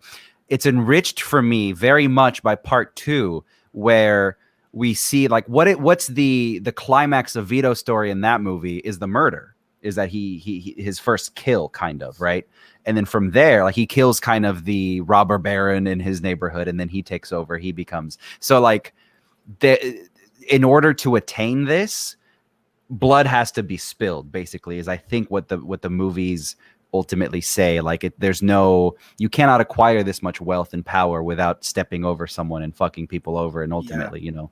So, and that's why, you know, the ending of this movie with the baptism is like, I think kind of riffing on the same thing. It's fucked up. It's the human nature, I guess. I don't know. Yeah. Yeah. I mean, a lot can be said about this movie. I just think that it's like Michael Corleone is probably one of the best in film, in American cinematic history. He's probably one of the best characters ever put to screen. Just when you look at the arc of what he goes through and how he changes, it's just so palpably powerful. And I just, for me, I just think of like, it just feels like an American kind of story, because like that's so like, that's always how it works. It's like there's a new group of immigrants and they're treated like shit and everyone hates them. And then like they start getting power, economic power, political power. And then there are these brokers, like people still hate it. Like, again, like you said in the second movie, like there's that great scene with the politician. He's like, I hate you fucking guineas or blah, blah, blah. Yeah. But it's like he has to kiss their ring because they have power. Because they have the power. Yeah. Mm-hmm. Yeah. Yeah. It's their turn. That's always how it is. This is always how it is. And, you know, they're just different power brokers. And again, that's why, you know, the beginning is so perfectly encapsulates that. It sets up so like, much. It does so much. Yeah. Oh, I raised my daughter in the American way, and then the American, he just fuck her in the ass, and then they smiled at me, and he suspended the sentence. What the fuck? Yeah. I need you to kill them.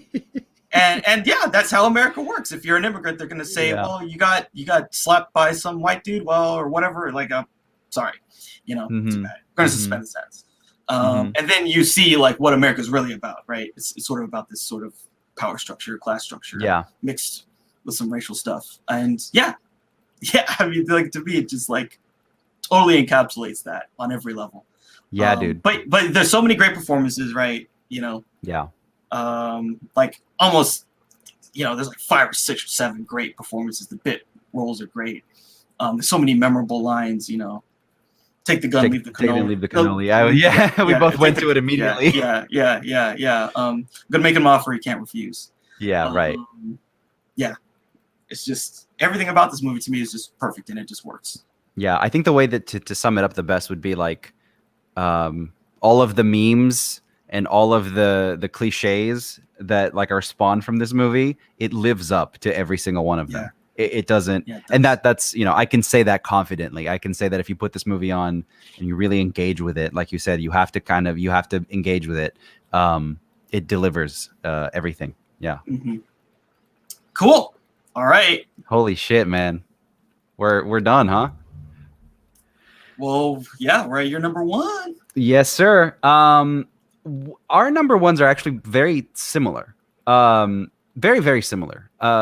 In fact, they're just, mine has like a more psychotic bend to it, because of course it does, but they're basically kind of the same story. Very much, actually. So there's actually a line in this movie that says capitalism is getting fucked. So what am I talking about? I guess I'll open with, you know, me, I always tell the truth, even when I lie. So say goodnight to the bad guy. It's Scarface, baby. The fucking bad guy. Hell yeah. Number one is Scarface. The 1983 Oliver Stone, Brian De Palma, Scarface. But it's basically, you know, it's an epic. It's a 3-hour epic about an immigrant who comes to the U.S. and he starts out as a fucking busboy, in like a rinky-dink, like you know, corner, like you know, taco stand or whatever. He's also the setup is like he's the fucking refugee who got kicked out, political by refugee. Castro. Yeah, he's in this refugee camp, and then he does a murder. So the Castro shit, I love the Castro shit because that's invented. It's put in there by Oliver Stone, because if you know anything about Oliver Stone, and unfortunately, I haven't had a lot of time, ironically, throughout this list, or I didn't include him enough, but a lot of like Oliver Stone's stuff is like very kind of political, and like he's trying to push those buttons. So he puts the Castro, the Cuba stuff in there because it's 1983, or I think it's like 1980 or 81 when they were shooting this. And that's very much at the forefront. So Cuban immigrants, especially in Florida, and refugees are like right at the forefront. So how do you adapt a film noir, right, about gangsters, and you make it about all these like weird, like current day politics and fucking cocaine and like drug wars that are happening? It's a stroke of genius, I think. And the other half of that is the direction of it, which is you just take one of the most unhinged motherfuckers making movies, and he just unhinges even more. Like, I think this is one of the most stylistically like blow your load kind of a movie, where they just throw everything at the wall with this movie. You know, the violence, the cursing, the set pieces, the amount of cocaine. Yeah, the Al Pacino, right? The Al Pacino performance. If you were to take Michael Corleone and just like fucking the negative, right? The picture, the like film negative version of him, the 180-degree turn is this performance. Yeah, his shadow self. His shadow self, right? Yeah. It's great, man. I love this movie so much because it kind of has all the elements of like every other movie that I've really like loved, that I've talked about on this list. It's excessive, I think, is how I would describe Scarface. Very 80s. Yeah. Very stylized. It's not like you can't pick this one out. You can't, like The Godfather, like I said, a period piece made during another time. Like we were talking about some of those Italian movies, like those period pieces, like they're timeless. It doesn't matter when the movie was made. If it's a period piece, you could take it out as an artifact. You could put it whenever. Scarface is very much a product of its time. Scarface becomes a period piece, I think, of the 80s. So yeah, the cocaine, everything about it, the kind of rise to power. So right off the bat, Tony Montana is a killer. So we've got that out of the way. He's just murdering these people, these like political people in Cuba or whatever. I love the scene in the immigration office, you know, where they're just like what are like kind of like dude, what's that line? How'd you get that scar from eating pussy? How'd you get that scar, tough guy, eating pussy? And he's just like, what? Why would you say that, man? How would I get this eating pussy, man? I got my hero right. That's what Jimmy Carter say. Jimmy Carter, man. Yeah. And there's so many one-liners in this movie. There's so many. This town is like a great big chick. This town is like a great big chicken. No, what is it? Great big pussy just waiting to get fucked. I'm thinking of the TV version, chicken waiting to get plucked. Yeah, I don't know, man. I've gotten to we finally got to number one, and I like don't know what to say about Scarface. Yeah. You know, I really think what works is like the way that he mixed the political stuff, the real stuff about what the drug war was with this character. So it really fit with because the original one is just about bootlegging. And now it's about cocaine. The cocaine. Yeah. Mm-hmm. Yeah. Right. So yeah, I mean, again, the reasons that I love it, obviously I more or less grew up on it. Like this is another one of those movies that I saw when I was relatively young, and it always stuck with me. And yes, you can kind of say like that's why I'm a psychopath, right? Like a lot of these movies on my list, like Basic Instinct and Scarface and Fight Club and fucking Matrix, like all these movies I saw when I was really young. So like maybe that's why I turned into what I am. But like, so what? Like everybody, all of the Quentin Tarantinos of the world, like would just sit in front of the fucking TV all day, anyways, right? Yeah. So, but this Scarface is almost a B movie as well, which is crazy to me because it hijacks the structure of like a Godfather or something, right? Because we go through like a solid period of this guy's life. I don't remember how much, 10, 15 years or like a couple years. I don't remember. But it's like we get to see him from the rags, from the slums in Cuba to the dishwasher to, you know, his first deal. Then he's wearing suits and then he sees this girl and he has to have this girl. And there's so much great content with him and Michelle Pfeiffer in this movie where he just basically sits down and he's just like, listen, I'm going to marry you and we're going to have a bunch of kids. And she's like, the fuck are you talking about? And then he does it. He does it. He makes it happen. Like Tony Montana is another kind of character, like a force of sheer will. Yeah, force of will character. Yeah. Yeah. What does he say to his friend? Like when he like hits on that girl by like saying "I'll eat you out." Basically, remember that? Like he's like, first you get the money, then you get the power. First you get the power, then you get the women or whatever. Yeah. He's like, no, like that's how you do it in America. Like you got to get money and power, then it all just comes to you. Yeah. So again, it's a weird like American Dream allegory. It's totally American. It's kind of weird, like how much, because like there's like other movies like Blow, and it's always the same. And it's a very like because the drug dealer is the prototypical American entrepreneur. The thing that we love about the entrepreneurial spirit is the drug dealer. And that stuff is uniform. I mean, there's Jay-Z, and I believe even what's his name? 50 Cent. Like there's a lot of. I was just gonna say, 50 Cent's a fucking crack dealer, dude. There's a lot of people who like dealt drugs and then. Yeah. But like that's that. Why do they deal the drugs? Because drugs is like the most entrepreneurial thing. It's cheap. Yeah. To get the drugs, you get the drugs cheap. You fucking there's a market for it. There's always a market for it, and you just all you have to do is kind of put out the risk. It's an entrepreneur. But it's the same. It's the same kind of. It's the same kind of like people management kind of a thing. Like it's the same kind of thing with The Godfather. It's just like it's the give and take and the relationships and then what I really like about Scarface in particular is that it gets into because ultimately why does it all fall apart? It gets into the paranoia. Granted, it was the 80s and the cocaine, right? But it gets into the paranoia of like you're dealing with scumbags, and they get into it. In The Godfather as well, but they're a little more like highbrow about it, like I'll make him an offer he can't refuse, I'll do this. But like in Scarface, it's just screaming matches over the phone. Don't fuck me, Tony. Don't you ever try to fuck me. It's just like really aggressive. Or like at the very end of the movie when he's on the phone with Sosa, he's like, fucking motherfucker. and so I think if nothing else, that is why I love this movie. Because it doesn't try to be intelligent. So dialed up. It doesn't try to be like a fucking like, all right, today class we're going to learn about the human condition. No, it's just fucking yeah. Which in the fuck real the world, fucking Diaz brothers. Yeah. Fuck. I'll bury those cockroaches. Yeah. Exactly, dude. Exactly.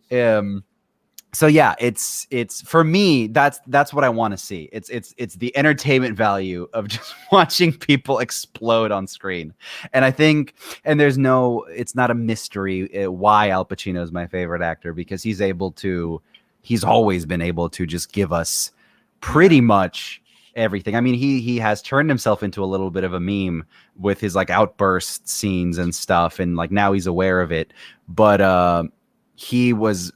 If you take his entire body of work, you can kind of see he's kind of covers all conceivable angles of like this thing we call acting, I think. But I just love it. You can tell it's a passion project. Like the way the movie came together is just like Al Pacino was looking for a project, and Irvin, his guy, I think what's his name, Irvin Winkler. Is that correct?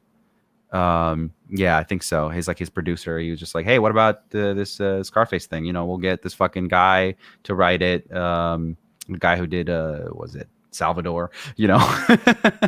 It's crazy shit, crazy movie business stuff. And then I guess the last thing I want to end on is the direction, some of the direction stuff, some of the stylistic stuff. It is Brian De Palma, so we do have split diopter in this movie, and we do have splits, not split screen. Well, actually, we do have split screen. There's the montage, the Push It to the Limit montage has some split screen in it. But I want to stress like that motel room scene, that drug deal scene.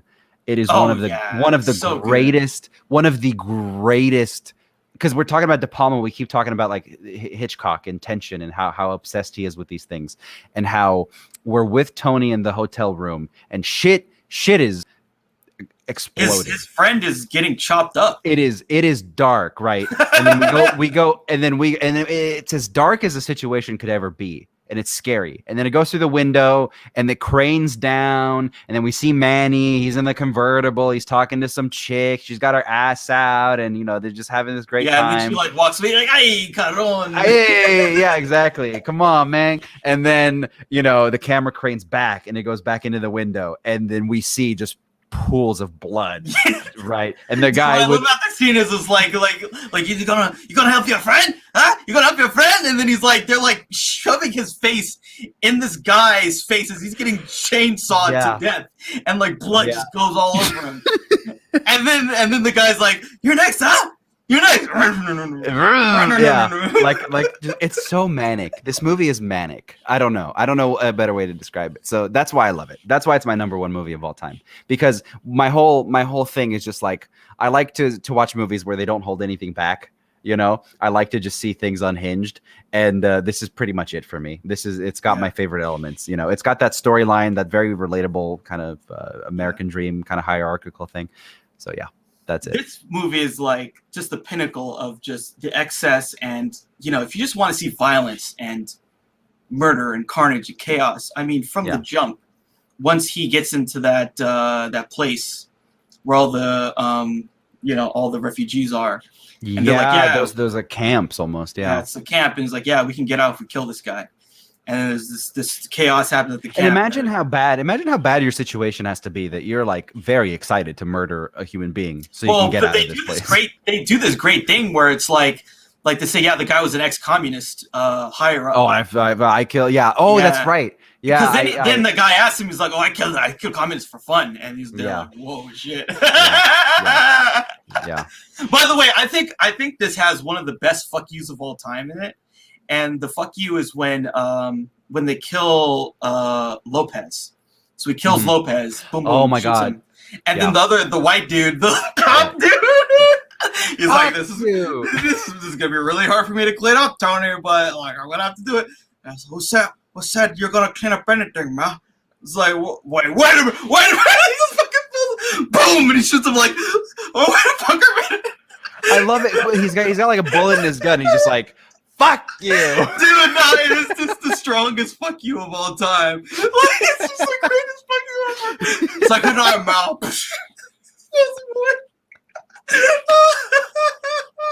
This movie's so great. That whole scene, too, is like brilliant when Tony shows up after he almost gets assassinated at the club. Yeah. And he's like, and he just goes in on him. Where he's like, he's on that phone call with the he's on that phone call with like his little league team or some bullshit. And he's like, "Oh yeah, and you probably rigged the refs or something like that." Yeah. Like, and he's like, "Tony, what are you doing here, Tony? How's it going?" Yeah. And he's just playing it coy for a little bit. Yeah. And then he starts begging. He's just begging for his life. By the way, that guy died recently too. The guy, Robert Loggia. Yeah. Yeah. Robert Loggia was one of those guys that was in so many mob movies. Yeah. He was on a season of The Sopranos as well. Really, really, really like renowned guy. So yeah, I mean, again, and there's so much to talk about this movie, but we'll leave it there. But I want to stress that Scarface is not just violence and excess and profanity and stuff. I mean, it is all of those things, but like structurally, it's very sound. And we haven't even talked about the relationship with his sister and his mom, and how heartbreaking. Like that stuff is genuinely heartbreaking, in my opinion. Like when he goes and he kills Manny, Yeah, when he kills Manny. Yeah, like just what's her name? And that's such a great scene too. When it's that performance. It's like in slow motion, and then you just see him like look at Manny with that fucking look, and he's like, boom. Yeah, then yeah. she's like, no, like it's really Yeah. Really good actors, Mhm. like Yeah. way higher caliber actors for the material. I feel like, but that's what elevates it. I think. Yeah. You know. Yeah. I think we have to talk a little bit about the ending, just one of the greatest Yes. Oh moments in man. cinema of all time when Yeah. they're all coming for him, and he has that what is it, like a M He's got like an something? M60 machine gun. Yeah, with like a Yeah, grenade launcher on it. Yeah. yeah, yeah, and he You just want to like, play rough? Okay. okay, I'll play rough. okay. Everyone dies. Literally, everyone Everyone dies. His whole fucking crew gets killed, and like this dude's banging on the door. Tommy, Let me in. Yeah. He just And there's so and the cocaine too. And there's just The so amount much of fucking cocaine, powder yeah. flying in that room. But that scene where he kills like 14 people or something, and it just was some of the best shit ever. Yeah. Say hello to my little friend, blows up shoots a grenade, and he's just and dudes are running and he's killing them all, dude. And and you can tell it's like it's genuine. Like he's sweating, he's spitting all over himself. I mean, Al Pacino like really fucking went there for that whole scene. You know, he really stressed himself out. He burned his hand on the grenade launcher for where the pyrotechnic went off. Like he suffered for that scene, and it was worth it. You know. Yeah. I mean that shit. And you want to know something? Critically panned, absolutely zero Oscar nods, absolutely zero consideration.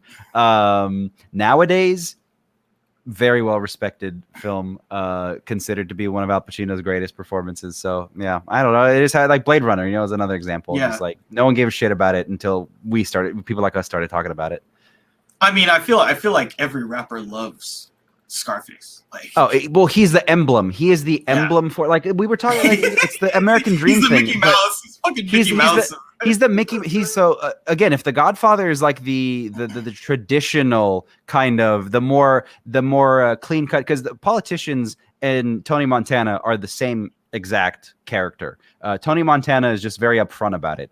And so that's why I think all these rappers and all these wannabe gangsters and whatever the fuck, they look at him as the Mickey Mouse of this thing. Because like you said, it starts out with some illegal shit, and we do what we can do, and it's the entrepreneurial spirit, Dude, I mean, like a part of this movie is him finagling with that banker dude about percentages. Like that's how he gets into trouble. He's finagling percentages. Yeah, and that's a real thing. Like there's tons of drug money in legit banks. There's such a great shot of this movie in one of the montages where like you see Tony's guys and they have literal sacks of fucking cash on like over their shoulder, and they're walking into the bank, and the way he framed it was like you see through the window, you see like the bank teller, and then you see all these guys with sacks walking in like through they cross the camera, like and then it zooms in on the teller, and he's just like, oh, fucking wow, Yeah. And that shit was real. Yeah, absolutely. I mean, that's they say the Miami skyline was built by cocaine. Yeah, it's probably true. So yeah, what a weird world. Brilliant. But yeah, that's what movies show us, right? Absolutely, take us to worlds we can never go to ourselves. Yeah, right. So there you go. There you have it. We did it. We did it, guys. That's the top 100. This one only took us 4 hours. Yeah. Well, we try to keep it under the deadline. Yeah. Yeah. So at some point we'll do kind of like a recap and I want to do that. Yeah. Some little tidbits about our lists, and and then we'll start. 2021 is here. We're going to finally talk about some 2021 films as they happen, and as the world maybe unfreezes for a bit. Yeah. Slowly. Yeah. Cool. Well, yeah. Thanks a lot, everybody. Thanks for listening in. This has been an insane experience. Yeah. We're hot. We just finished, but check out probably the next one when we talk about like kind of we break it down a little bit for our like recap feelings on it. But yeah, if you're out there, let us know. Let us know if you thought our lists were dog shit. Let us know what your favorite movie is, all that stuff. Cool. Yeah, for sure. All right. Thanks a lot, everybody. Take care. Have a good one. Peace out.